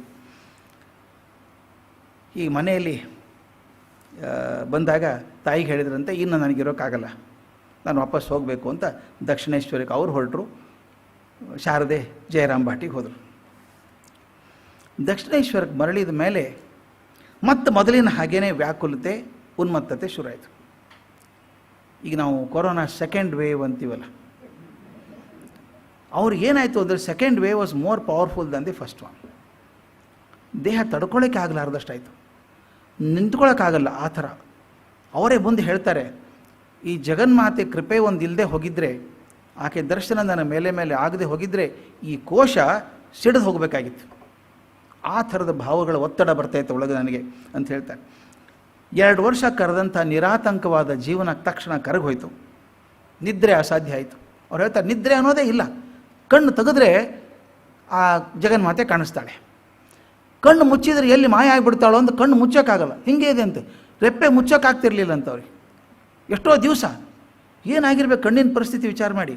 ರೆಪ್ಪೆ ಮುಚ್ಚೋಕೆ ಕೈ ಹಿಡಿದು ಎಳ್ಕೊಂಡು ಕೂಡ ಕಣ್ಣು ತೆಗೆದುಬಿಡ್ತದೆ. ಆ ಥರ ಪರಿಸ್ಥಿತಿ ಆಯ್ತಂತೆ. ಅನವರ್ತ ಜಪ, ಯಾವಾಗಲೂ ಸದಾಕಾಲ ಧ್ಯಾನ, ಮೈ ಎಲ್ಲ ಉರುತ ಶುರು ಆಗಿಬಿಡ್ತು. ಹೃದಯರಾಮಕ್ಕೆ ಚಿಂತೆ ಆಯಿತು. ಅವ್ನು ಮಥುರಾನಾಥ ಹೇಳಿದ ಏನಾದರೂ ಮಾಡಬೇಕು ಅಂತ. ಮಥುರಾನಾಥ ಎಷ್ಟು ಜನ ಗೊತ್ತಿದ್ದಾರೆ ವೈದ್ಯರನ್ನೆಲ್ಲ ಕರೆದ. ಒಂದು ವಿಶೇಷ ರಾಮಕೃಷ್ಣದ್ದು ಅಂದರೆ, ವೈದ್ಯರು ಬಂದಿದ್ದಾರೆ, ಔಷಧ ತೊಗೋತಿದ್ರು, ಔಷಧಿ ಯಾವುದು ಬೇಡ ಅನ್ನಲ್ಲ, ಟ್ರೀಟ್ಮೆಂಟ್ ತೊಗೋತಿದ್ರು. ಅದು ತಮ್ಮ ಕೆಲಸ ತಾವು ಮಾಡ್ತಾನೆ ಇರೋದು. ಮೈಗೆಲ್ಲ ಗಂಧ ಹಚ್ಚಿದ್ರು, ಔಷಧಿ ಹಚ್ಚಿದ್ರು, ಏನು ವೈದ್ಯ ಮಾಡಿದರೂ ಕೂಡ ಒಂಚೂರು ಕಮ್ಮಿ ಆಗಲಿಲ್ಲ. ಈ ವಿಚಿತ್ರವಾದ ಭಾವನೆಗಳನ್ನು, ಅವರ ಲಕ್ಷಣಗಳನ್ನು ಕಂಡಾಗ ಮಥುರಾನಾಥ ಹೇಳಿದ, ಇದು ಒಂದು ಜನ್ಮದ್ದಲ್ಲ, ಅದು ಎಷ್ಟು ಜನ್ಮದ ವೈರಾಗ್ಯ ಭಕ್ತಿ ಕೂತ್ಕೊಂಡಿದೆಯೋ ಗೊತ್ತಿಲ್ಲ, ಈ ಜನ್ಮದಲ್ಲೆಲ್ಲ ಒಂದೇ ಸಲ ಸೇರ್ಕೊಂಡ್ಬಿಟ್ಟಿದೆ ಅಂತ. ಎಷ್ಟು ಗೌರವ ಮಥುರಾನಾಥನಿಗೆ ರಾಮಕೃಷ್ಣರ ಬಗ್ಗೆ ಇತ್ತು, ಅದು ಒಂದು ಘಟನೆಯಲ್ಲಿ 100 ಪಟ್ಟು ಹೆಚ್ಚಾಯಿತು ಅಂತ ಬರೀತಾರೆ ಅವ್ರ ಜೀವನ ಚರಿತ್ರೆ ದಾಖಲೆ ಮಾಡೋರು. ಮಥುರಾನಾಥ ರಾಮಕೃಷ್ಣರು ಏನು ಹೇಳಿದ್ರು ಮಾಡ್ತಿದ್ರು. ಒಂದು ಸಲ ಮಾತ್ರ ಒಂದು ಘಟನೆ ಆದದ್ದನ್ನು ಬಗ್ಗೆ ಬರೀತಾರೆ, ದಾಖಲೆ ಮಾಡ್ತಾರೆ. ಮುಖ್ಯವಾದ ಘಟನೆ ರಾಮಕೃಷ್ಣರ ಜೀವನದಲ್ಲಿ. ಅದು ನೀವು ದಕ್ಷಿಣೇಶ್ವರ ನೋಡಿದರೆ ಗೊತ್ತಿರುತ್ತೆ. ಗುಡಿ ಹೀಗೆ, ಈ ಮೂಲೆಯಲ್ಲಿ ರಾಮಕೃಷ್ಣರು ಕೊನೆ ಮೂಲೆದು. ಈ ಕಡೆ ಹೋದರೆ ಪಂಚವಟಿ ಬರ್ತದೆ. ನಡುವೆ ಒಂದು ಬಂಗ್ಲೆ ಇದೆ, ಅಲ್ಲಿ ಮಥುರಾನಾಥ ಇರೋನು. ಮಥುರಾನಾಥನ ಬಂಗ್ಲೆ ಅದು. ಅವನು ಹೊರಗಡೆ ಕೂತ್ಕೊಂಡು ಈ ಗುಡುಗುಡಿ ಸೇದ್ತಾ ಇದ್ದಾನೆ. ಆ ಶ್ರೀಮಂತರ ಸ್ಟೈಲ್ ಅದೊಂದು, ಗುಡುಗುಡಿ ಸೇದೋದು. ಆ ಗಡಿಗೆಯಲ್ಲಿ ಹಾಕ್ಕೊಂಡಿರ್ತಾರೆ, ಬುಡು ಸಪ್ಲೈ ಮಾಡ್ತಾ ಇರ್ತದೆ, ಹುಕ್ಕ ಹಿಡ್ಕೊಂಡು ಸೇದ್ತಾ ಇರ್ತಾರೆ. ಅವ್ನು ಸೇದ್ತಾ ಕೂತಿದ್ದಾನೆ. ನೋಡಿದ ಎದುರುಗಡೆ ಸ್ವಲ್ಪ ದೂರದಲ್ಲಿ ರಾಮಕೃಷ್ಣರ ಕೋಣೆ ಕಾಣಿಸುತ್ತೆ. ಅವ್ರು ಹೊರಗಡೆ ಬಂದು ಆ ಕಾರಿಡಾರ್ ಇರುತ್ತಲ್ಲ, ಪ್ಯಾಸೇಜಲ್ಲಿ ಹೀಗೆ ಅಡ್ಡಾಡ್ತಾ ಇದ್ದಾರೆ. ಹೋಗಿ ಬಂದು ಅಡ್ಡಾಡ್ತಾ ಇದ್ದಾರೆ. ಮೊದಲು ಅಂದ್ಕೊಂಡ ನೋಡ್ತಾರೆ ಅಂತ. ರಾಮಕೃಷ್ಣರಿಗೆ ಗೊತ್ತು ಕೂಡ ಇಲ್ಲ ಮಥುರಾನಾಥ ನೋಡ್ತಿದ್ದಾರೆ ಅಂತ. ಅಲ್ಲಿ ಕೂತಿದ್ದಾನೆ, ಅವನು ಯಜಮಾನ. ಈಗ ಅವನು ನೋಡ್ತಾರೆ ಕೂತಿದ್ದಾನೆ ಅಂಥೇಳಿ. ಮಥುರಾನಾಥ ನೋಡ್ತಿದ್ದಾನೆ. ಏನು ಅನ್ನಿಸ್ತಾ ಗೊತ್ತಿಲ್ಲ. ಹುಕ್ಕ ಬಿಟ್ಟ, ಎದ್ದು ನಿಂತ್ಕೊಂಡ್ಬಿಟ್ಟ. ಕಣ್ಣಿಷ್ಟು ಅಗಲ ಆಯಿತು, ಉಸಿರಾಟ ಕಷ್ಟ ಆಯಿತು ಅವನಿಗೆ. ನೋಡ್ತಾ ಇದ್ದಾನೆ, ಏನಾಗ್ತಾ ಇದೆ ಅಂದ. 1-2 ಸಲ ರಾಮಕೃಷ್ಣರು ಹೀಗೆ ಹೋಗಿ ಬರೋದನ್ನು ನೋಡಿ ಹೋ ಅಂತ ಓಡಗ ರಾಮಕೃಷ್ಣರು ಕಾಲಿಗೆ ಬಿದ್ದ. ಮಗು ಥರ ಬಿಕ್ಕಿ ಅಳೋಕೆ ಶುರು ಮಾಡಿದ. ರಾಮಕೃಷ್ಣ ಗಾಬರಿ, ಮಾರಾಯ ನೀನು ಯಜಮಾನಪ್ಪ, ರಾಣಿ ಅಳಿಯ ನೀನು, ಹಿಂಗೆ ಕಾಲು ಹಿಡ್ಕೊಂಡ್ರೆ ಜನ ಏನಂತಾರೆ, ಹೇಳು ಮೇಲೆ ಅಂದರು. ಅವನು ಅಳೋದನ್ನು ಯಾಕೆ ಅಳ್ತೀಯೋ ಅಂತ ಕೇಳಿದರು. ಮಥುರಾನಾಥ ಹೇಳ್ತಾನೆ, ತಂದೆ ನಿಜವಾಗೂ ಯಾರು ನೀವು? ಅವ್ನಿಗೆ ಎಷ್ಟು ಅದ್ಭುತ ಆಗಿರ್ಬೇಕಾದ್ರೆ, ಮಥುರಾನಾಥ್ ಪ್ರಾಕ್ಟಿಕಲ್ ಮನುಷ್ಯ, ಅವ್ನು ಬಿಸ್ನೆಸ್ ಮನುಷ್ಯ. ಅವ್ನು ಕಾಲು ಹಿಡ್ಕೊಂಡು ಬಿಕ್ಕಿ ಅಳ್ತಾನೆ, ನಿಜವಾಗಿ ಯಾರು ನೀವು ಅಂತ ಕೇಳ್ದ. ನಾ ಯಾರಂತ ಗೊತ್ತಿಲ್ಲೇನೋ ಮಾರಾಯ, ನೀನೇ ಅಪಾಯಿಂಟ್ ಮಾಡ್ಕೊಂಡದ್ದು ನನ್ನ ಅರ್ಚಕ ಅಂಥೇಳಿ. ಅರ್ಚಕ ಅಲ್ವಾ ನಾನು ಅಂತ. ಅರ್ಚಕ ಕೆಲಸ ಬೇಡ ನನಗೀಗ, ನೀವು ನಿಜವಾಗ್ಲೂ ಯಾರು, ಎಲ್ಲಿಂದ ಬಂದಿದ್ದೀರಿ ನೀವು, ಏನಾಯಿತು ಅಂತ ಕೇಳಿದರು. ಅವ್ನು ಹೇಳ್ದ, ನಾನು ಪರಮಾದ್ಭುತವನ್ನು ಕಂಡೆ, ನಾನು ವಿಶೇಷವಾದ ಅದ್ಭುತವನ್ನು ಕಂಡುಬಿಟ್ಟಿದ್ದೇನೆ ಇವತ್ತು. ನಾನು ಜಗತ್ತಲ್ಲಿ ಈ ಅನುಭವ ನನಗೆ ಯಾವತ್ತೂ ಆಗಿರಲಿಲ್ಲ. ನಿಮ್ಮನ್ನು ನೋಡ್ತಾ ಇದ್ದೆ, ನೀವು ಹಿಂಗೆ ಹೋದ್ರಲ್ಲ, ವಾಪಸ್ ಬರುವಾಗ ನಿಮ್ಮ ಆಕಾರ ಕಾಣಿಸ್ತಾನೇ ಇಲ್ಲ ನನಗೆ. ನಮ್ಮ ದೇವಸ್ಥಾನದಲ್ಲಿ ಕುಡಿಸಿದ್ದೀವಲ್ಲ ಜಗನ್ಮಾತೆ ಕಾಳಿದೇವಿ ಭವತಾರಿಣಿ, ಆಕೆನೇ ಬಂದಂಗೆ ಕಾಣಿಸ್ತಾ ಇತ್ತು. ನಿಮ್ಮ ಆಕಾರ ಕಾಣಿಸೋದೇ ಇಲ್ಲ ನನಗೆ, ಕಾಳಿದೇವಿನೇ ಕಾಣಿಸ್ತಾಳೆ. ಇಲ್ಲಿಂದ ವಾಪಸ್ ಹೋದ್ರಲ್ಲ, ಆ ಕಡೆ ವಾಪಸ್ ಹೋಗಬೇಕಾದ್ರೆ ಶಿವನ ಥರ ಕಾಣಿಸ್ತೀರಿ. ಬರಬೇಕಾದ್ರೆ ಕಾಳಿ ಥರ ಕಾಣಿಸ್ತೀರಿ, ಹೋಗ್ಬೇಕಾದ್ರೆ ಶಿವನ ಥರ ಕಾಣಿಸ್ತೀರಿ. ನನಗೇನು ಭ್ರಮೆ ಆಗಿರಬೇಕು ಅಂತ ಕಣ್ಣು ಉಜ್ಕೊಂಡು ನೋಡಿದೆ, ಎದ್ದು ನಿಂತ್ಕೊಂಡು ನೋಡಿದೆ, 4 ಸಲ ನೋಡಿದೆ. ಪ್ರತಿ ಸಲ ಅದೇ ದರ್ಶನ ನನಗೆ. ಕಾಳಿ ಬರ್ತಾಳೆ, ಶಿವ ಹೋಗ್ತಾನೆ. ನಿಜವಾಗ್ಲೂ ಯಾರು ಸ್ವಾಮಿ ನೀವು ಅಂತ ಕೇಳಿದಂತೆ. ಮುಂದೆ ರಾಮಕೃಷ್ಣ ನೆನೆಸ್ಕೊಂಡು ಹೇಳ್ತಾ ಇದ್ದಾರೆ. ಎಷ್ಟು ಚಂದದ ಮಾತು ನೋಡಿ. ಅಂದರೆ ಎಷ್ಟು ಅಂಟುಕೊಳ್ಳದೆ ಇರುವಂಥದ್ದು ಇವೆಲ್ಲ, ನಿರ್ಲಿಪ್ತ ಅಂತ. ಮತ್ತೊಬ್ಬರಾದರೆ ನಾನು ನೋಡಿ ಹಿಂಗಲ್ಲ ಗಾಳಿ ಅಂದ್ಕೊಂಡ ಅವನು ಅಂತ ಸಂಭ್ರಮ ಪಡೋದು. ಇವರಲ್ಲ, ಇವ್ರು ಹೇಳ್ತಾರೆ ಅದೇನಪ್ಪ ಮಥುರಾನಾಥನ ನನ್ನ ಮೇಲೆ ತುಂಬ ಶ್ರದ್ಧೆ ಇದೆಯಲ್ಲ, ಪ್ರೀತಿ ಇದೆಯಲ್ಲ, ಅದಕ್ಕೆ ಕಾಳಿ ದೇವಿ ನನ್ನ ಮೂಲಕ ಅವ್ನಿಗೆ ದರ್ಶನ ಕೊಟ್ಟಲು ಅಂತ. ನಾನು ಓನ್ಲಿ ಏನು ಇನ್ಸ್ಟ್ರೂಮೆಂಟ್ ಅಂತ. ಎಷ್ಟು ಚಂದ ನೋಡಿದ್ದು. ನಾನು ಮಾಡಿದ್ದು ಅಂತಲ್ಲ, ಅವ್ನಿಗೇನು ಕಾಣಿಸ್ತೋ, ಬಹುಶಃ ಅವನ ಭಕ್ತಿ ಇತ್ತಲ್ಲ, ಅವನ ಭಕ್ತಿಗೆ ಪ್ರತಿಫಲ ಅಂತ ಹೇಳಿ ತಾಯಿ ಅವನಿಗೆ ದರ್ಶನ ಕೊಟ್ಟಲು ಆ ಕಡೆ ಅಂತ ಹೇಳ್ತಾರೆ. ಆ ಘಟನೆ ನೋಡಿದ ಮೇಲಂತೂ ಅವನಿಗೆ ಇದು ಇವ್ರು ಮನುಷ್ಯರೇ ಅಲ್ಲ ಅನಿಸ್ಬಿಡ್ತು, ಅವತಾರಿ ಪುರುಷ ಅನಿಸ್ಬಿಡ್ತು. ಅವತಾರಿ ಪುರುಷರಿದ್ದಾರೆ. ರಾಮಕೃಷ್ಣ ನೋಡೋ ರೀತಿಯೇ ಬೇರೆ ಆಯಿತು. ಸ್ವಲ್ಪ ದಿವಸ ಆದಮೇಲೆ ರಾಣಿ ರಾಸಮಣಿ ಮನೆಯಲ್ಲಿದ್ದಾಗ ಜಾರಿ ಬೀಳ್ತಾಳೆ. ಬಿದ್ದು ಪೆಟ್ಟಾಗ್ತದೆ. ಪೆಟ್ಟಾಗಿ ಅದು ಏನೋ ತಿರುಗಿಬಿಡ್ತದೆ, ಜ್ವರ ಬರ್ತದೆ, ಅಜೀರ್ಣ ಶುರುವಾಗ್ಬಿಡ್ತದೆ. ಮುಂದೆ ಆಮಶಂಕೆ ರೋಗ ಬರ್ತದೆ. ಆಗಿನ ಕಾಲದಲ್ಲಿ ಬಂಗಾಲದಲ್ಲಿ ಆಮಶಂಕೆ ರೋಗ ಅಂದರೆ ಭಯಂಕರವಾದ ರೋಗ, ಬದುಕೋದೇ ಕಷ್ಟ ಅಂತ ಇರ್ತಿತ್ತು. ರೋಗ ಬಂದಾಗ ಏನು ಔಷಧಿ ಕೊಟ್ಟರೂ ಆಗಲ್ಲ. ಆಕೆ ಒಂದು ನೋಡಿ ಎಷ್ಟು ದೂರದರ್ಶಿತ್ವ ರಾಣಿ ರಾಸಮಣಿದು ಹೇಳಬೇಕಾದ್ದು. ನಾವು ಯಾವಾಗಲೂ ರಾಮಕೃಷ್ಣರ ಜೀವನವನ್ನು ನೋಡುವಾಗ ಕೆಲವರನ್ನ ಬಿಡೋಕೆ ಆಗೋದೇ ಇಲ್ಲ. ಇಂಟಿಗ್ರಲ್ ಪಾರ್ಟ್ ಆಫ್ ರಾಮಕೃಷ್ಣದ ಲೈಫ್. ಒಂದು ರಾಣಿ ರಾಸಮಣಿ ಆ ಇಡೀ ದೇವಸ್ಥಾನವನ್ನು ಕಟ್ಟಿ ತಂದು ಅಲ್ಲ ಅನ್ನೋ ಹಾಗೆ ಬಿಟ್ಟುಬಿಟ್ಲಲ್ಲ ಪೂರ. ಮಥುರಾನಾಥ ಆಕೆಗೆ ಬಲಗೈಯಾಗಿ ನಿಂತ್ಕೊಂಡು ರಾಮಕೃಷ್ಣರು ಮಂದಿ ಏನೇ ಹೇಳಿ 100 ಜನ 100 ಹೇಳಿದರೂ ಕೂಡ ಅವ್ರನ್ನ ಶ್ರದ್ಧೆ ಇಟ್ಕೊಂಡು ಅವ್ರನ್ನ ಕಾಪಾಡಿಕೊಂಡಲ್ಲ ಅವನು. ಹೃದಯ ರಾಮ ಸ್ವಾರ್ಥಿ ಆದರೂ ಕೂಡ ರಾಮಕೃಷ್ಣರ ಪೂರ್ತಿ ದೇಹವನ್ನು ನೋಡ್ಕೊಂಡಂಥ ಮನುಷ್ಯ. ಇವರೆಲ್ಲ ಇದ್ದವರು. ರಾಣಿ ರಾಸಮಣಿದು ದೂರದರ್ಶಿತ್ವ ಹೇಳ್ತೀನಿ. ಆಕೆ ಹೇಳ್ತಾಳೆ, ದೇವಸ್ಥಾನ ಏನೋ ಕಟ್ಟಿಬಿಟ್ಟೆ ನಾನು, ಅನ್ನ ನೈವೇದ್ಯ ಮಾಡ್ತೀನಿ ಅಂತ ಮಾಡಿಸ್ತಾ ಇದ್ದೀನಿ ಈಗ, ಆದರೆ ಶಾಶ್ವತ ಆಗಬೇಕಲ್ವ. ನನಗೆ ಯಾವಾಗಲೂ ಇದು ಲೀಡರ್ಶಿಪ್ ಕ್ವಾಲಿಟಿಯಲ್ಲಿ ಭಾಳ ದೊಡ್ಡದು ಅನಿಸೋದು. ಒಂದು ಇಂಗ್ಲೀಷಲ್ಲಿ ಮಾತಿದೆ, the quality of leadership is assessed by the way the institution works in their absence ಅಂತ. ಅವರಿದ್ದಾಗ ನಡೆಸೋ ಅವ್ರದ್ದಲ್ಲ ಸಂಸ್ಥೆ, ಅವ್ರು ಇಲ್ಲದೆ ಹೋದಾಗೂ ಸಂಸ್ಥೆ ಹೇಗೆ ನಡೀತದೆ ಅಂತ. ತಾವು ಕಂಡಿದ್ದೀರಿ, ಪ್ರಪಂಚದಲ್ಲಿ ಎಷ್ಟೋ ಜನ ಇದ್ದಾರೆ. 2 ಥರದ ವ್ಯವಸ್ಥೆಗಳಿದ್ದಾವೆ, person centric and process centric ಅಂತ. ವ್ಯಕ್ತಿ ಕೇಂದ್ರಿತವಾದದ್ದು ಮತ್ತು ಒಂದು ಕಾರ್ಯ ನಿರ್ಮಿತವಾದಂಥದ್ದು. ಎಲ್ಲಿವರೆಗೂ ವ್ಯಕ್ತಿ ಕೇಂದ್ರಿತವಾಗಿರ್ತದೋ ವ್ಯಕ್ತಿ ಇರೋ ತನಕ ಬೆಳೀತದೆ, ವ್ಯಕ್ತಿ ಹೋದ್ಮೇಲೆ ಕುಸಿದು ಹೋಗುತ್ತೆ. ಹಿಟ್ಲರ್ ಅವನಿದ್ದಾಗ ಭಾಳ ಜೋರಾಗಿ ಬೆಳೀತು ಜರ್ಮನಿ. ಇವತ್ತಿಗಾದರೂ ಕೂಡ ಜರ್ಮನಿಯಲ್ಲಿರುವಷ್ಟು ಒಳ್ಳೆಯ ರಸ್ತೆ ಪ್ರಪಂಚದಲ್ಲಿ ಎಲ್ಲೂ ಇಲ್ಲ. ಆಟೋಬಾನ್ ಅಂತ ಕರೀತಾರೆ ಎಲ್ಲ ರಸ್ತೆಗಳಿಗೆ. ಅವನೇನು ಒಂದೇ ಐಡಿಯಾ ಕೊಟ್ಟದ್ದು, ರೋಡ್ ಹೆಂಗೆ ಮಾಡಬೇಕು ಅಂದರೆ ನಮ್ಮವ್ರು ಹೋಗಿ ನೋಡ್ಕೊಂಬರ್ಬೇಕು. ಸ್ವಲ್ಪ ಹೋಗ್ತಾರೆ ಇವರು, ನೋಡ್ಕೊಂಬರ್ತಾರೆ, ಮಾಡೋಲ್ಲ ಇಲ್ಲಿ. ಅವನು ಆಟೋಬಾನ್ ಅಂದರೆ ಏನು ಅಂದರೆ ಅವನು ಹೇಳ್ತಾನೆ, every road should be prepared such that plane can land on it. ಅಂದರೆ ವಿಮಾನ ಇಳಿಬೇಕು, ವಿಮಾನ ಇಳಿಯುವಂಥ ರೋಡ್ಗಳನ್ನು ಮಾಡಬೇಕು. ಮಹಾಯುದ್ಧ ಕಾಲದಲ್ಲಿ ಎಲ್ಲಿ ಬೇಕಾದರೂ ಇಳಿಸ್ಬಿಡ್ಬೋದು. ನಾನು ಇವತ್ತಿಗಾದರೂ ಜರ್ಮನಿಯಲ್ಲಿರುವಷ್ಟು ಸ್ಪೀಡ್ ವೆಹಿಕಲ್ಸ್ ಬಹುಶಃ ಎಲ್ಲೂ ಇಲ್ಲ ಅನಿಸುತ್ತೆ, ನಾನು ನೋಡಿದ್ದಿಲ್ಲ. 180ರಿಂದ 220 ಕಿಲೋಮೀಟರ್ ವೇಗ ಹೋಗ್ತಾರೆ, ಸರ್ರಂತ ಹೋಗ್ತಾರೆ. 220 ಕಿಲೋಮೀಟರ್ ವೇಗದಲ್ಲಿ ಹೋಗ್ತಾರೆ. ಆ ಹೋಗುವಂಥ ರೋಡ್ ಇದೆ, ಅದು ಅಷ್ಟು ಚೆನ್ನಾಗಿದೆ. ಜರ್ಮನಿ ಬೆಳೆಸ್ಬಿಟ್ಟ ಅವನು, ಆದರೆ ಅವನು ಹೋದ ಮೇಲೆ ಕುಸಿದು ಹೋಯಿತು. ಈ ಥರದ ವ್ಯವಸ್ಥೆಗಳನ್ನು ಕಂಡಿದ್ದೀವಿ, ಪರ್ಸನ್ ಸೆಂಟ್ರಿಕ್ ಯೂನಿವರ್ಸ್ ಕಂಡಿದ್ದೀವಿ. ಆದರೆ ಯಾರು ವ್ಯವಸ್ಥಾ ಕೇಂದ್ರಿತವಾಗಿ ಮಾಡಿದರೋ ಅವು 100 ವರ್ಷ 1000 ವರ್ಷ ಬದುಕ್ತವೆ. ಕೇಂಬ್ರಿಡ್ಜ್ ಯೂನಿವರ್ಸಿಟಿ ಬಗ್ಗೆ ಯಾವಾಗಲೂ ಹೇಳ್ತಾ ಇರ್ತೀನಿ ನಾನು. 810 ವರ್ಷ ಆಯ್ತು ಅನ್ನೋದು ಶುರುವಾಗಿ. Is the great grand mother of all universities ಅಂತ ಕರೀತಾರೆ. ಇವತ್ತಿಗೂ ಹೋಗಿ ನೀವು ಯಾವುದೇ ಹುಡುಗನ ಕೇಂಬ್ರಿಡ್ಜಲ್ಲಿ ಕಲಿ ಹುಡುಗಿನ ಕೇಳಿ, ನಿಮ್ಮ ಯೂನಿವರ್ಸಿಟಿ ಚೇರ್ಮನ್ ಯಾರು, ಪ್ರೆಸಿಡೆಂಟ್ ಯಾರು ಅಂತ ಕೇಳಿ, ಐ ಡೋಂಟ್ ನೋ ಅಂತಾರೆ ಅವರು. ಪ್ರೆಸಿಡೆಂಟ್ ಯಾರು ಅಂತ ಗೊತ್ತಿಲ್ಲ, ಆದರೆ ವ್ಯವಸ್ಥೆ ಚೆನ್ನಾಗಿದೆ. ಇವತ್ತಿಗೂ ಪ್ರಪಂಚದ ಅತ್ಯಂತ ಶ್ರೇಷ್ಠ 10 ಯೂನಿವರ್ಸಿಟಿ ನೋಡಿದ್ರೆ Cambridge is one of them. ಯಾಕೆ? ಅದನ್ನು ವ್ಯವಸ್ಥೆ ಭಟ್ಟಿ ಮಾಡಬೇಕು, ವ್ಯಕ್ತಿ ಮುಖ್ಯ ಅಲ್ಲ. ರಾಸಮಣಿ ಅವಾಗ ವಿಚಾರ ಮಾಡಿದ್ದು ನೋಡಿ, ಆಗಿನ ಕಾಲಕ್ಕೆ ನಾನು ದೇವಸ್ಥಾನ ಕಟ್ಸ್ಬಿಟ್ಟೆ, ನಾಳೆ ಮುಂದೆ ನಾನು ಇಲ್ಲದೆ ಹೋದಾಗ ನಡೆಯೋದು ಹೇಗೆ, ಅದಕ್ಕೇನಾದರೂ ಒಂದು ದತ್ತಿ ಮಾಡಬೇಕು ಅಂತ. ಎಷ್ಟು ಚಂದದ ವಿಚಾರ ನೋಡಿ. ದೊಡ್ಡ ಅಮೌಂಟ್ ಆಗಿನ ಕಾಲಕ್ಕೆ ಹೇಳ್ತೀನಿ. ಅವ್ರು ಬರೆದಿದ್ದಾರೆ 2,26,000 ರೂಪಾಯಿ. ರಿಮೆಂಬರ್, ಆಗಿನ ಕಾಲದ್ದು 2,26,000 ರೂಪಾಯಿ ಕೊಟ್ಟು ಒಂದು ಬಹುದೊಡ್ಡ ಜಮೀನು ಕೊಂಡ್ಕೊಂಡ್ಲಂತೆ. ಅಲ್ಲಿ ಕೃಷಿ ಆಗಬೇಕು, ಆ ಉತ್ಪನ್ನ ಬಂದದ್ದೆಲ್ಲ ಇದಕ್ಕೆ ಬರಬೇಕು, ಆ ದೇವಸ್ಥಾನಕ್ಕೆ ಬರಬೇಕು. ಎಷ್ಟು ದೊಡ್ಡ ದೃಷ್ಟಿ ನೋಡಿ. ಇದು ನಾನು ಇಲ್ಲದೆ ಹೋದರೂ ಕೂಡ ದೇವಸ್ಥಾನ ಚೆನ್ನಾಗಿರಬೇಕು, ಯಾರ ಮೇಲೆ ಅವಲಂಬನೆ ಆಗಬಾರ್ದು ಅನ್ನೋ ಥರ ಹಾಗೆ ಮಾಡಬೇಕು ಅಂತ ಮಾಡಿದ್ಲು. ಇರೋರು 4 ಜನ ಮಕ್ಕಳು, ಹೆಣ್ಮಕ್ಳು, ಅವರೇ ಉತ್ತರಾಧಿಕಾರಿಗಳು. ಅವ್ರದ್ದೆಲ್ಲ ಸಿಗ್ನೇಚರ್ ಬೇಕಾಗುತ್ತಲ್ಲ, ಸಹಿ ಬೇಕಾಗುತ್ತಲ್ಲ. 2 ಮಕ್ಕಳು ತೀರ್ಕೊಂಡ್ಬಿಟ್ಟಿದ್ದಾರೆ. ಹಿಡಿದವ್ರು 2.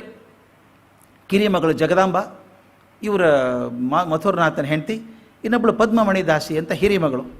ಮೊದಲೇದವಳು ಕಳೆದು ಉಳ್ಕೊಂಡಿದ್ದಾರೆ. ಆಕೆ ಮೊದಲೇದವನು ಸಹಿ ಮಾಡೋಲ್ಲ ಅಂದ್ಲಕ್ಕೆ, ಸಹಿ ಮಾಡೋಲ್ಲ ಅಂದ್ಲು. ಇಷ್ಟು ದೊಡ್ಡ ಆಸ್ತಿ ಮಠಕ್ಕೆ ದೇವಸ್ಥಾನಕ್ಕೆ ಯಾಕೆ ಕೊಡ್ತೀಯ ನೀನು ಅಂತ ಇರಬೇಕು. ಸಹಿ ಮಾಡಲಿಲ್ಲ. ಬಹಳ ಕೊರಿತಾ ಇತ್ತಂತಕೆಗೆ, ರಾಣಿ ರಾಸಮಣಿಗೆ, ನಾನು ಹೋಗೋದ್ರೊಳಗೆ ಇದು ಮಾಡಿ ಹೋಗಬೇಕು ಅಂತ. ಈ ಆಮಶಂಕೆ ರೋಗ ಬಂದಾಗ ಆಕೆ ತಕ್ಷಣ ಹೇಳ್ತಾಳೆ, ಹೋಗೋಣ ನಡೀರಿ, ಇದಕ್ಕೆ ದಕ್ಷಿಣೇಶ್ವರಕ್ಕೆ ಹೋಗೋಣ ಅಂಥೇಳಿ ತಾನು ತೀರ್ಕೊಳ್ಳೋ ಹಿಂದಿನ ದಿವಸ ಮಗಳ ಕಡೆಯಿಂದ ಸಹಿ ಮಾಡಿಸಿ, ತಾನೂ ಸಹಿ ಮಾಡಿ, ದತ್ತಿ ಸಹಿ ಮಾಡ್ತಾಳೆ. ಇನ್ಮೇಲೆ ನಿಶ್ಚಿಂತೆ ಆಯ್ತು ನನಗೀಗ. ಒಂದು ದೇವಸ್ಥಾನ ಕಟ್ಟೋದಾಯಿತು, ಇನ್ನು ದೇವಸ್ಥಾನ ರಕ್ಷಣೆಗೋಸ್ಕರ ಧನ ಸಹಾಯನೂ ಆಯಿತು. ಇನ್ನು ಯಾರಾದರೂ ನಡೆಸ್ಕೊಂಡು ಹೋಗ್ಬೋದು ಅದನ್ನು. ಆ ಥರ ವ್ಯವಸ್ಥೆ ಮಾಡಿದ್ಲು. ಮಾಡಿ ದೇವಸ್ಥಾನಕ್ಕೆ ಬಂದಳು, ದಕ್ಷಿಣೇಶ್ವರಕ್ಕೆ ಬಂದು ನನ್ನ ಗಂಗೆ ತಟಕ್ಕೆ ಕರ್ಕೊಂಡು ಹೋಗಿ ಅಂತ ಇದ್ರು. ಈ ದಕ್ಷಿಣೇಶ್ವರ ನೋಡಿದ್ರೆ ಗೊತ್ತಾಗುತ್ತೆ, ಪಕ್ಕದಲ್ಲೇ ಗಂಗಾ ನದಿ ಇರೋದು. ಮೆಟ್ಲಿಳಿದ ತಕ್ಷಣ ಗಂಗಾ ನದಿ. ಅಲ್ಲಿ ಮೆಟ್ಲ ಮೇಲೆ ಕರ್ಕೊಂಡು ಸಾಯಂಕಾಲ ಆಯಿತು. ದೀಪಗಳಂತಂದ್ರಂತೆ ಆಕೆ ಹತ್ತಿರ ಕಾಣಿಸ್ಲಿ ಅಂತ. ಆಕೆ ಏನೋ ನೋಡಿದ್ಲೇನೋ, ಈ ದೀಪ ಯಾವುದು ಬೇಡ ಅಂತ, ತೆಗೆದುಬಿಟ್ಟು ದೀಪ ಬೇಡ, ಜಗನ್ಮಾತೆ ನನ್ನ ಪಕ್ಕದಲ್ಲೇ ಇದ್ದಾಳೆ, ಆ ಬೆಳಕು ಸಾಕು ನನಗೆ ಅಂದಂತೆ. ಅಂದ್ಬಿಟ್ಟು ಅಷ್ಟೊತ್ತಿಗೆ ನರಿಗಳು ಊಳಿಡೋ ಧ್ವನಿ ಕೇಳಿಸ್ತಾ ಇತ್ತಂತೆ. ಪಕ್ಕದಲ್ಲೇ ಪಂಚವಟಿ ಎಲ್ಲ ಇತ್ತಲ್ಲ, ನರಿಗಳು ಜೋರಾಗಿ ಊಳಿಡೋವಂಥದ್ದು. ನಮ್ಮಲ್ಲಿ ಅದನ್ನು ಅಪಶಕನ ಅಂತೀವಿ, ಬಂಗಾಳಿಗಳಿಗೆ ಭಾಳ ಶುಭಶಕನ ಅದು. ನರಿಗಳು ಕಾಳಿದೇವಿಗೆ ಅತ್ಯಂತ ಪ್ರಿಯವಾದಂಥದ್ದು ಅಂತ. ಅಲ್ಲಿ ನರಿ ಊಳಿಟ್ರೆ ಅದು ಶುಭ ಸಮಯ ಅಂತ ಹೇಳಿ. ಆ ನರಿಗಳು ಊಳಿಡೋ ಸಮಯ ಕೇಳಿದಾಗ ಆಕೆ ಕಣ್ಣು ಮುಚ್ಚಿ ಜಗನ್ಮಾತೆಯ ಮಡಿಲೊಳಗೆ ಶಾಶ್ವತವಾಗಿ ನಿದ್ರೆ ಹೊಂದಿಬಿಟ್ಲು ರಾಸಮಣಿ. ಮುಖ ಶಾಂತವಾಗಿತ್ತು, ಪ್ರಸನ್ನ ಆಗಿತ್ತು. ಮುಂದೆ ಆ ಇಡೀ ದೇವಾಲಯವನ್ನು ನಡೆಸುವಂಥ ಜವಾಬ್ದಾರಿ ಮಥುರಾನಾಥಂದಾಗಿತ್ತು. ಉಳಿದದ್ದನ್ನು ಮುಂದೆ ನೋಡೋಣ. ನಮಸ್ಕಾರ.